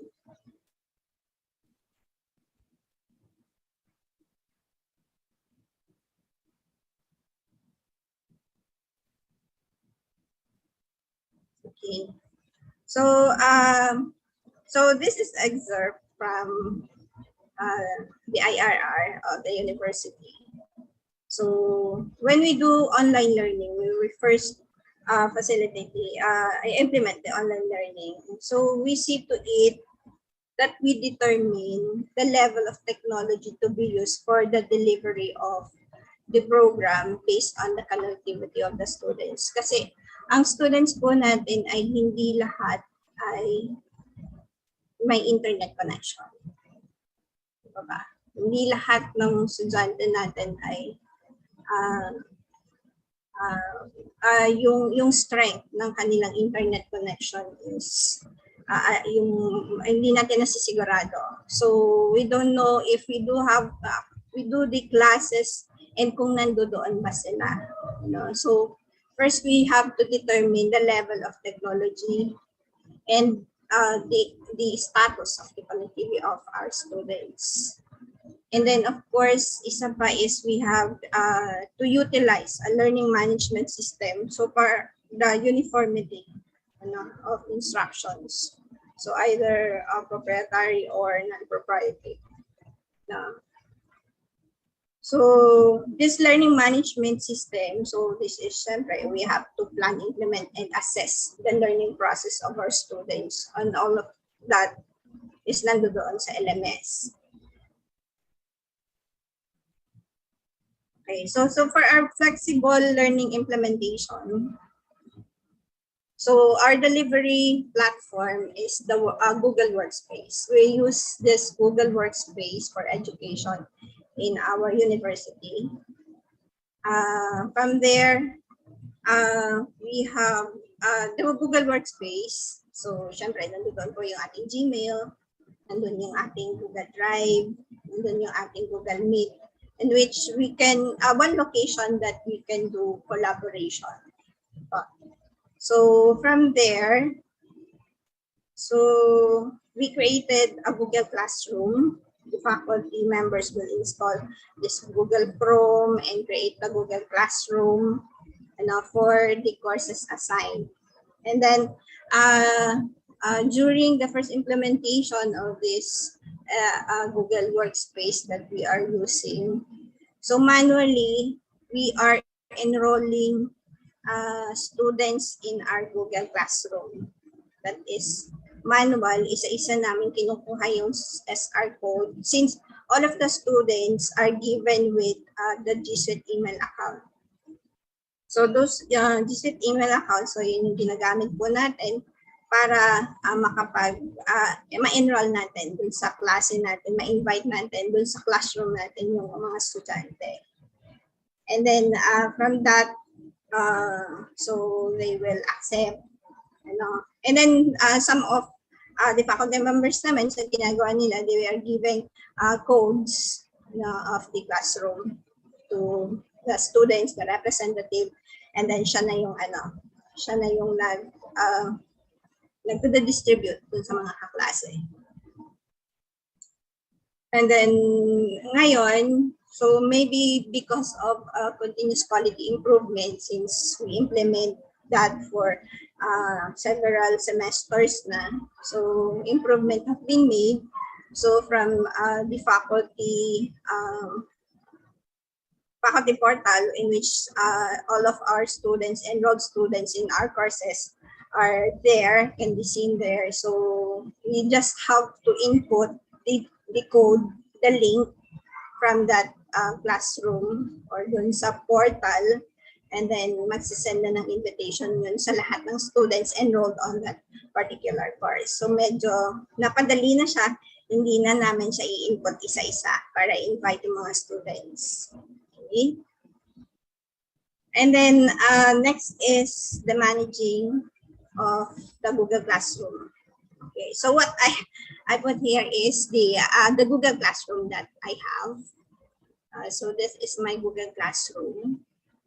I have here my classroom for my students, and the engineering 401, so those are for my students, and then engineering management and photo analytics for my masters, And ito namang dalawa ko is for my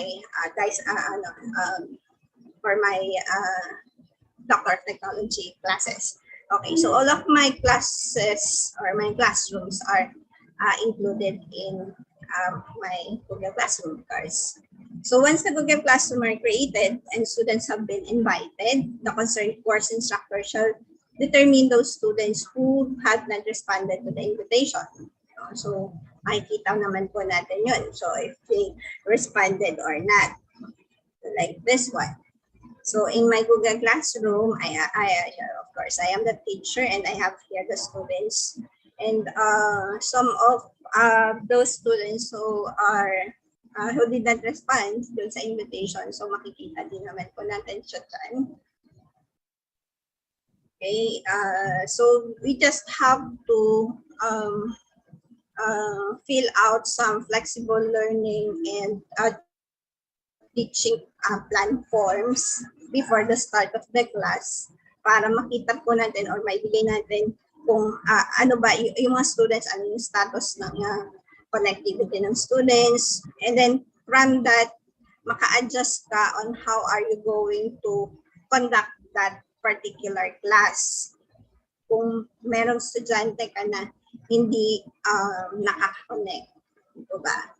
So meron doon na mga limited connections, meron doon na okay na yung connection. And how about those students that do not have connectivity? Okay. So you have to do plans or you have to provide another plan for those students for them to cope up with the online learning. Okay, and then this is my this is the classworks. This is the classworks. This is the content of the class, the classes that I am implementing in this particular course. You know, so given the week and given all the modules, the topics, and all the assessment tasks that we have during those days na we are doing these classes. And then we also have in the university, we have the Center for Transformative Learning. So not only the topics and some of the lectures that we provided, hindi lang po yun yung dinidiscuss or hindi lang yun yung pinag-aaralan ng mga students natin. So they can also browse from this central. So this is called central. So the Center for Transformative Learning. So this is responding to the need of the present time. The Batangas State University establishes the Center for Transformative Learning, or the Central, which shall serve as the arm of the university as it migrates from the traditional to alternative mode of teaching and learning. Okay. And then, so from that, ano pa ba yung content ng aming Central? So we have the ituro. Ituro ang ano po nilagay doon. So the ituro is a collection of online materials on how to master online tools for effective learning. So our students, syempre when they enter first year, so we don't have to do orientation and teach them isa-isa on how to use the G Suite email, how to use the Google Classroom, how to use the Google Meet. So you can browse here or can browse the YouTube. So syempre mas maano po dito sa sa center for or sa central namin. So you can browse all of those para mas mas prepared sila for the classes. And then we also have the learning resources. So they can also browse from these learning resources that we have in Central. So the OpenStax, the Nano PDF, MIT OpenCourseWare, the Coursera, TEDx, the TED-Ed, the Khan Academy, and there are still other online or other online links that we have in the central. And then also we have the IEEE Explore in this central, which the IEEE Explore subscription made accessible online and off campus for by-state students and faculty. Only they are going to use the GSIT account to log in for this IEEE Explore. Okay. And then so since nga sabi ko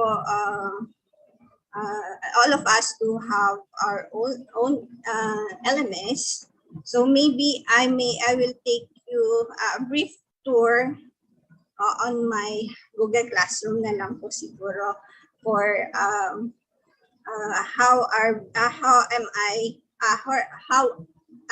am I using my Google Classroom.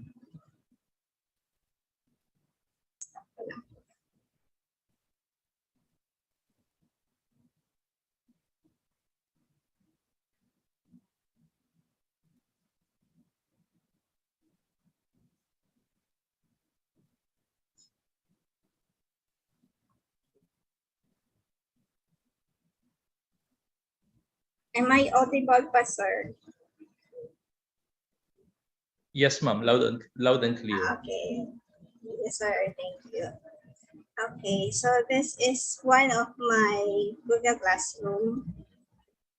So this is the introduction to engineering that I am handling this semester. So we have the Google Classworks, the classworks that all of my students can access weekly during our classes. Okay, so here we have the attendance, week 1 and week 2, and every week. So we have different we call this lessons and assessment tasks for this one. So I have here. So this is the maybe the most lengthy week. Medyo marami pong pagawa si ma'am dito sa part na to. So some of here, the lecture here are not posted. So some, this one, ito lang po yung pinused ko for them for assessment. Since today, we do hybrid learning. We do the limited face-to-face. We have week 1. The electrical engineering is assigned week 2, week 4. Even numbers.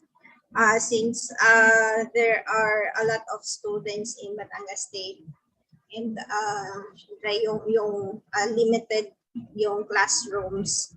So we scheduled classes of different programs. So yung electrical engineering po is assigned week 2 and week 4 of the month. Okay. So during week 1, so we're online. So ang modality namin is online discussion, and then week 2, so nandito naman sila sa school, and then they are doing their assessment task, discussion and assessment task. Okay, and then we also have our breakout rooms. So sa breakout rooms ko po, so talagang hiniwalay ko na sila with this one. So, ayun yung ginagamit nila. So, isa-isa ko po silang during consultation, isa-isa ko silang pinapasok dito sa sa kanilang Google Meet para po for consultation of their assessment task. And then I have also week 7, 8, 9, and as you can see, maybe we're in week 8. Week 8 na, pero some of this ay hindi ko pa posted since dito pa namin po siya tinatapos sa week 6. Yung week 6 namin, medyo mahaba po, and there are some preparations that we are doing here in Batangas State. Kaya siguro po, and then siguro because of the holidays. Okay, and then week 10 to week 18. So we have gallery walk on week 18. No? So all of their final project will be assessed in the gallery walk. Okay. And then also, of course, my students, I don't have a co-teacher with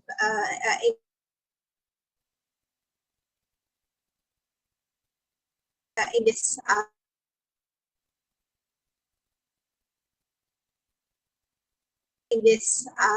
class, our students. And then, of course, we have the grading system, assessment task for or the grades of their grading system. Okay, po. And then, how are we assessing this one? How are we going to assess online modalities, online learning of our students? So we see to it that all of their activities are done by the students and not yung kinopya lang. From the assessment that I am doing with this course siguro is through kasi gusto ko makita po na sila yung gumagawa, so I am doing video recording tawag doon, so AVP from my students to see to it na they are learning. So you will be giving instructions and so sila na yung magagawa. Sabi nga nila sa akin, si ma'am ay mahilig magpa-video. Mahilig daw po akong magpa-video. Okay, so like this one, so I will share one or two presentation of my students. Just like this, stop share.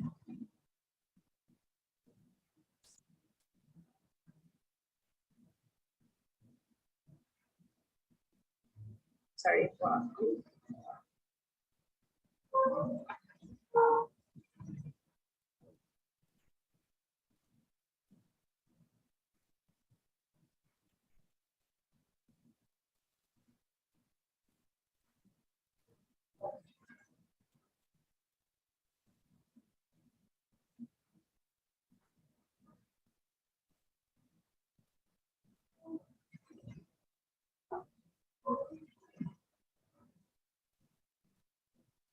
Monica, hindi ko sorry po, hindi ko po maalis ito sa taas. Ayan.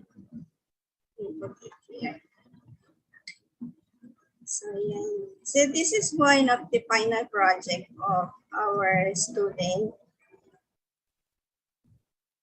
This one. Okay. So, mahilig kasi po si ma'am magpa-video. So, since online nga po kasi yung modality, so we cannot present this face-to-face. So, ito po yung lagi ka nire-require sa kanila, you know, for them to be assessed.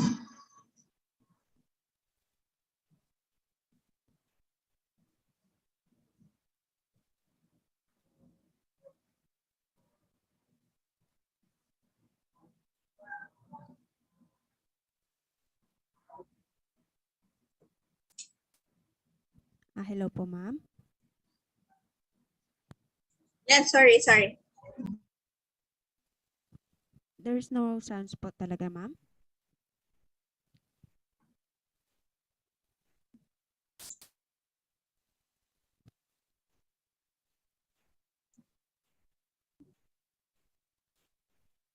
Walang sound, ma'am. Okay po, check that. Sorry, unstable kasi po yung internet.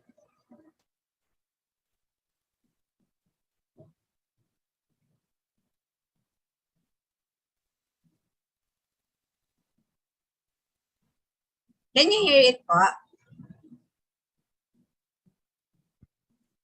Ma'am, you can try to reshare po. New share and then click po the share sound. Okay, stop share ko lang. Okay po. Share sound. Share screen and then share sound po in the lower portion po, lower left portion po ng window na mag-pop So up. shared screen. Shared screen and share sound.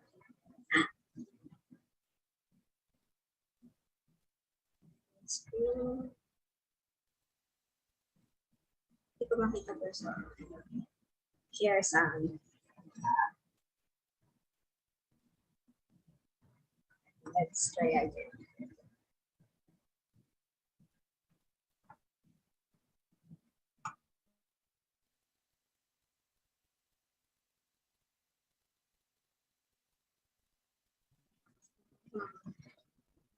Let's try. Where are you?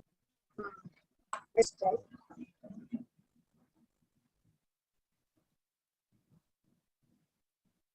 May sound po. Fun. We cannot hear the sound, ma'am. Okay, sorry.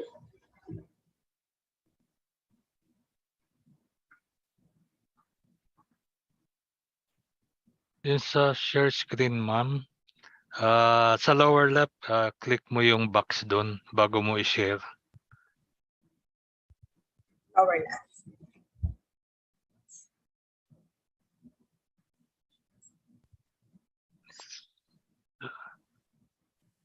Click mo yung file na i-share, pero wag mo muna share. May button sa left side, lower left side, share sound.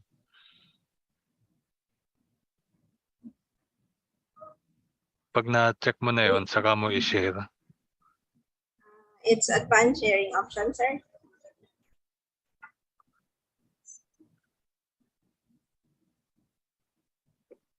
Basic, ma'am. Yes, no, ma'am.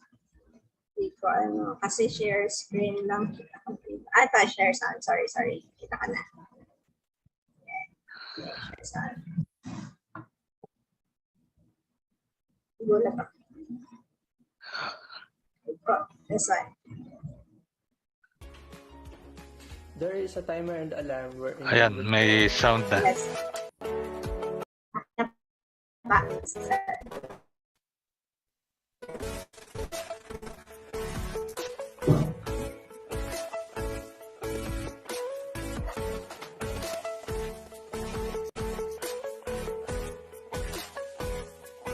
Clean. A necklace watch that measure 4 by 1.7 by 1 centimeter with paper soap that measure 4 by 1.7 by 0.3 centimeter. So it consists of 3 buttons. The first button is the start or set button. The second one is the stop or start button. And the third one is the mode button for setting. There is a timer and alarm wherein we can set them through the mode button. The clock is rechargeable. Water resistance. It will be a 2-in-1 item. With the clock on the front and the back is the case where you can find the paper soap. The function of clean are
Am I audible na po ulit?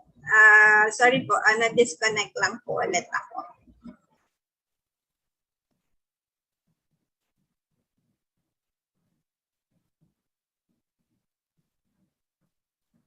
Yes, ma'am, we can hear you. Okay. Yeah. Sorry po.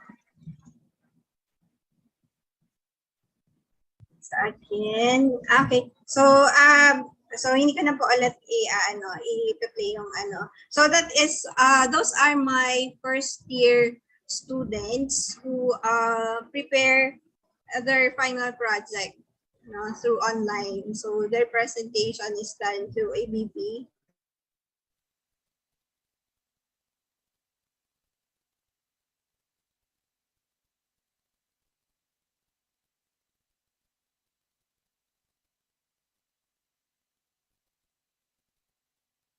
Since nga po last semester, try this one. So this one is the interview of our student. So they tried their best to conduct interview, even pandemic pa rin po nito, pandemic pa rin, and hindi sila allowed lumabas. So they try their best para makapag-interview pa rin sila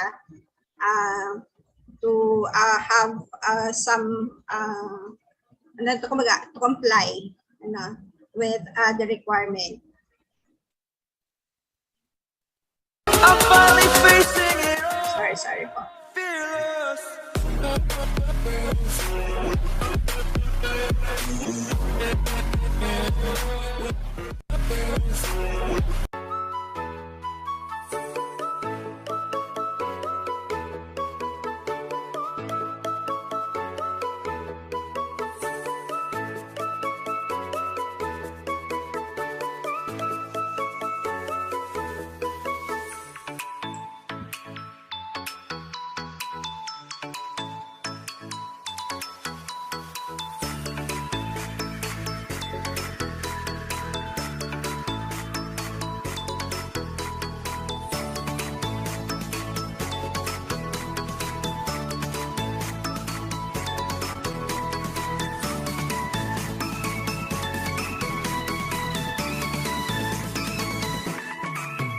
Aristotle Malyen. So Nakakandak lang po ako ng interview of... This is an interview. In the interview po, some a part of the requirement in the course. So this is an interview for technology and vision. Your piggery po. Dahil ito po yung nakakuha sa akin ng interest. Can I take a video po? Okay lang. I just want to ask a few question lang po. Una po is, ano po yung mga nag-inspire sa inyo para maging business itong piggery? Nag-inspire sa akin yung pag-business sa piggery. As in, sideline lang yan dahil alternatibong pagkakakitaan. Okay, so hindi ko na po tatapusin. So that is part of the requirement, and we can see that the students are exerting their effort just to para yung though it's online, matuto pa rin sila so ma-comply pa rin nila yung requirement, and ma-apply pa rin nila all the principles that have been discussed prior to this activity.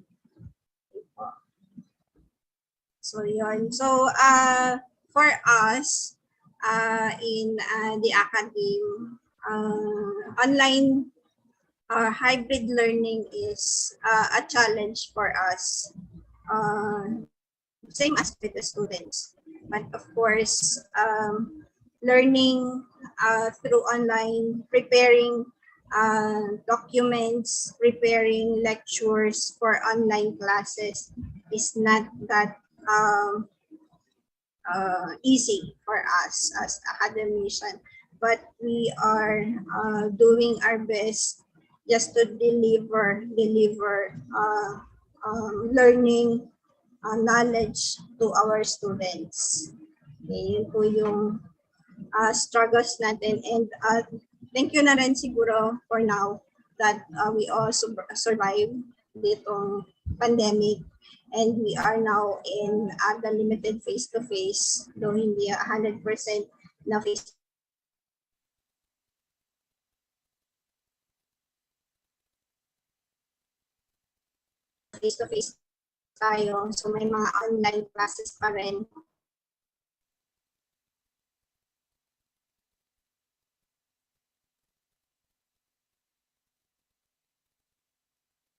My last slide, so sabi dyan, every classroom discussion, every digital interaction is an opportunity to help the children. So to take their first steps in the global community.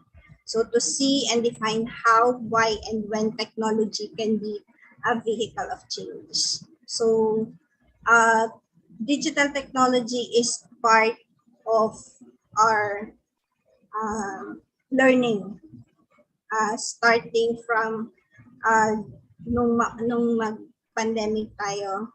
You know, so digital technology can always be a part of us.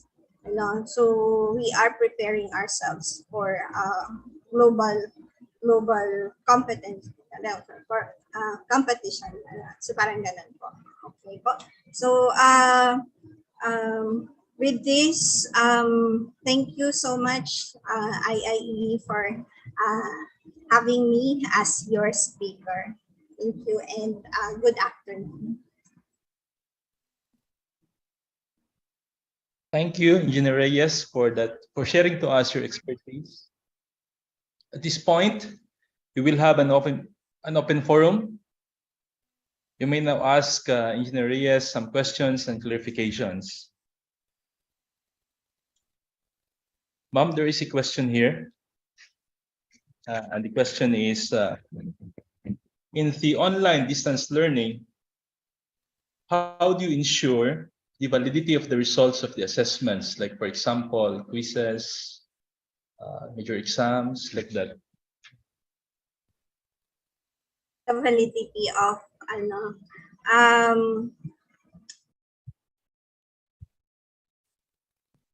we cannot answer that. Kasi ang ano po natin, yung validity ng online assessment, we all know that when we do assessment, kaya nang i-google ng mga bata. So some of the answers are ginugugat talaga nila sa tunay. But we see to it that yun nga, yung sa klase ko, I see to it that they are assessment ay kumbaga true, and nakikita ko kasi ang ginagamit ko po ABP. Of the assessment is through ABP. Na sila yung gumawa, and alam ko na kumbaga naiintindihan nila yung mga lectures prior to the requirements that they have.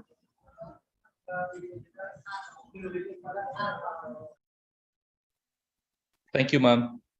There is another question here, ma'am. Somebody would like to ask you, your opinion on this. For you, how do you find the online distance learning using these learning management systems compared to the usual face-to-face classes?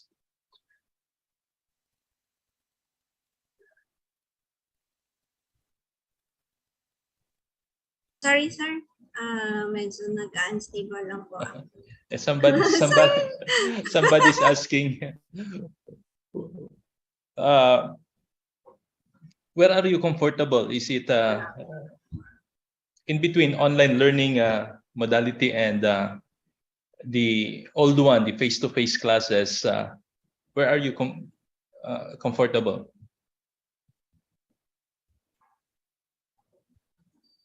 Again, sir, and the question is, saan komportable, the online or face-to-face? Yes, saan po kayo komportable, ma'am? Doon sa face-to-face classes or Yes, sir. dito sa online? As of now, sir, maybe I am very comfortable with face-to-face.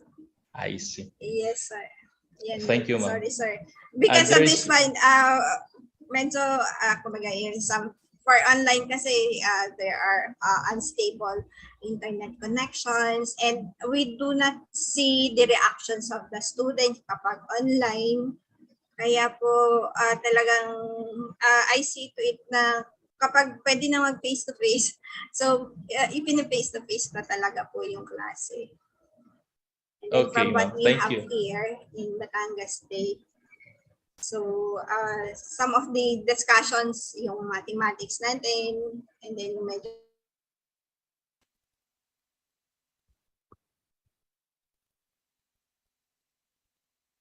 yung mga core courses, so we preferred it face-to-face. I see. Thank you so much, ma'am, for that answer.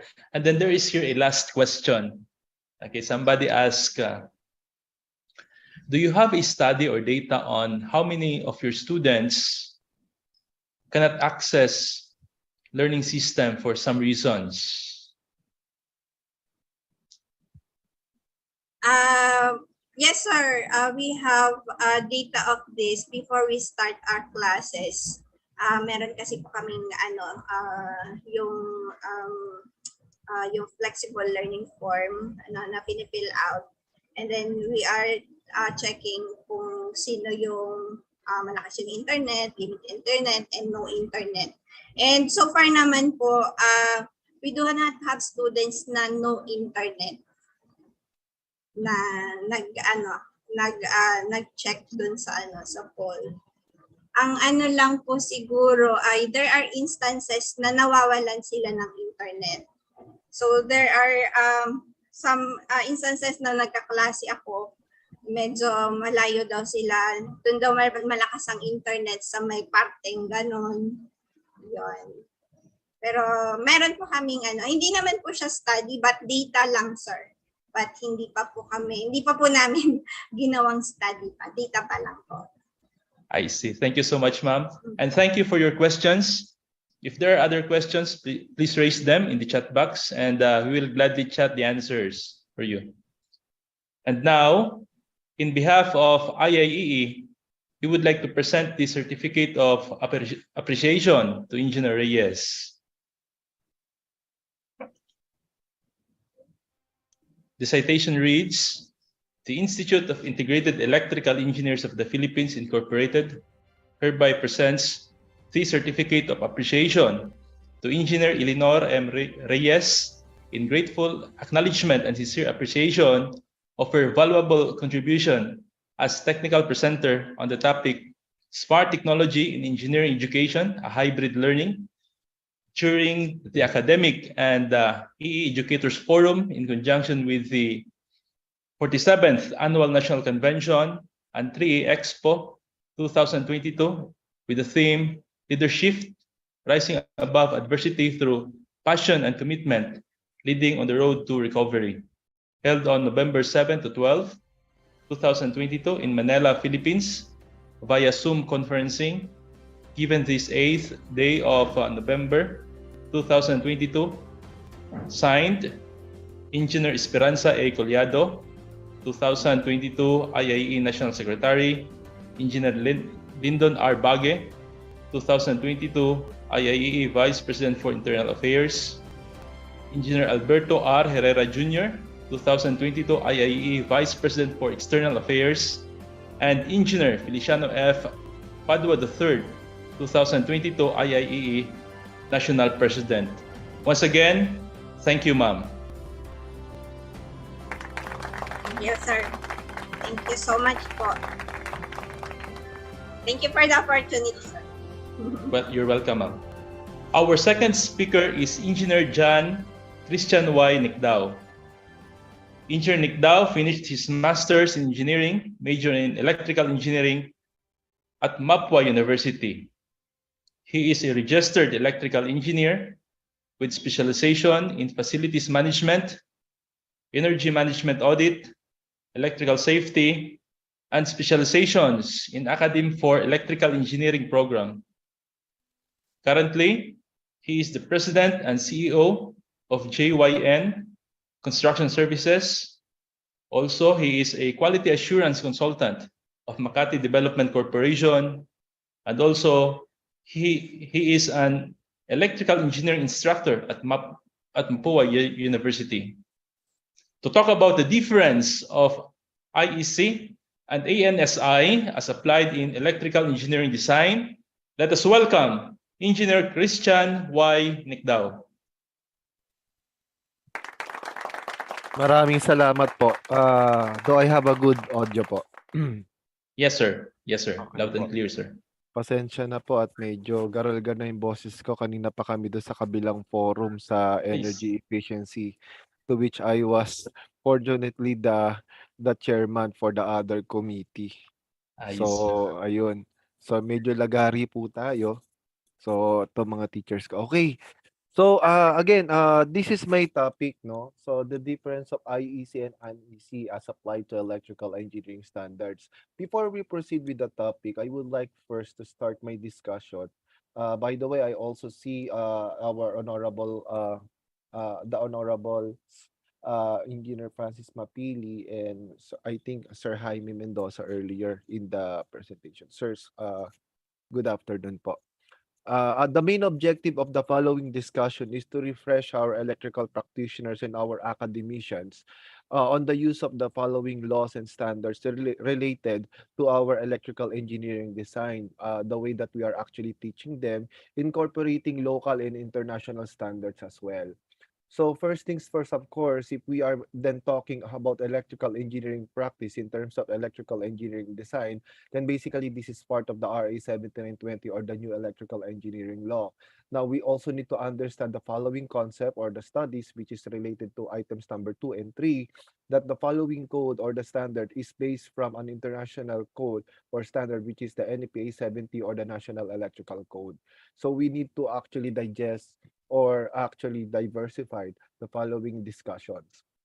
Now, our students or our future engineers in the future will then be practicing on the following measures, which is basically electrical supervisions, operations and maintenance, consultancy, design and preparation of plans, academe, sales, and other management activities to which are all related to these common discussions on electrical design. So this is the core competency knowledge that the student or our future engineer should understand.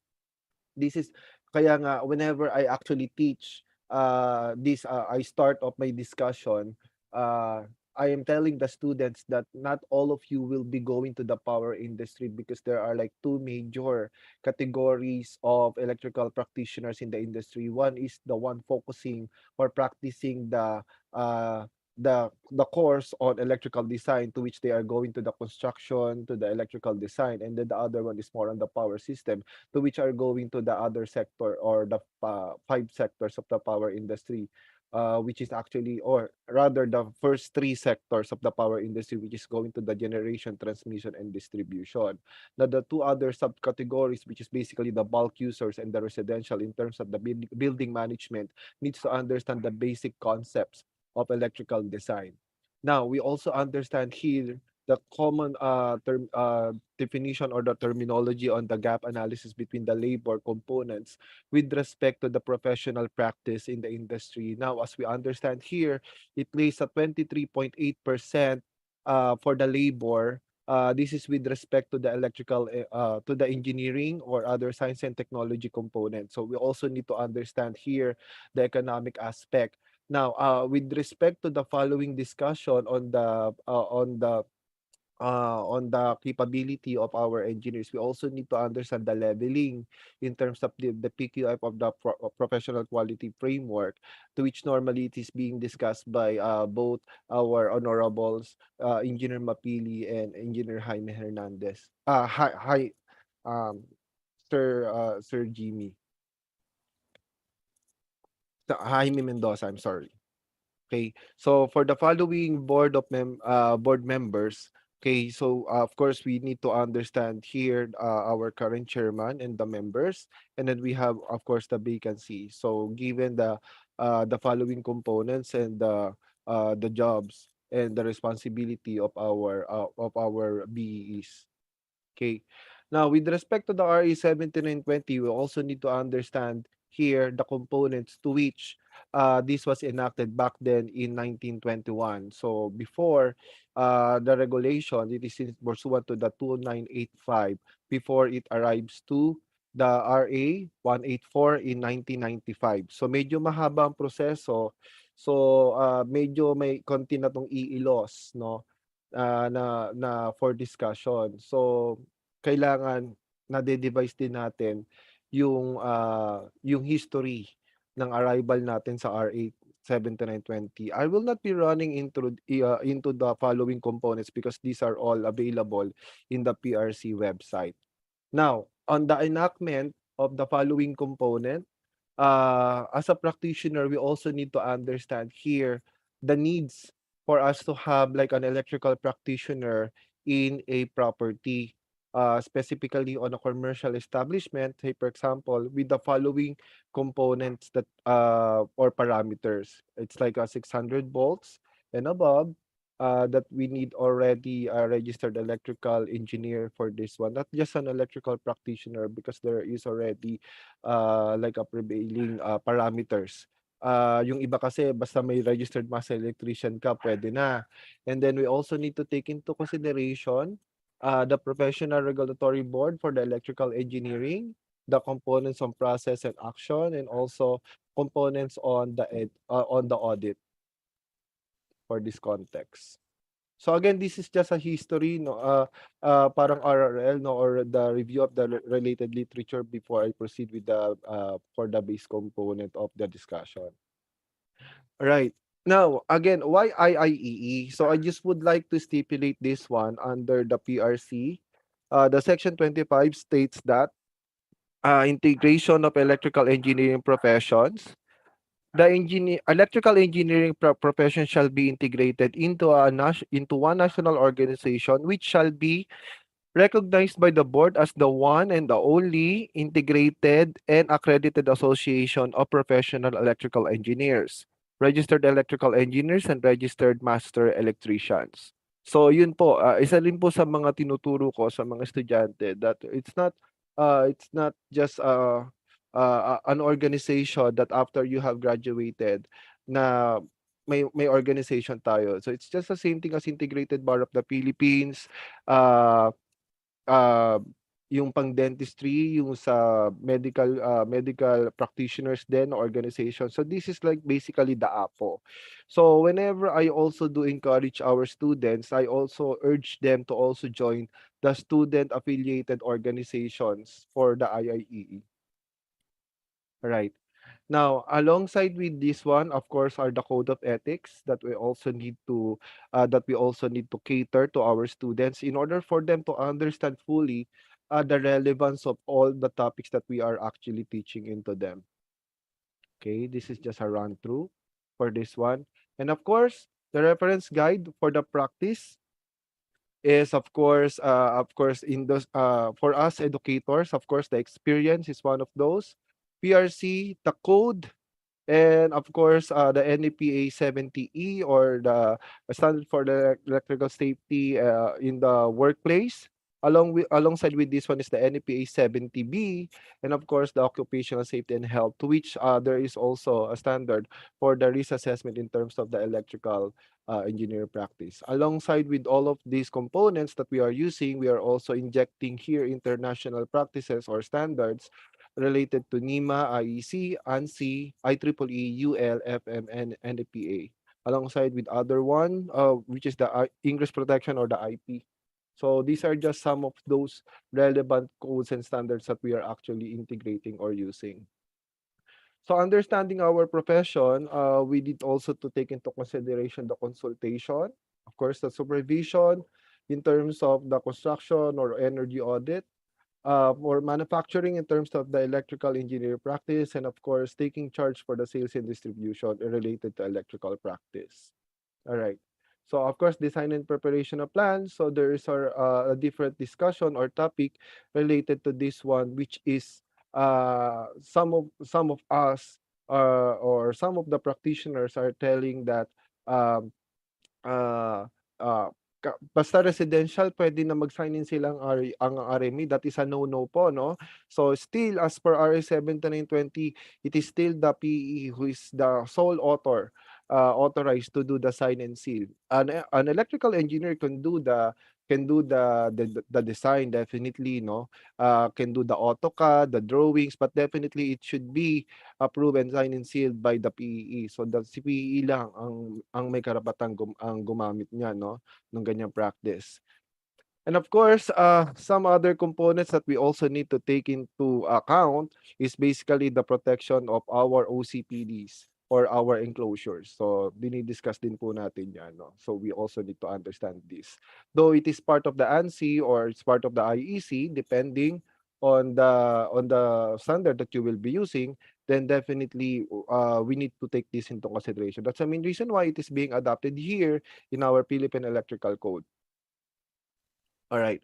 So, alongside with that one, so hindi po tayo puwedeng malito sa paggamit po ng, what is the or relevance or the similarities between the NEMA or eto sabihin natin dito for the enclosure, okay? And then, also the ingress protection. The ingress protection is focusing on the solid and water protection. Kaya mapapansin po natin dito. Hindi po puwedeng sabihin natin na halimbawa, "Oh, nakita ko dito incidental rainfall." Sabihin natin NEMA 1, okay? So, sabihin natin, may protection ako dito, incidental contact with enclosed equipment, so NEMA 1 tsaka fallen dirt. Ibig sabihin nito ito rin pala 'yon. Nakalagay pala siya dito sa first label, sa first number. Sabihin natin IP1 na pala agad 'yon. So, hindi po siya associated with that, okay? So, puwede po siguro magkaroon kayo ng NEMA protection tapos meron pa siyang, hindi puwedeng counterpart but rather ano po yung category niya pagdating naman sa ingress protection. So, gano'n po ang paggamit no'n. Huwag po tayong gagamit ng parang equivalents kasi wala po naman talaga siya equivalent. Okay? So, we proceed with the IEC. Again, though my slide is 42 slides, I'm just trying to fast face everything 'no. The International Electrotechnical Commission is an international standard organization that prepares and publishes international standards for electrical, electronic, and related technologies, collectively known as electrotechnology. So basically, this is just a common discussion for this one. Now, some of the components that we are actually normally using in the industry is basically compartmentalization or partitioning of our enclosures in terms of probably like medium voltage or high voltage, etc. So mapapansin natin for Form 1, automatically you do have here the components for bus bar, functional units, and terminals. As you can see here, for Form 1, it doesn't have any partitioning for this one. But if you will go to the Form 2A, and Form 2B, you will be able to see here that the component is basically enclosed already. So aside from the separation of the bus bar from the functional units, terminals are not separated from the bus bar. So that is the 2A, and the Form 2B, just like for the 2A, but with the terminals are not separated from the functional unit. So it is basically represented clearly on the diagram here below. Now, for the NEMA form, for the IEC Form 3A, you do have here the separation of the bus barring and the functional units, as is clearly shown here in the 3A, whereas for the 3B, you are actually showing here terminals separated from the bus bar and functional units. Okay? Yeah. So again, same thing goes with the process for the Form 4A, separation of bus bar from the functional units and functional unit from other units. So mapansin po natin siya dyan. Separation of the terminals for a functional unit from the bus bar and those of other units. Again, terminal enclosed in the same compartment as the functional unit. And then for the form 4B as per 4A, but with the terminals for each functional unit enclosed in their own spaces. As mapapansin po natin sa kanya, mas masinsin po yung kanyang compartmentalization. So basically, this is just one of those forms that is being used in terms of compartmentalization. Normally, if you will be submitting an equipment in the industry for, like, say for example, destructive test, like for the arc flash hazard analysis or those third-party certification, these are the compartmentalization that is how it is being tested in terms of the forms of the IEC. Definitely, it is being conducted by a third-party certifying body. So normally in the industry, this is what we are actually requesting or requiring our manufacturers to submit.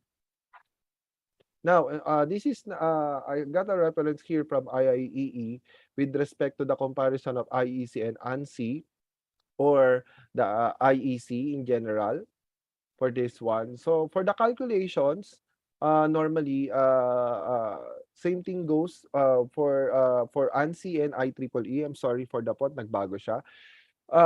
For number one, for ANSI or IEEE, voltage source is equivalent to the pre-fault at the location. Whereas for the IEC, the pre-fault voltage is automatically adjusted by the factor. So normally, gumagamit tayo ng mga C factor for this one. I'm sorry, excuse me.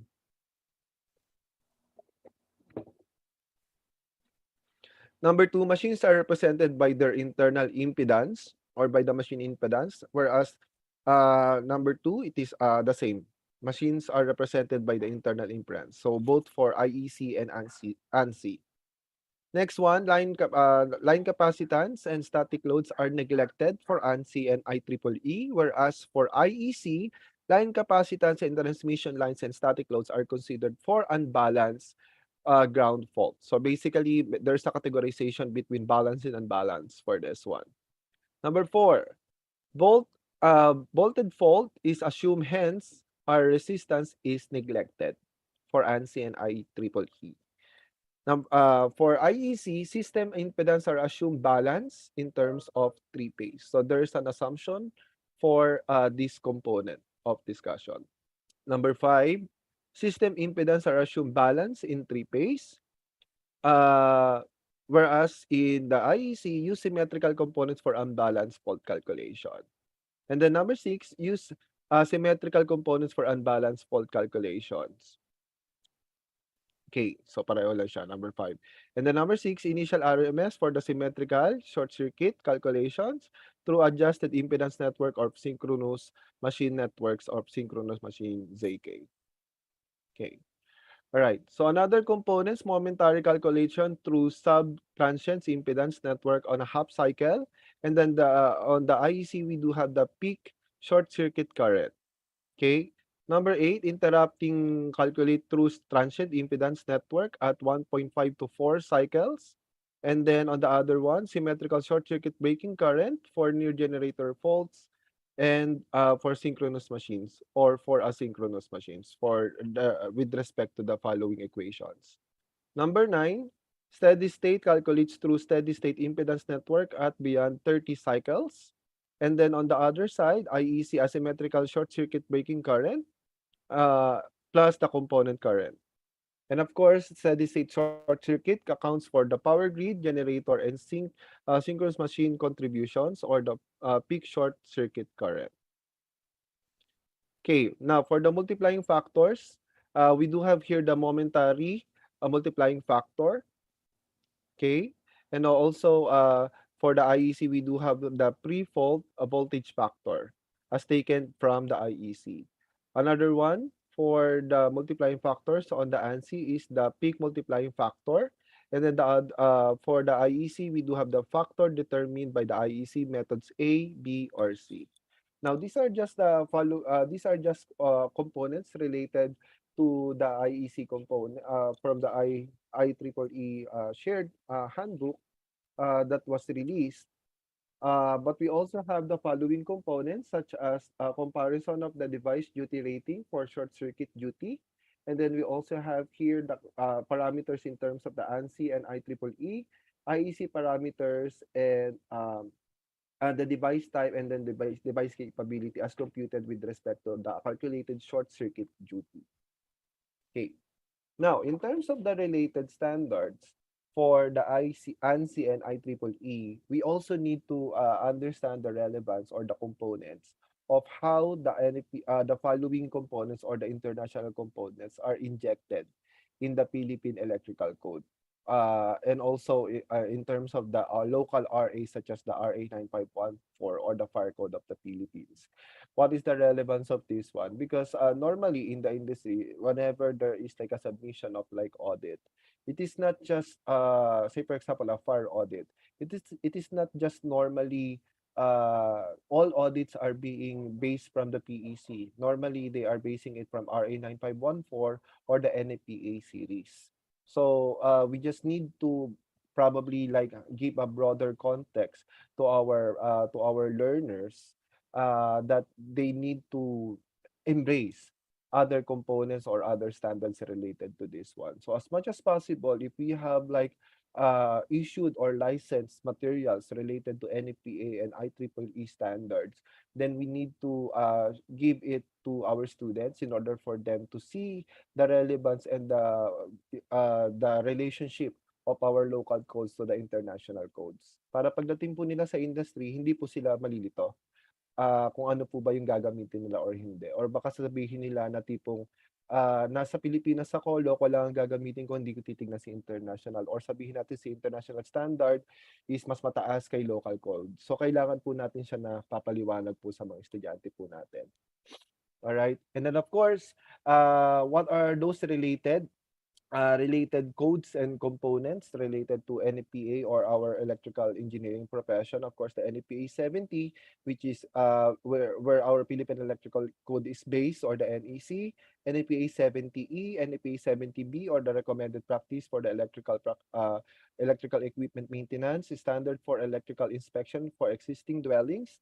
Yung NFPA 70B, this is somewhat related to the new release Philippine Electrical Code. Two, or and then the other the three is I think still being reviewed. And then we do have here NEPA 79 for the electrical standard for industry machinery, NEPA 780 for the installation of lightning protection system, and we do have 110 emergency and standby power system. So probably you will be able to double check out this one in Article 10 of your Philippine Electrical Code. Standard on storage for electrical energy emergency and standby power system, NEPA 111. I'm sorry, it's Article 7 for that one. Was on the standby power. Okay. So again, we need to understand our profession with respect to with respect to the following international standards and practice. So again, NEPA 70 is more on the design component of our practice, and the NEPA 70B has something to do with the EPM or the electrical preventive maintenance, as normally used in the industrial plants, into institutional buildings, commercial buildings, and large multifamily residential complex. Okay. And of course, for the electrical hazards, we do have here the following components related to, of course, the Philippine Electrical Code Part 2 or the 2020 edition, which is already released already in the IIEE publishing or publishing department. So you can already purchase this one. So yeah. Okay. So normally, upon reviewing all of the following components in terms of the installation or the design process, we also need to identify or to understand components related to preventive maintenance. Of course, after you have conducted your installation, no, so incorporating, of course, the designs. So we also need to take into consideration how are we going to ensure that the life cycle of our equipment will be in due time or with respect to the standard practice. So we normally get the following components depending on what property you are actually working on in terms of the IEEE standards and NEPA 70B. So these are just the minimum recommended preventive maintenance for our EPM. So these are all found in either NEPA 70B or IEEE standards for the following components. Okay. Okay. So electrical safety program for this one, you do have here summary installation of safety requirements, safety related in the workplace, safety related maintenance for the requirement, safety requirements for special equipment. Okay. Now, in terms of the electrical safety program, we just need to also to understand here components related to our PEC. So the use of the GFCI, this is more on the design components. So these are all found in Article 2 for the building wiring in terms of the Philippine Electrical Code. Okay. Electrical safety program in terms of the hazardous, you'll be able to find this in Article 5 on the hazardous location for classification of 1, 2, etc. Okay, for the electrical safety program, I normally suggest that you confer this with your SOs, safety officers, with respect to the DOLE or OSHA guidelines, depending on the DO 13 or DO 16, depending on the use for construction or property or preventive maintenance usage. But again, you can still use guidelines on based from Philippine Electrical Code on this one, and of course NEPA 70. Okay, safety guidelines with respect to hazardous locations. These are components that needs to be discussed as well as part of not only just in terms of best practices, but rather as a mandatory discussion for our learners. Okay.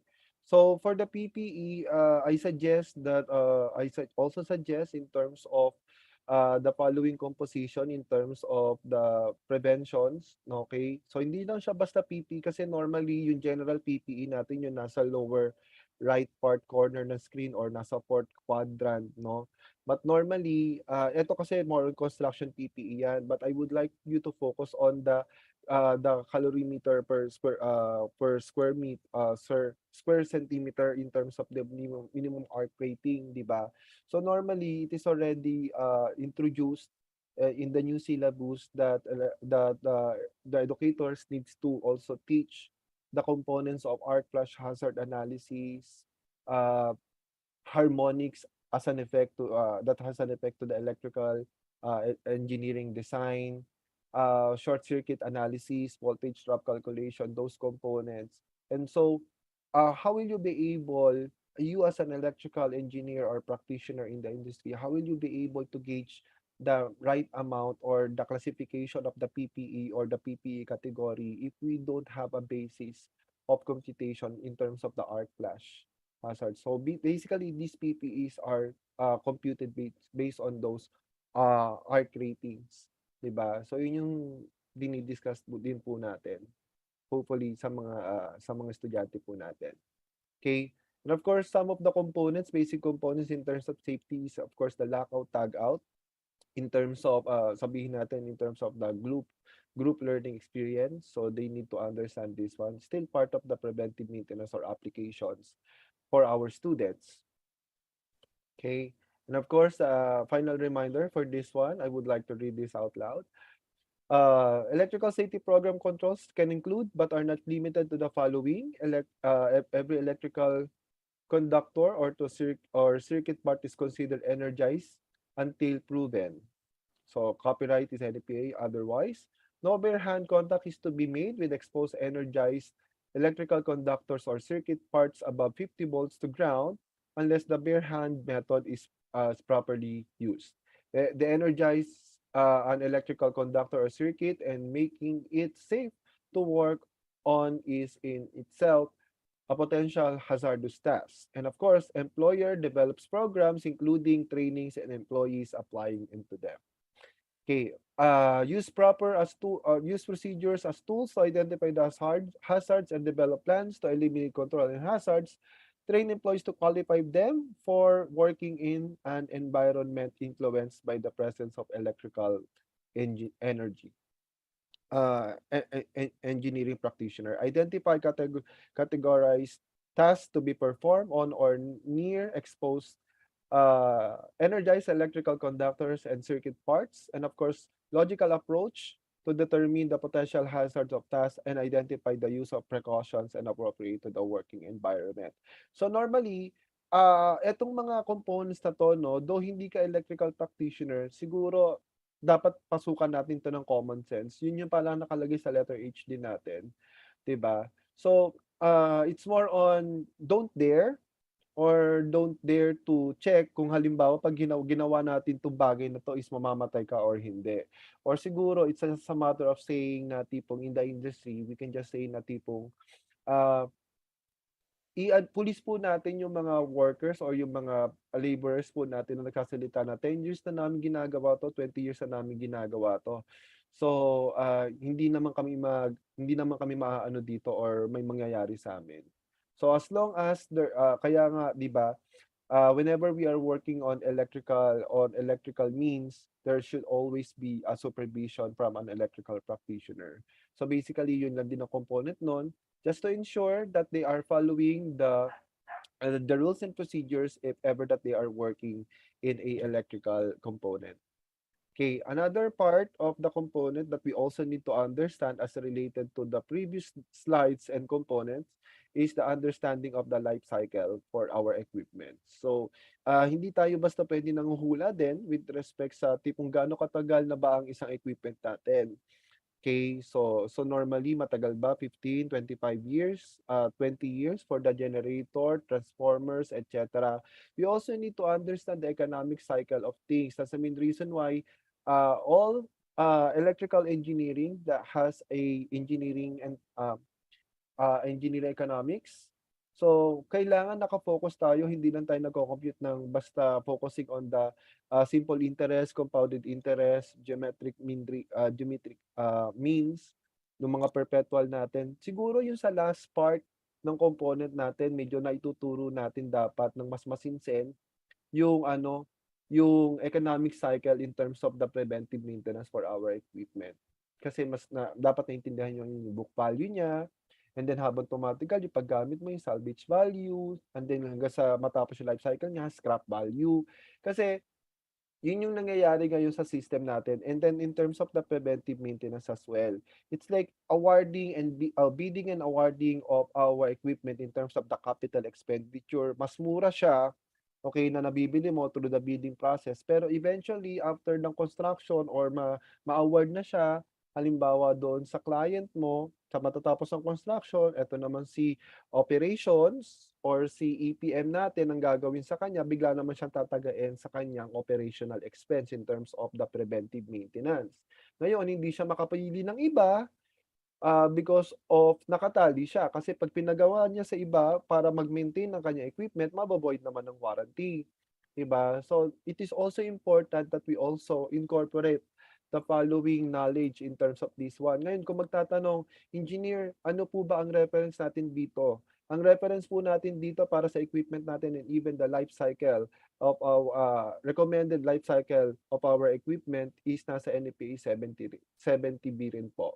And then yung sa IEEE standards din po. Yun lang din po, pinapaikot-ikot lang po natin yung paggamit po ng mga series nila. And then whenever there is like a new IEEE series or NFPA, we just need to update ourselves. Same thing goes as we are updating whenever like there is like a new release PEC in the circulation. Okay. So other related laws that we also need to take into consideration are of course the RA 9513 or 11285. So it's more on like practices na in the industry, no? And then of course the reference materials for this one is of course the PRC, the DOE, and of course the dollar components for the labor components, the NEMA, and the IEC, and of course the IEEE website and the IEE website, and of course NFPA. Ayun lang po. So this is just a run through. So sana hindi ko naubos yung oras. Sorry po. Thank you, Engineer Nick Dao, for sharing to us your expertise.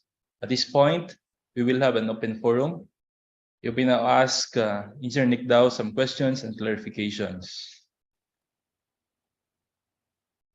Anyone? May nabasa po ako dito. Sir Jan, gandang hapon. Query lang po, may chance po kaya na mag-amend yung RA 7920 pertaining to sign and seal and solely designated to PE? Pwede kaya? Ang dali lang po I think ang dapat pong sasagot po nito ay BE po kasi amendment po. Ako ang alam ko lang po is nagkakaroon ng amendment sa PEC every 5 years, no?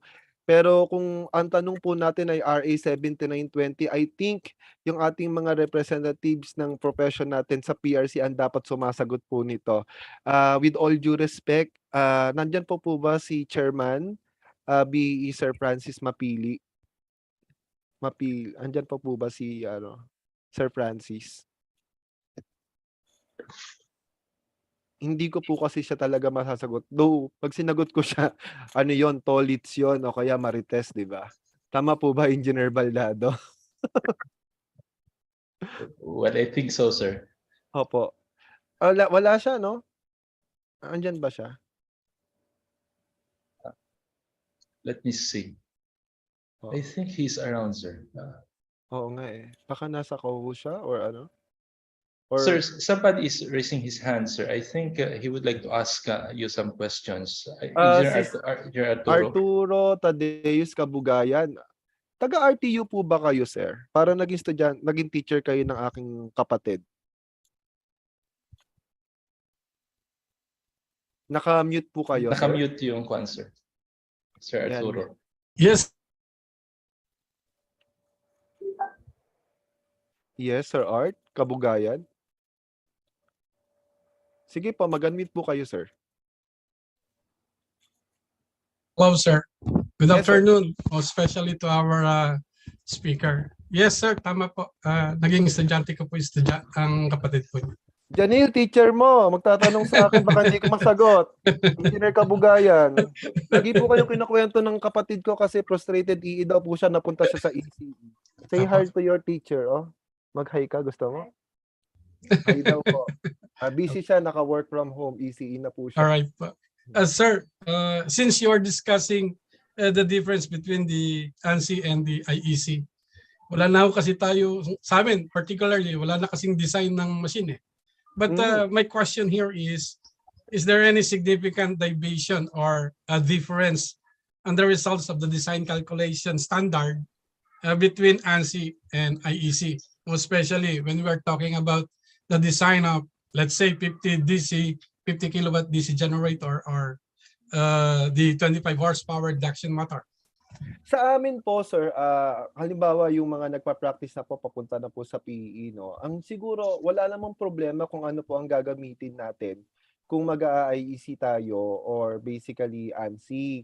Kasi ang tinitignan lang po natin dito, kasi pag tinignan po natin yung Philippine Electrical Code po natin, that is based from NEC. So NEC is basically ANSI. So ibig sabihin nun, gumagamit lang tayo sa Philippine Electrical Code in terms of the metric system. Kaya mapapansin po natin, yung mga AWG po natin, ginagawa po natin mga metric system po, di ba?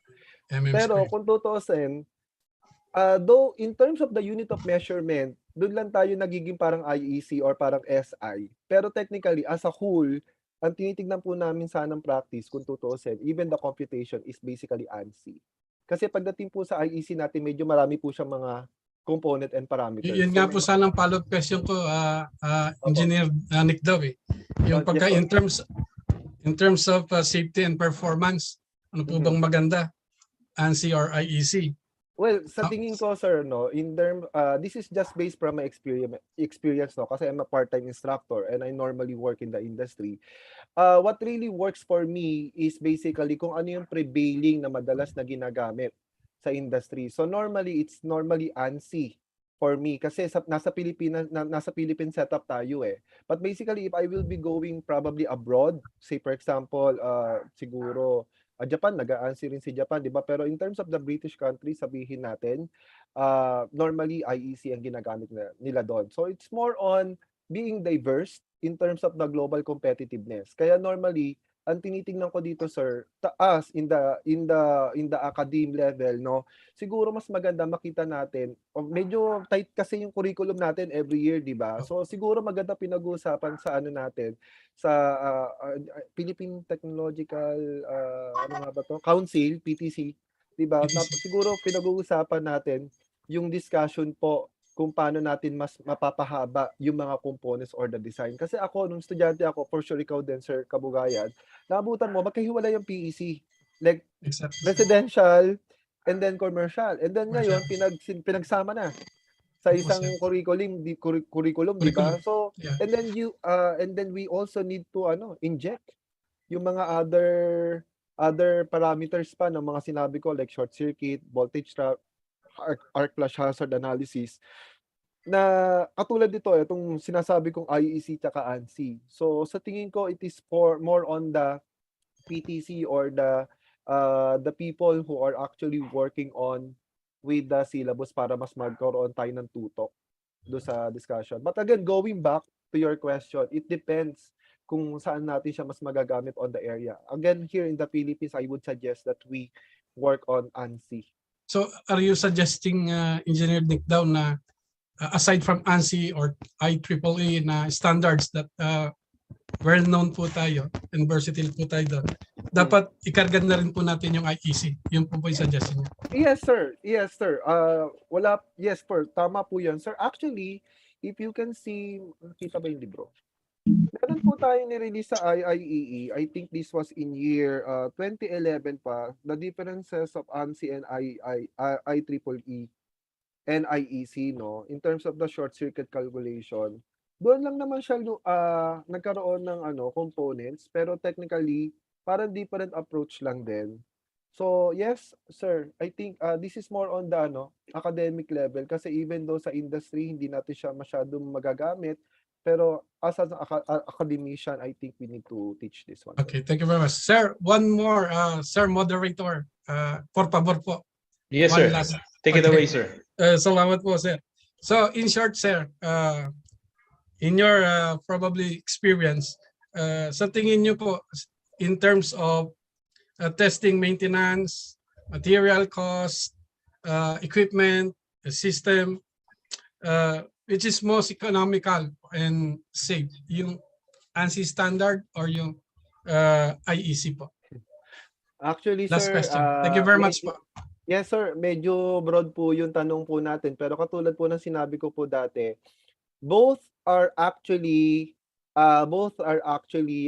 expensive, no? Pero it's a matter of, sabi nga natin, pag safety pinag-uusapan natin, walang presyo-presyo pinag-uusapan.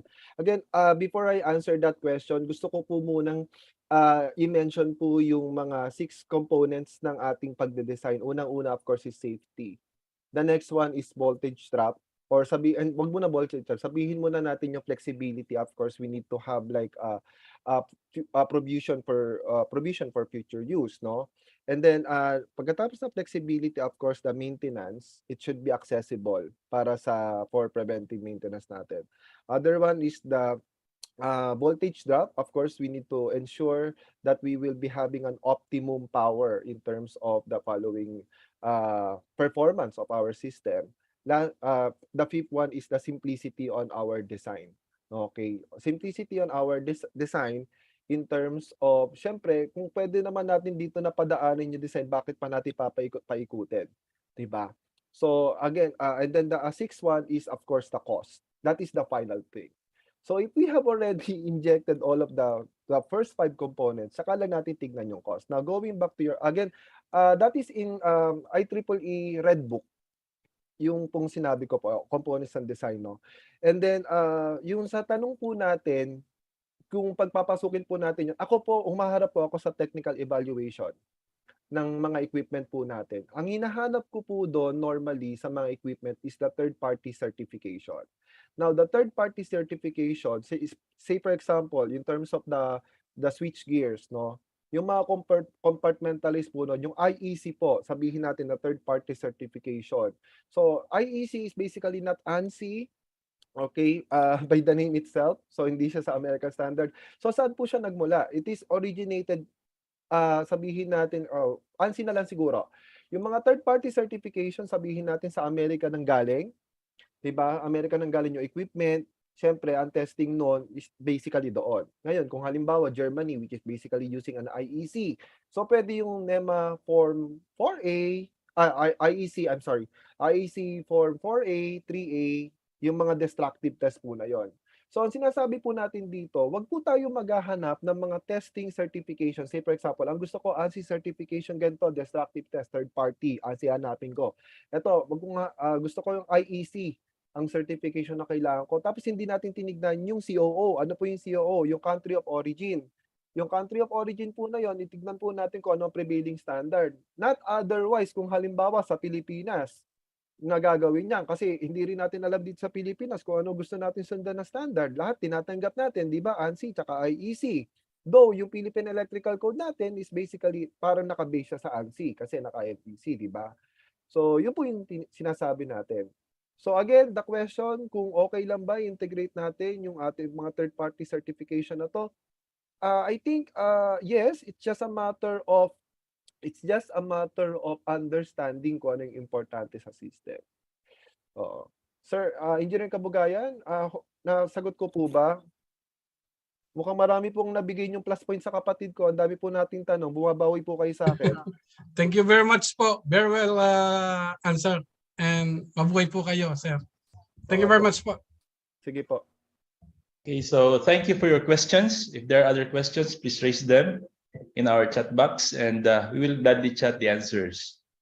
We would also like to take this opportunity to acknowledge the presence of the Board of Electrical Engineers, Engineer Mapili and Engineer Mendoza. And now, in behalf of IIAE, we would like to present this certificate of appreciation to Engineer Nick Dao. The citation reads,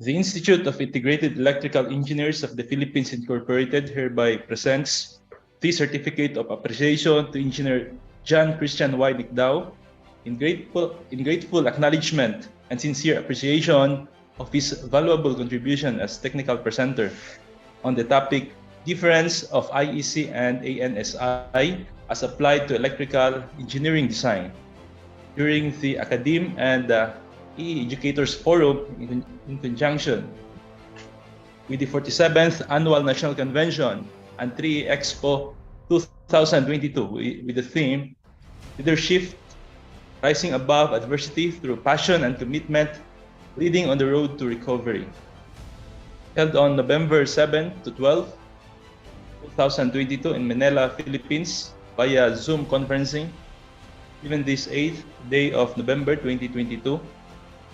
Signed, Engineer Esperanza A. Collado, 2022 IIE National Secretary, Engineer Lyndon R. Bague, 2022 IIE Vice President for Internal Affairs, Engineer Alberto R. Herrera Jr., 2022 IIE Vice President for External Affairs, and Engineer Feliciano F. Padua III, 2022 IIE National President. Once again, thank you very much, sir.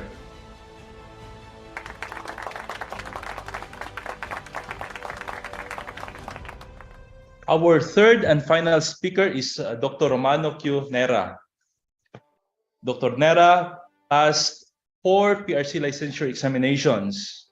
These are licensure examination for teachers, licensure examination for electronics and communications engineering, licensure examination for electrical engineers, and licensure examination for professional electronics engineer.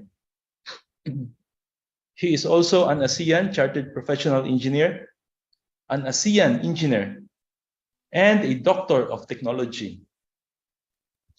His both degrees, Bachelor of Science in Electronics and Communications Engineering and Bachelor of Science in Electrical Engineering, as silver medalist. He has experience in quality assurance and institutional accreditation like ISO, PACOCOA, PASCO, PTC, PQA, Oman Accreditation, OAAA, and ABET for 20 years. He has taught electrical engineering and electronics engineering for 24 years in the undergrad and graduate schools. He has also taught electrical engineering and electronics engineering in the Sultanate of Oman, in the Ministry of Manpower, and in the Ministry of Higher Education for 7 years. Currently, he is the Senior Director for Engineering in Far Eastern University Institute of Technology. He is also the Dean and the EE Director of the same university. To talk about quality assurance frameworks in engineering education in the new normal, let us welcome Dr. Romano Q. Nera. Yeah. So, good afternoon, sir. Is my PowerPoint available already in the screen? Yes, sir. We can see it, And sir. also my sound is okay. Yes, sir. Very Yeah. audible, sir. Yeah. So good afternoon to everyone. Actually, I'm part of the committee of this committee, and I'm now going to this as a speaker for this topic, quality assurance framework in engineering education and the new normal. So I would like to tell you that most of us here are from ACADEME, and maybe most of you with lot of experience in the different QA frameworks that we're going to discuss today. But also, some of the attendees here might not have experience on these QA frameworks. So this will benefit them very well. And by the way, not all school applied for all these QA frameworks. Some for maybe out of 6, maybe 4, sometimes 2 out of 6, and maybe some school they don't have applied it yet. That's why by this forum, at least, we can encourage you as a faculty or a department head or a dean to tell your management to go to these QA frameworks, because the ultimate objective of these QA frameworks is to really improve the quality of education in your school and in the Philippines as well. So I'll just discuss 3 short topics because I'm bounded with time. So the first one is to enumerate the different QA frameworks in engineering education used in done in the Philippines, and then understand quickly the basic criteria of these QA frameworks, and the focus is at the end, which is the similarities and differences of the features of this QA framework and how it was now implemented in the new normal. So before we start, I just want to emphasize that these QA frameworks, whether pre-pandemic or face-to-face or online, this pandemic time did not change its criteria. Slight change, but the implementations are all the same. The only difference is the manner it is being implemented. That's why at the end, it is the focus, how it is implemented in the new normal. Okay, so basically we have 2 accreditation. We can categorize it into 2. Local accreditation and these 2 international accreditation. And furthermore, we can also subdivide it into 2. There are accreditation that is program-based, and there are accreditations that are institutional-based. When you say program-based, program of electrical, yun lang yung inaccredit. Pero yung ECE hindi inaccredit. Pero pag sinabi pong institutional-based, the whole institution is being accredited. And there are QA frameworks that is program-based and that is institutional-based. Also, there are accreditations that are local in nature and international in nature. Now, this is the first one. This is the local accreditation. We call it local accreditation because this accrediting company organization is locally done or organized and created, and as well, their implementation are all local. This accreditation, most of the attendees here, they know this, because if you are local, state U, maybe you are AACUP. If you are a Christian school, you are I will not discuss this very much. This is ACSCU. If you are private like us, we are PAASCU. Some of you are PACOCOA. And we have also for the state university, yung mga ALCOCOA. Now, this is not the basis of the discussion today because this accreditation is checking all the courses.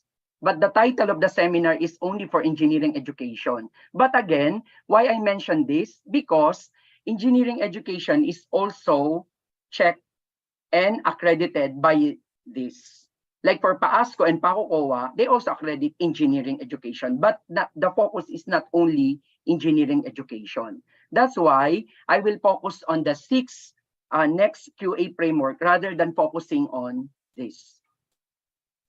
Okay, so this is the accreditation of engineering program. Ito na ba yung kumbaga yung uso ngayon?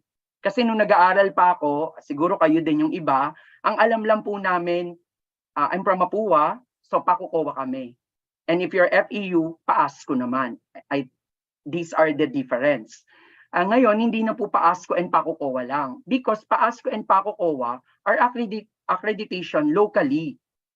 And we need to accredit our program internationally. So that pag gumraduate yung BSEE, pumunta siya sa Australia, hindi na siya dun same procedure will apply for the Australian accreditation. Actually, ngayon ganon. Kasi ngayon lang na-accredit yung mga school natin and not everyone. Few school only. And will not mention school. Okay? So merong mga few school na na-accredit na their graduate will be accredited in US or in ASEAN because of the AUN QA. But for those school na wala, pwede pa rin mag-working student natin in Australia, in US, Canada, but they have to undergo the accreditations there. Now, uso na ngayon to, yung international accreditation sa Philippines ginagawa, so that when for example, a school A got ABET accredited or AUNQA or PTC accredited, then automatically their school hindi na magpapa-accredit sa Australia or US, automatic credited na yung course na yon. For example, graduate ka ng BSEE doon, BSEE ka na rin doon. So that is the name of the game. And if you're a school which is not going to accreditation, medyo mapag-iiwanan yung eskwelahan natin. Okay? So I enumerated 3 here. These are the PTC, you know this. This is the Philippine Technological Council. Anyway, I'll just quickly define later one by one. Second one is AUNQA, ASEAN University Network Quality Assurance. This is for the Southeast Asia country. And ABET, this is from US, Accreditation Board for Engineering and Technology. And then for institutional, that is program-based. For institutional accreditation, we have 3. Ito din yung uso. So dati, we only accredit program, but of course the third one, you know this very well. But now, not only the third one, but we have 3 now for institution. So pag nakuha mo itong 3, you are very well known school in the Philippines kasi accredited yung institution nyo with the proper quality system, institutionally, hindi to per program. So number 3 is the most popular one. When you say your school is ISO accredited, you are accredited by ISO. The second one is the ISA, the Institutional Sustainability Assessment by CHED. And this is, I think, will be a requirement for you to become Center of Excellence or autonomous. And PQA, which is the highest form of quality award, which is given by or conducted by DTI or Department of Trade and Industry. So let's just define it quickly one by one. So PTC, our organization, all of us are under the PTC. IIEE, ICEP is under PTC, 13 organization. This is the one who accredits not only the school, but also the professional like us, if we want to become ASEAN engineer, so that we can compete or we can work in the ASEAN region. So, but PTC is just an organization. The one that is in charge for their accreditation is the ACBET, or the Accreditation and Certification Board for Engineering and Technology, which accredits the engineering program. Sa ngayon po, kung hindi ako nagkakamali, we have 550 engineering school. Medyo malungkot lang, pero okay na rin kasi I think 33 or 35 ang nagpa-accredit na sa PTC. So sana by this forum, you can discuss to your management if this is a very important one, yung PTC accreditation using their processes and procedure of CASI, meaning Certification and Accreditation System for Engineering Education. So I just defining one by one so you know what's PTC accreditation, etc. Then this is the, it seems it's complicated, but if you are PTC accredited, you pass all of this flowchart, and it's not easy. It's not difficult. It's actually easy, but I'm not going to discuss it. Okay, so there are procedure for this. It's available in their website if you want to read. Okay, let's go to AUNQA. This is also a new one. Only few school got AUNQA. AUNQA is ASEAN University Network QA. It conducts quality assessment of higher education institutions that are members of its network. Yung PTC, if you're a school, you want to volunteer to apply, okay. But of course, you're engineering school with engineering program. This one, hindi ka pwede mag-apply unless you're member of this network. So you have to apply first as a member. Then, this is the only accreditation na dalawa. They accredit program, but I put it in the program, and they accredit institution, both. Kasi it's easy to be accredited institutionally if you are accredited already in the program. Program means EE, ECE, ME. Then, this AUNQA is established to promote quality assurance in higher education in the ASEAN region. We have 10 countries that is member of ASEAN. Okay, so they are principle-based, non-prescriptive. Actually, lahat ng accreditation naman non-prescriptive. They don't prescribe. They only recommend for improvement, and they contextualize rather than standardized QA practices, which is different from ISO. Okay, and then this is for their institution, which is not the focus. The focus is the program, which is later. Okay, let's go to the third one. ABET is not a governmental agency. It's a non-profit that accredits program in applied and natural science, not only in engineering, but also the applied and natural science and computing for information of everyone. So this is the recognized US accreditor of college and university program in this area. Parang siya yung PASCO pakukuha natin.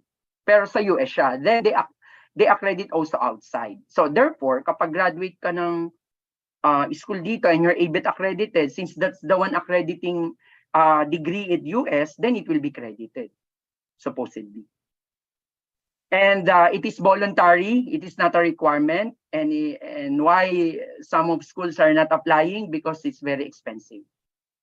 And they know some of the school here, they are ABET accredited. Okay.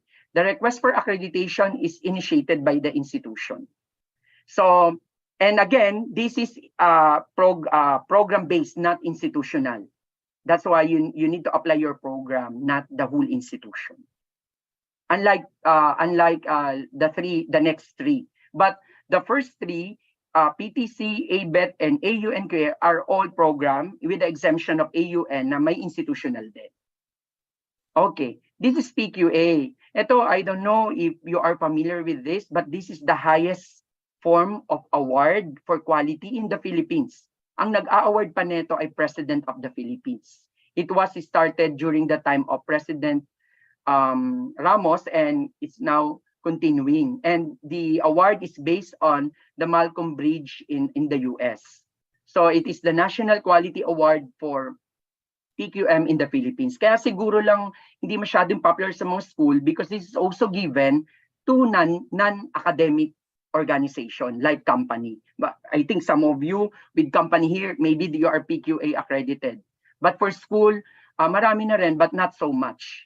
Because it is not a requirement. It is also voluntary.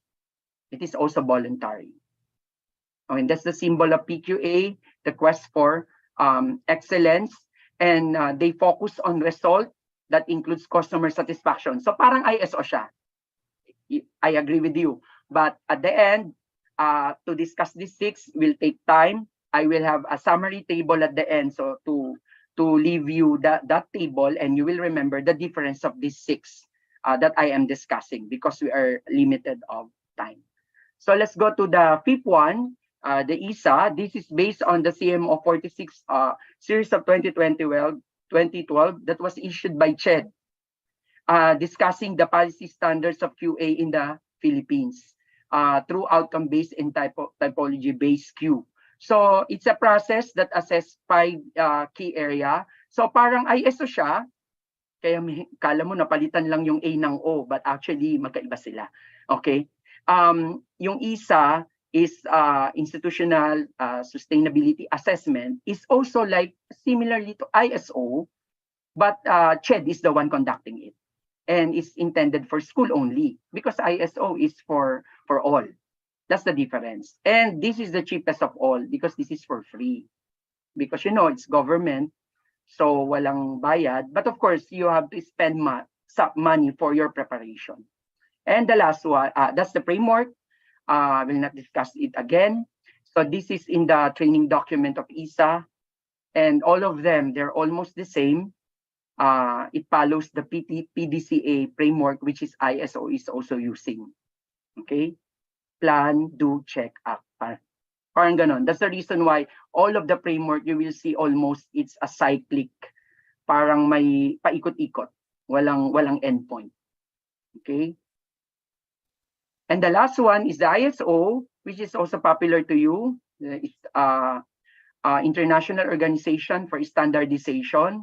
This is an independent and non-governmental organization also that accredit quality management system in the whole world in the different kinds of products and services.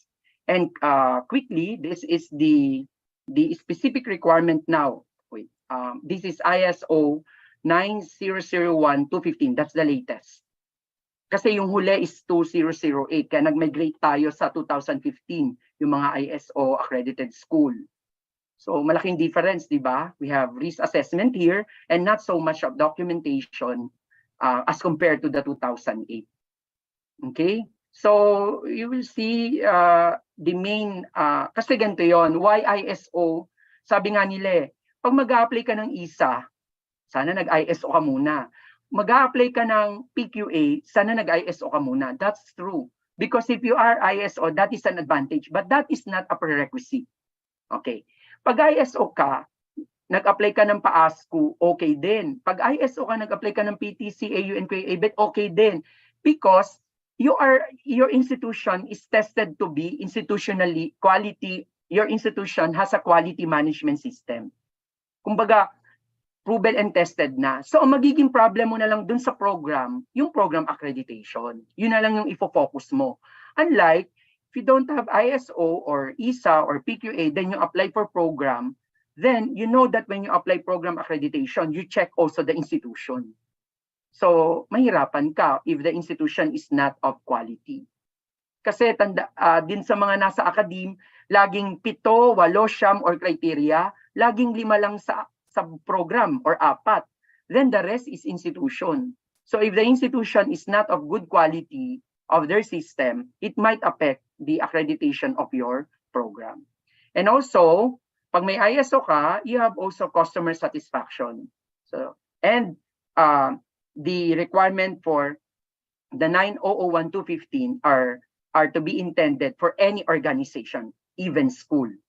So ito po yung, let's go now quickly.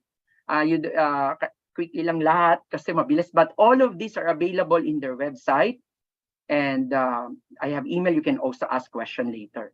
So for PTC, meron pong siyam na requirement. Kaya yung mga taga-school, alam na po nila to. Mabilis na lang. PEO, SO, student, NC, faculty, curriculum, facility, leadership, community outreach, and ito yung nadagdag. Dati wala namang ganito masyado sa mga continuous quality improvement.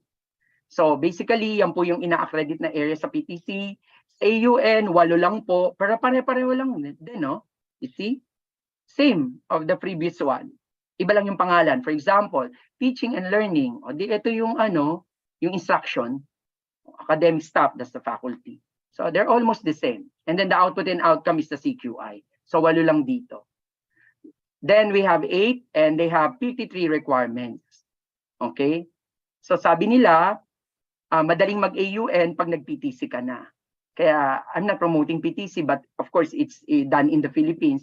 It's the access to information and to training to people is much easy. This AUN is difficult and it's expensive. A training of one person will cost 50,000. One person, because you cannot be accredited unless you train at least two people ata. Okay. And then for ABET, ito mas mahal. Ayan din, pag pinpansin ninyo, yung tatlo, ABET, PTC, and ano yung isa, yung ABET, PTC, and AU and QA, they're almost the same. They will check all the same. Yeah. So, if you accredit of one of them, it's easy for you to be accredited on the other one. Okay, so you see the same student PEOs up to the facility, faculty, etc. These are the criteria. And then for the PQA, so yung tatlo, these are the per program-based. Now, you will see that the next three will be different criteria because it's now institution. Kasi dito, kung titignan nyo, eto, ABET na lang example natin. Student is talagang nasa department level yan. PEO, department level. Student outcome, department level. CQI, department level. Lahat department level, di ba? Faculty. Siguro, only number 7 and 8 is not department level because yung facility hindi naman kayang mag-produce ng mga magagandang labong ang department, di ba? It should be the school and the institutional support. So, napapansin niyo dito, even sa PTC, these are all department until 6, 7, 8 is institutional. So parang lamang na lamang talaga yung department preparation kapag PTC, AU and QA, and ABET. Department preparation yan. Okay. Pero if you are now institutionally accredited, you're going to see it's more different. Hindi na siya more on program. It's more on the institution as a whole. But although some processes will be hit here. For example, in measure analysis and knowledge management in PQA, di syempre, isa dun sa mga imi-measure yung mga outcome ng students. But also, they will measure on the outcome of your finance department, of all the department concerned. Okay? Ang difference ng PQA, iuuna ko na sa ISO, kaya highest form of award to, lahat ng process, lahat ng department will be checked. ISO hindi ganon. Those with experience in ISO. So, see, most institutional in nature. Leadership, strategy, customer, measurement, analysis, and knowledge management, workforce, that includes the faculty, but not only the faculty, since this is institution, this includes also your staff or your admin staff, including the technician and some of the staff, the clerical staff at the registrar's office or finance department. And then the operation and then the results. So it's hard to compare PQA with PTC, with AUN, with ABET because those three is program and this one is institutional. Okay, better to compare PQA with ISA and ISO. So for ISA, these are the 5. They call it key result area. Pag titignan nyo din, it's almost hitting the program, but not specifically, it's institution. So pag sinabing governance and management of the whole school, then dito lang papasok yung academic sa KRA2. Quality of teaching and learning. So I remember when we prepared this, I'm in charge of KRA2 because it's dependent on the academic side. But for the other KRA, I just have a small participation. That is the difference if I'm applying for program. The dean and the director or the department head is the one mainly in charge. Ang extra naman doon yung mga administrator not from academic. In here, they are the one in charge. So number 3, we have quality of professional exposure, research, and creative work. This is ito yung mga research department. Then support for student, this is your Dean of Student Affairs or Student Affairs Office. And in relation with the community, if you have industry department or the one in charge with your community and extension services. So kung mapapansin niyo yung isa, it's really more on the institution. Similarly with PQA. And the last one, that's the one they're checking for, the presence of the system, the extent of implementation, the outcomes of the system, and the effectiveness of the system. Okay. So for the ISO, those with ISO, whether your school or not, we have the same components. You have quality objectives, organizational structure, data management. Pansinin nyo medyo hawig sa PQA. Okay. Pero pag tinanong nyo, baka may taga-PQA din dito, pag sinabi, sasabihin ng PQA, no, we are different from ISO because we're checking everything. But for ISO, you know that you define your process, and those processes that were defined will be the only one to be checked. And some that will be checked that is not part of the process will fall in the observation part. Only, not on the findings. Okay? And 5, customer satisfaction, lagi. Wala naman yan sa mga program-based, no? But of course, since nasa institution ng program-based, counted din. Okay. Continual improvement, quality instrument, and of course, the document control. And the 10 clauses we are going to enumerate. We have 10 clauses. Pinapasa ulo pa to eh. Pag may training ng auditor, kailangan sa ulo mo tong 10 clauses. So from 0 clauses up to the 10 clauses. But ako hindi ko na ito masa ulo lahat. What I did, I always remember the PDCA cycle. That means ISO is PDCA, input, process, output. So mapapansin mo, dun sa dulo yung improvement, babalik siya uli sa input so that it will serve as an input for improvement. Kaya paikot siya cycle. Okay? So that's why I'm rushing, because I want to focus to the last item, which is the most important one, the comparison and how it is implemented this pandemic time. Kasi ito naman po mga to, nandiyan po lahat yan sa website nila, and even their templates and the SSR, the SAR, iba-iba yung tawag, para fill upan nyo po, is all available there for free, and you can download it easily. But again, I understand, kahit nandiyan yung mga document, if we don't have proper training, it's really hard to understand. Okay? Okay, now let's proceed now to the most important, and this is the last part. We discussed the similarity and the differences of the features of this QA framework, and then after that, we discuss how it is being implemented, because it's 3:36 already. Okay, so the first comparison is the nature of the accreditation. So PTC is international, AU and QA is international, ABET is international, PQA is local, ISA is local, and ISO is international. Maybe you'll be asking, sir, international siya, pero ba't local yung mga accreditor? No. Local lang yung accreditor that they trained, but the nature of the approval is based internationally, like ISO. But yung iba naman, the accreditor itself is abroad. At the same time, the nature of approval is also based abroad. Okay? Only PQA and ISA is local accredited. What I mean locally, local ang accreditor, local din ang approval. Okay, I told you PQA is DTI and ISA is CHED. Okay, scope. So for PTC, it was mentioned already, it's program-based. For AUN, both program-based and institutional. ABET is program-based. They specifically tell that. PQA and ISA and ISO are all institutional.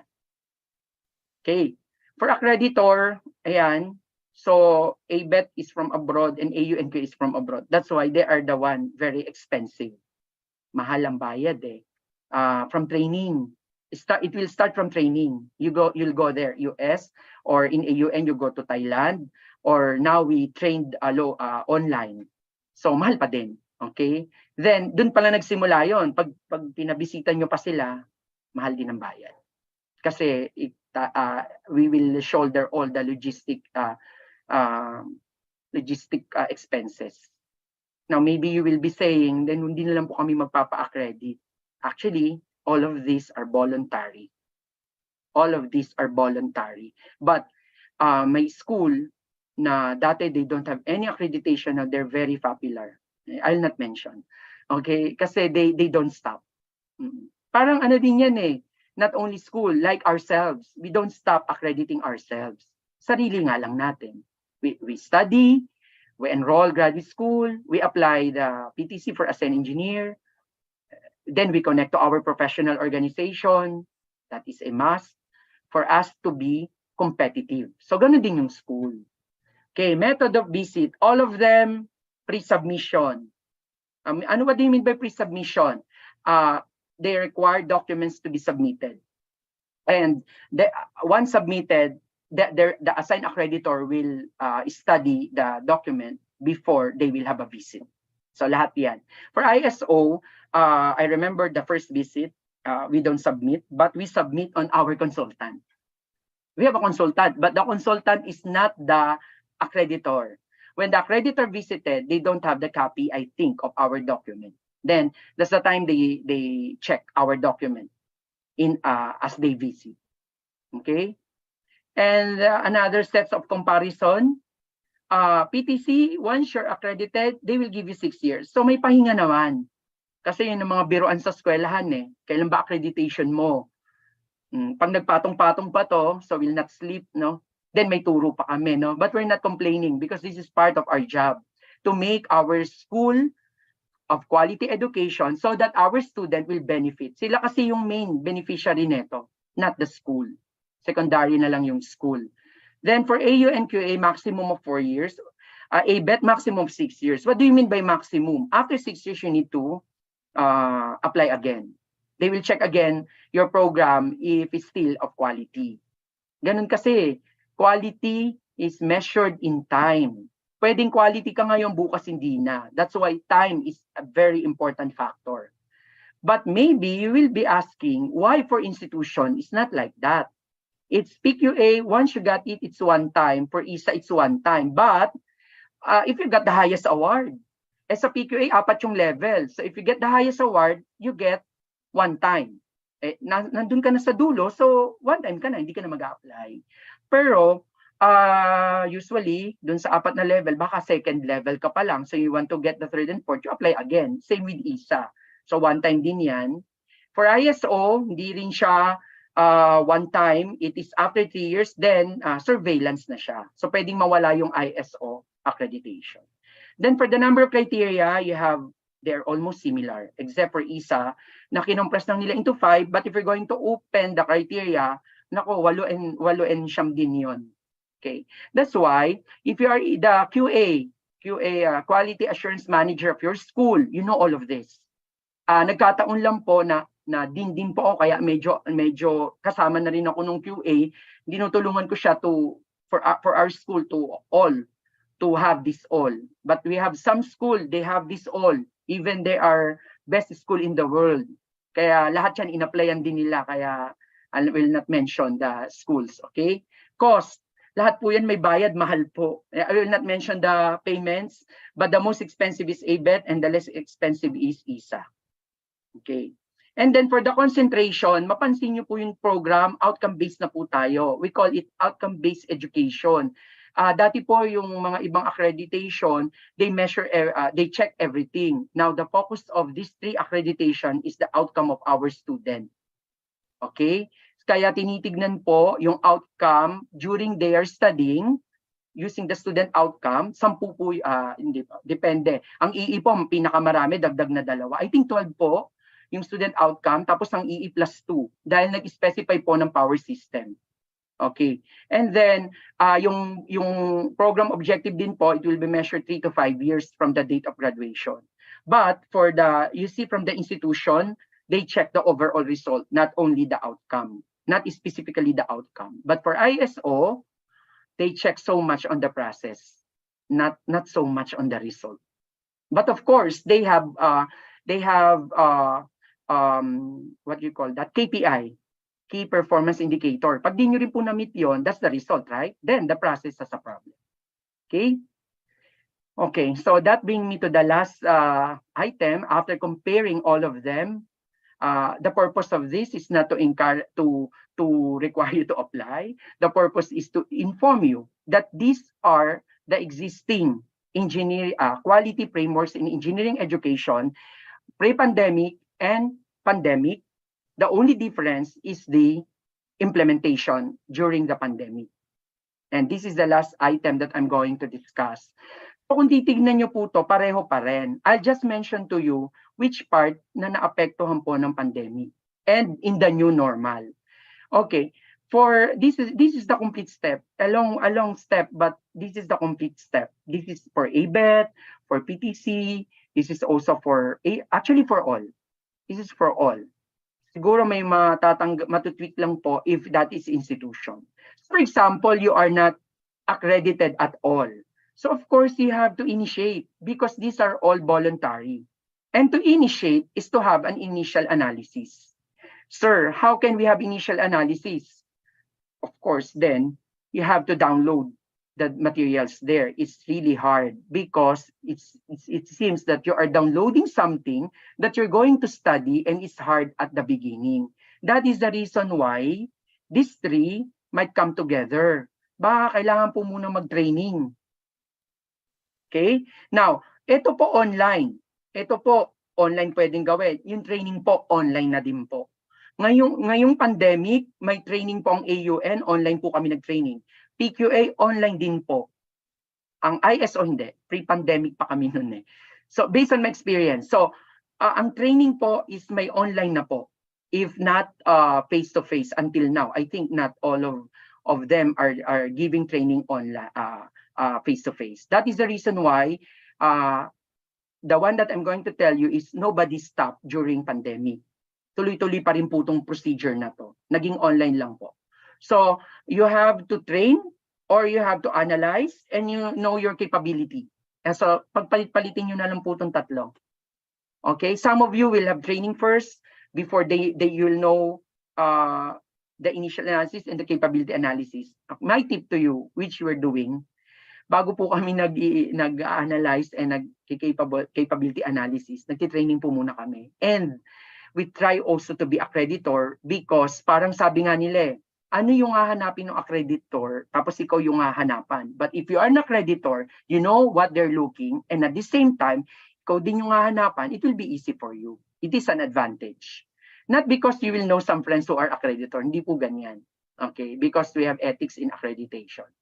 Okay, then after that, check nyo po, meron na po ba kayong mga PEO, SO, at saka curriculum map. These are, I know, new things from some, but these are required by CHED already because 2013 pa po tayo nag-outcome-based education. Kaya lang, nilagay ko po yan sa number 4. And then, so yung apat po na yan, yan yung parang initial. And then, you have to assess your exams, the students, and then after assessment, exam po yan, all assessment, hindi lang po exams. I-evaluate nyo po yung exam, then may lalabas pong result doon. Then, you will apply continuous quality improvement in the evaluation. And then, dyan po natatapos ang quality, ang OBE framework. Babalik na po kayo sa simula ulit. Kaya lang, may natira pa doon kasi yun po yung accreditation process. This first part is just the procedure para makumpleto nyo po before you apply the accreditations. Okay? And pag nag-apply na po kayo, idudugtong nyo po to kasi yun po yung cycle. Ito naman po yung ready na po kayo after this. Kasi dapat po na natapos po yung isang cycle or na you have done the complete cycle. So for example, you have PEO, you have SO, you test, lahat na po yun, hindi lang exam yun thesis, etc. Your PEO and SO, you assess, may result po yun. Then you evaluate, analyze. Then whatever the result, there should be an action plan. So that will be recommended for quality improvement. Kung saan po mababa, ibabalik po yung sa simula, which is dito, then you need to repeat the process until you get the target. Okay? Now, After you have done this, you can now apply for accreditation. So, by the way, ito po online na po lahat to. Nasanay na po tayo ngayon sa online. Dati po, hindi po. They are all ready with the online thing. All the accrediting body, they are ready for online thing. Okay? That's why you can request for visit online. You can submit documents online. Nakatipid po tayo ng mga binded documents. Pa-ASCO, pa-COCOA, I think, because we were visited during the pandemic. And then you will have the accreditation visit. Online din po. And then results and appeal online din, and surveillance visit online din. So in my own experience, we experience PAASCO online, we experience ISO online, we experience PTC is not online, and then PQA is online, and then we're not ABET accredited yet. Okay, what's the one? ISA is online. Yan po. So that is the new normal now. Everything can be done online. Even the submission of documents, even the visit, it's really hard, but we experience it. Even ISO. But some of them, they do it online. Some of them, they visited the laboratory. So, ang tawag doon hybrid. Hinhybrid din nila yung accreditation. As well as the surveillance or revisit. Okay? So, I think that's the end of my discussion for the present situation of the engineering QA frameworks in engineering education. Now, I leave this quote to you. I can combine. One is the importance of education by Nelson Mandela. We know all of this. We are in the academe. Education is the most powerful weapon which you can use to change the world. Everything can be changed through education. And we can only do that if we give quality education to our students. And to do that, we have to undergo all this quality framework that is available because these are voluntary.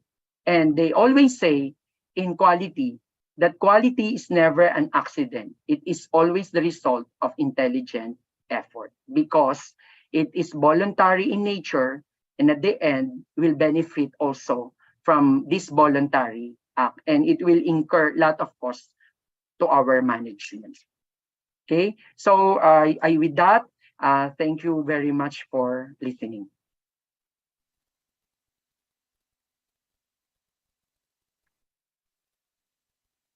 Thank you, Dr. Nera, for sharing to us your expertise. Dr. Nera is our colleague in the SAAC committee. That's why I cannot be an MC, sir. Pasensya ka na, ikaw na muna ngayon. It's okay, sir. At this point, we will have an open forum. You may ask your questions to Dr. Nera. Yan. It's good may nagko-comment din po that ABET is F to F kasi meron na rin pong nag face to face na mga accrediting company. I see. Sir, actually they have some questions here. Yeah, you can read. Hindi ko na po makita eh. Okay. Number one, sir, is there a most reputable accrediting agency in the Philippines? Yeah, it's hard to answer. Kasi it's really hard to answer that kind of question. Kasi baka we cannot say. But again, I'll tell you, if you're state you have your own accreditation for local. Correct. And then for private, we have also our PACOCOA and PAASCO. Siyempre, pag PACOCOA ka, sasabihin mo, PACOCOA maganda. Then pag PAASCO ka, PAASCO. Kaya, I rather not to answer that item. Now, for PTC, ABET, and AUN, of course, ABET is good, but very expensive. That's why we're praying that PTC will get finally the membership to the Washington Accord. Para hindi naman ganun medyo kamahal. AUN mahal din po. I see. There is another question, sir. We have here. We noticed from the presentation that the agencies have more or less the same notion or framework for quality for higher education. Do you agree with their claim that they are different? They are different, sir? Yes, sir. Yes, sir. Okay. I think one of the accrediting agencies says that they are different from another one, from the others. Yeah, sir, they will always say it because, they came from different private organization. But who can answer that is us, the one who experienced all of them. I can tell you, all of their criterion are almost the same, and ang tawag doon, nag-i-intersect, kumbaga sa Correct. Venn diagram, Yeah, nag-i-intersect po. O, kaya they're almost the same. But the difference will lie on even the procedure, they're almost the same. Yung diniscuss ko po sa inyong huli, they're following the same procedure. I see. Mm. And sir, there is a final question here.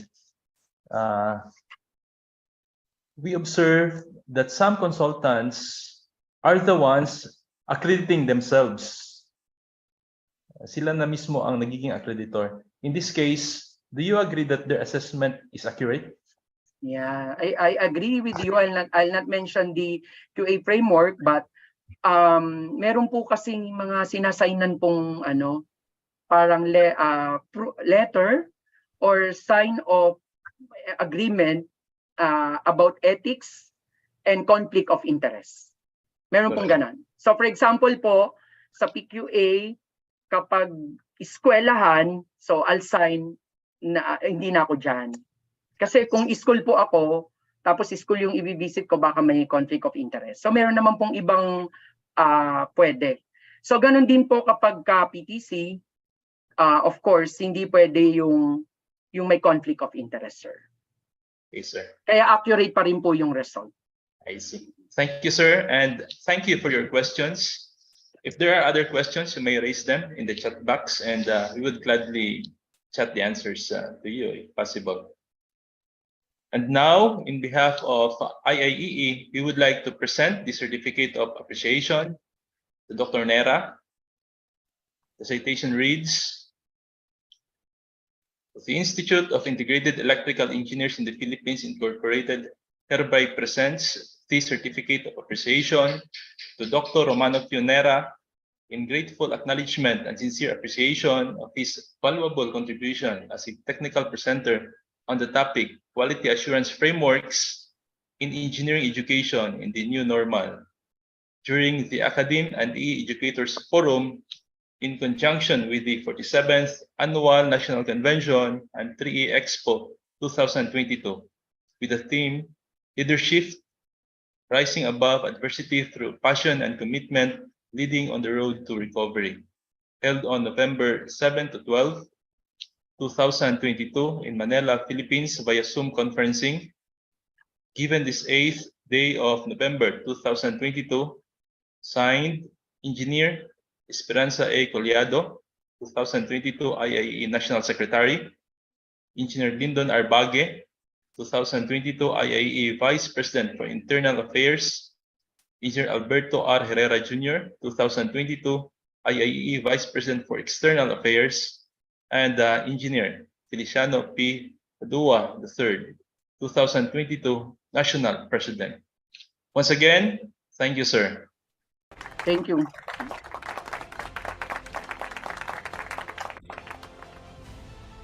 At this point, we would like to present the sponsors of this event.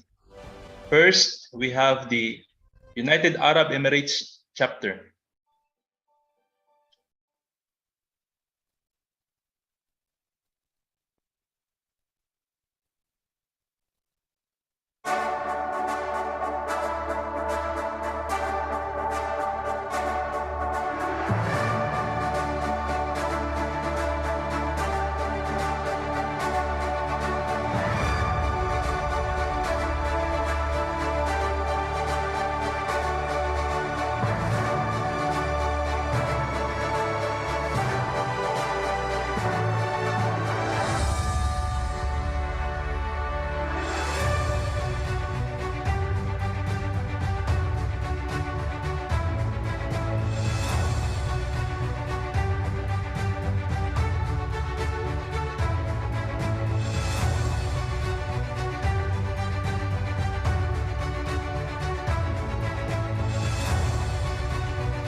In behalf of IIEE, we would like to present this certificate of appreciation to the United Arab Emirates chapter.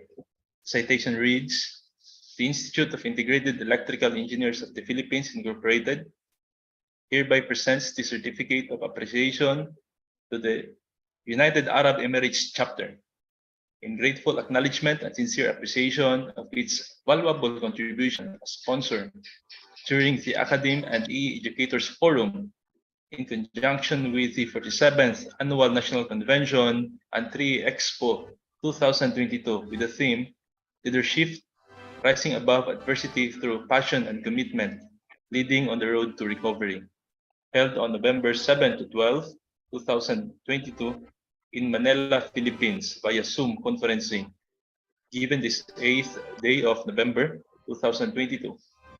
Signed, Engineer Esperanza A. Collado, 2022 IIE National Secretary, Engineer Lendon R. Bague, 2022 IIE Vice President for Internal Affairs, Engineer Alberto R. Herrera Jr., 2022 IIE Vice President for External Affairs, and Engineer Feliciano P.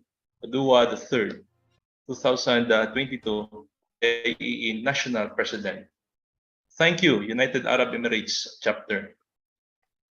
Next sponsor we have the Abu Dhabi chapter.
In behalf of IIEE, we would like to present this certificate of appreciation to the Abu Dhabi chapter. The citation reads, "The Institute of Integrated Electrical Engineers of the Philippines, Incorporated, hereby presents the certificate of appreciation to the Abu Dhabi chapter in grateful acknowledgement and sincere appreciation of its contribution as sponsor during the ACADEME and EE Educators Forum in conjunction with the 47th Annual National Convention and 3E Expo 2022 with the theme Leadership Rising Above Adversity Through Passion and Commitment, Leading on the Road to Recovery, held on November 7 to 12, 2022 in Manila, Philippines via Zoom conferencing, given this 8th day of November 2022, signed Engineer Esperanza A. Collado, 2022 IIEE National Secretary, Engineer Lyndon R. Bague, 2022 IIEE Vice President for Internal Affairs, Engineer Alberto R. Herrera Jr., 2022 IIEE Vice President for External Affairs, and Engineer Feliciano F. Padua III, 2022 IIEE National President. Thank you, Abu Dhabi chapter. Next sponsor, we have Western Region Chapter, Saudi Arabia.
On behalf of IIEE, we would like to present this certificate of appreciation to the Western Region Chapter, Saudi Arabia.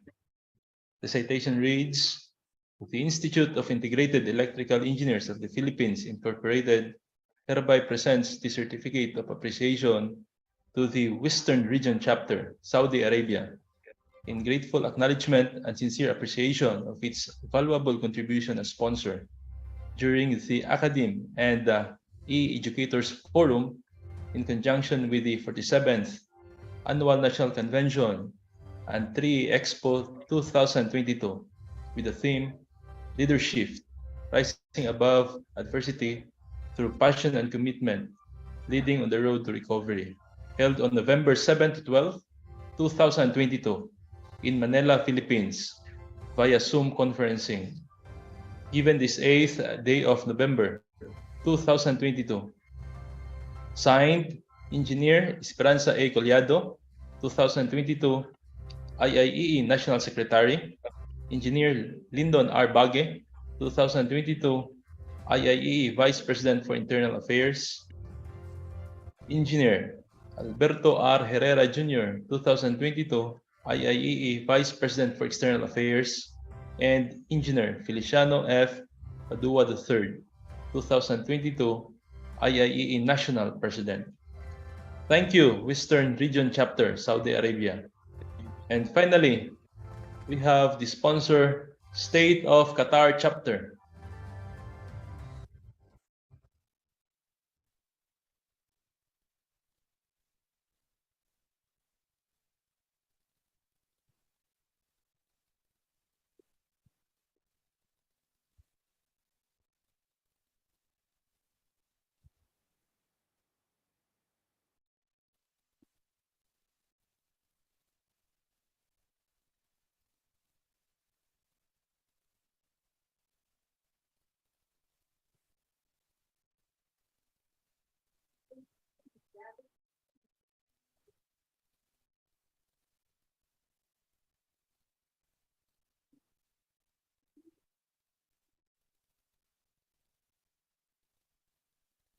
In behalf of IIEE, we would like to present the Certificate of Appreciation to the State of Qatar Chapter.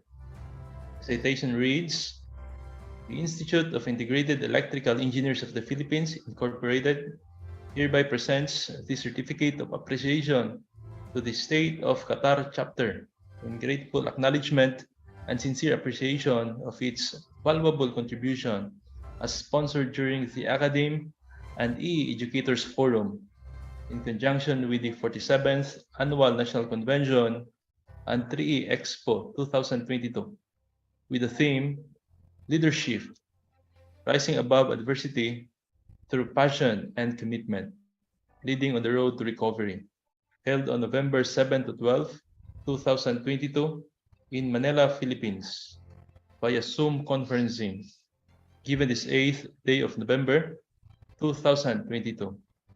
Signed, Engineer Esperanza A. Collado, 2022, IIEE National Secretary. Engineer Lyndon R. Bague, 2022, IIEE Vice President for Internal Affairs. Engineer Alberto R. Herrera Jr., 2022, IIEE Vice President for External Affairs. And Engineer Feliciano P. Padua III, 2022, IIEE National President. And finally, to close this forum, let us listen to Engineer Edison E. Mojica, Vice Chairman of the Scholarship and Academic Affairs Committee of IIEE. Thank you, sir. Good afternoon to all of us here in the Philippines. Magandang hapon po. I have seen attendees outside the Philippines. Good day to all of us. Thank you for staying up to this point. First of all, allow me to congratulate the committee behind the success of this ACADEME and Educators Forum in conjunction with the 47th Annual National Convention of the IIEE, the Scholarship and Academic Affairs Committee. To the members of the committee, job well done. Congratulations. Of course, to the chairman of the committee, Chairman Engineer Ronald Vincent M. Santiago. The secret to success is a good leadership. A good leadership is all you've got. You have been the best pilot in carrying the duties and responsibilities of the committee, in serving the students and electrical practitioners in the field of the academe. To more fruitful years working with you, congratulations, Engineer Santiago. A virtual applause to Engineer Santiago and members of SAAC. Of course, to the overseer of the committee and Vice President for External Affairs of IIEE, Engineer Alberto R. Herrera. Congratulations also to all of to you. And of course, SAC will always continue to serve not just electrical engineers in the field of academe, but all electrical practitioners and electrical professionals. To our esteemed resource speaker during the Academe Forum, we had Engineer Frederick Matibag from Temasek Polytechnic, Singapore, the IIEE Vice President for Internal Affairs, Engineer Lyndon R. Bagge, Professional Regulatory Board of Electrical Engineering, Honorable Francis V. Mapile and Honorable Jaime V. Mendoza. This afternoon, during the Educators Forum, we have Engineer Eleanor M. Reyes of Batangas State University, Engineer John Christian Nicdao from Mapua University, and Dr. Roman Q. Neira of FEU Institute of Technology. On behalf of the Scholarship and Academic Affairs Committee of IIEE, this is to extend our greatest and deepest appreciation to all of you for allotting your time in spite of your busy schedule. No words can express how grateful we are for having all of you here. Thank you very much, engineers. Before we formally close this virtual seminar, further credit and acknowledgement are extended, of course, to our virtual participants and audience. Each one of you has become an essential instrument to the success of this forum. Stay safe, and we hope to see you again. Find your passion, learn how to add value to it, and commit to a lifetime learning. Once again, thank you very much. Stay safe, and good afternoon to all of you. Mabuhay po tayong lahat. Thank you. Thank you, Vice Chair Mojica, for that wonderful and generous remarks. And thank you, everyone, for participating. Before we say goodbye, we would like to encourage everyone to turn on your cameras for a quick photo ops.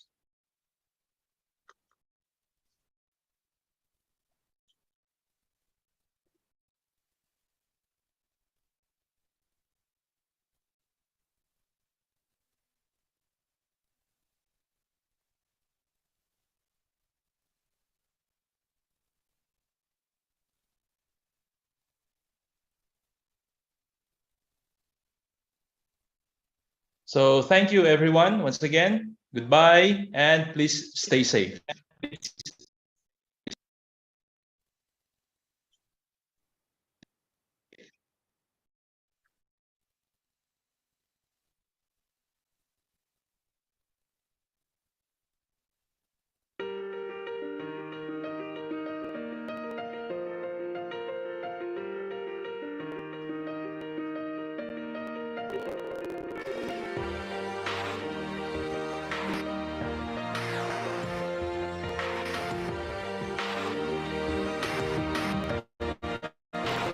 Yeah, you can be the greatest, you can be the best, you can be the King Kong banging on your chest. You can beat the world, you can beat the war, you can talk to God, go banging on his door. You can throw your hands up, you can beat the clock, you can move a mountain, you can break rocks. You can be a master, don't wait for luck. Get yourself and you go find yourself. Standing in the Hall of Fame, yeah. And the world's gonna know your name, yeah. 'Cause you burn with the burst flame, yeah. And the world's gonna know your name, yeah. And you'll be on the walls of the Hall of Fame. You can go the distance, you can run the mile, you can walk straight through hell with a smile. You could be the hero, you can get the gold, breaking all the records they thought never could be broke. Yeah, do it for your people, do it for your pride. Are you ever gonna know if you never even try? Do it for your country, do it for your name, 'cause there's gonna be a day when you're standing in the Hall of Fame, yeah. And the world's gonna know your name, yeah. 'Cause you burn with the burst flame.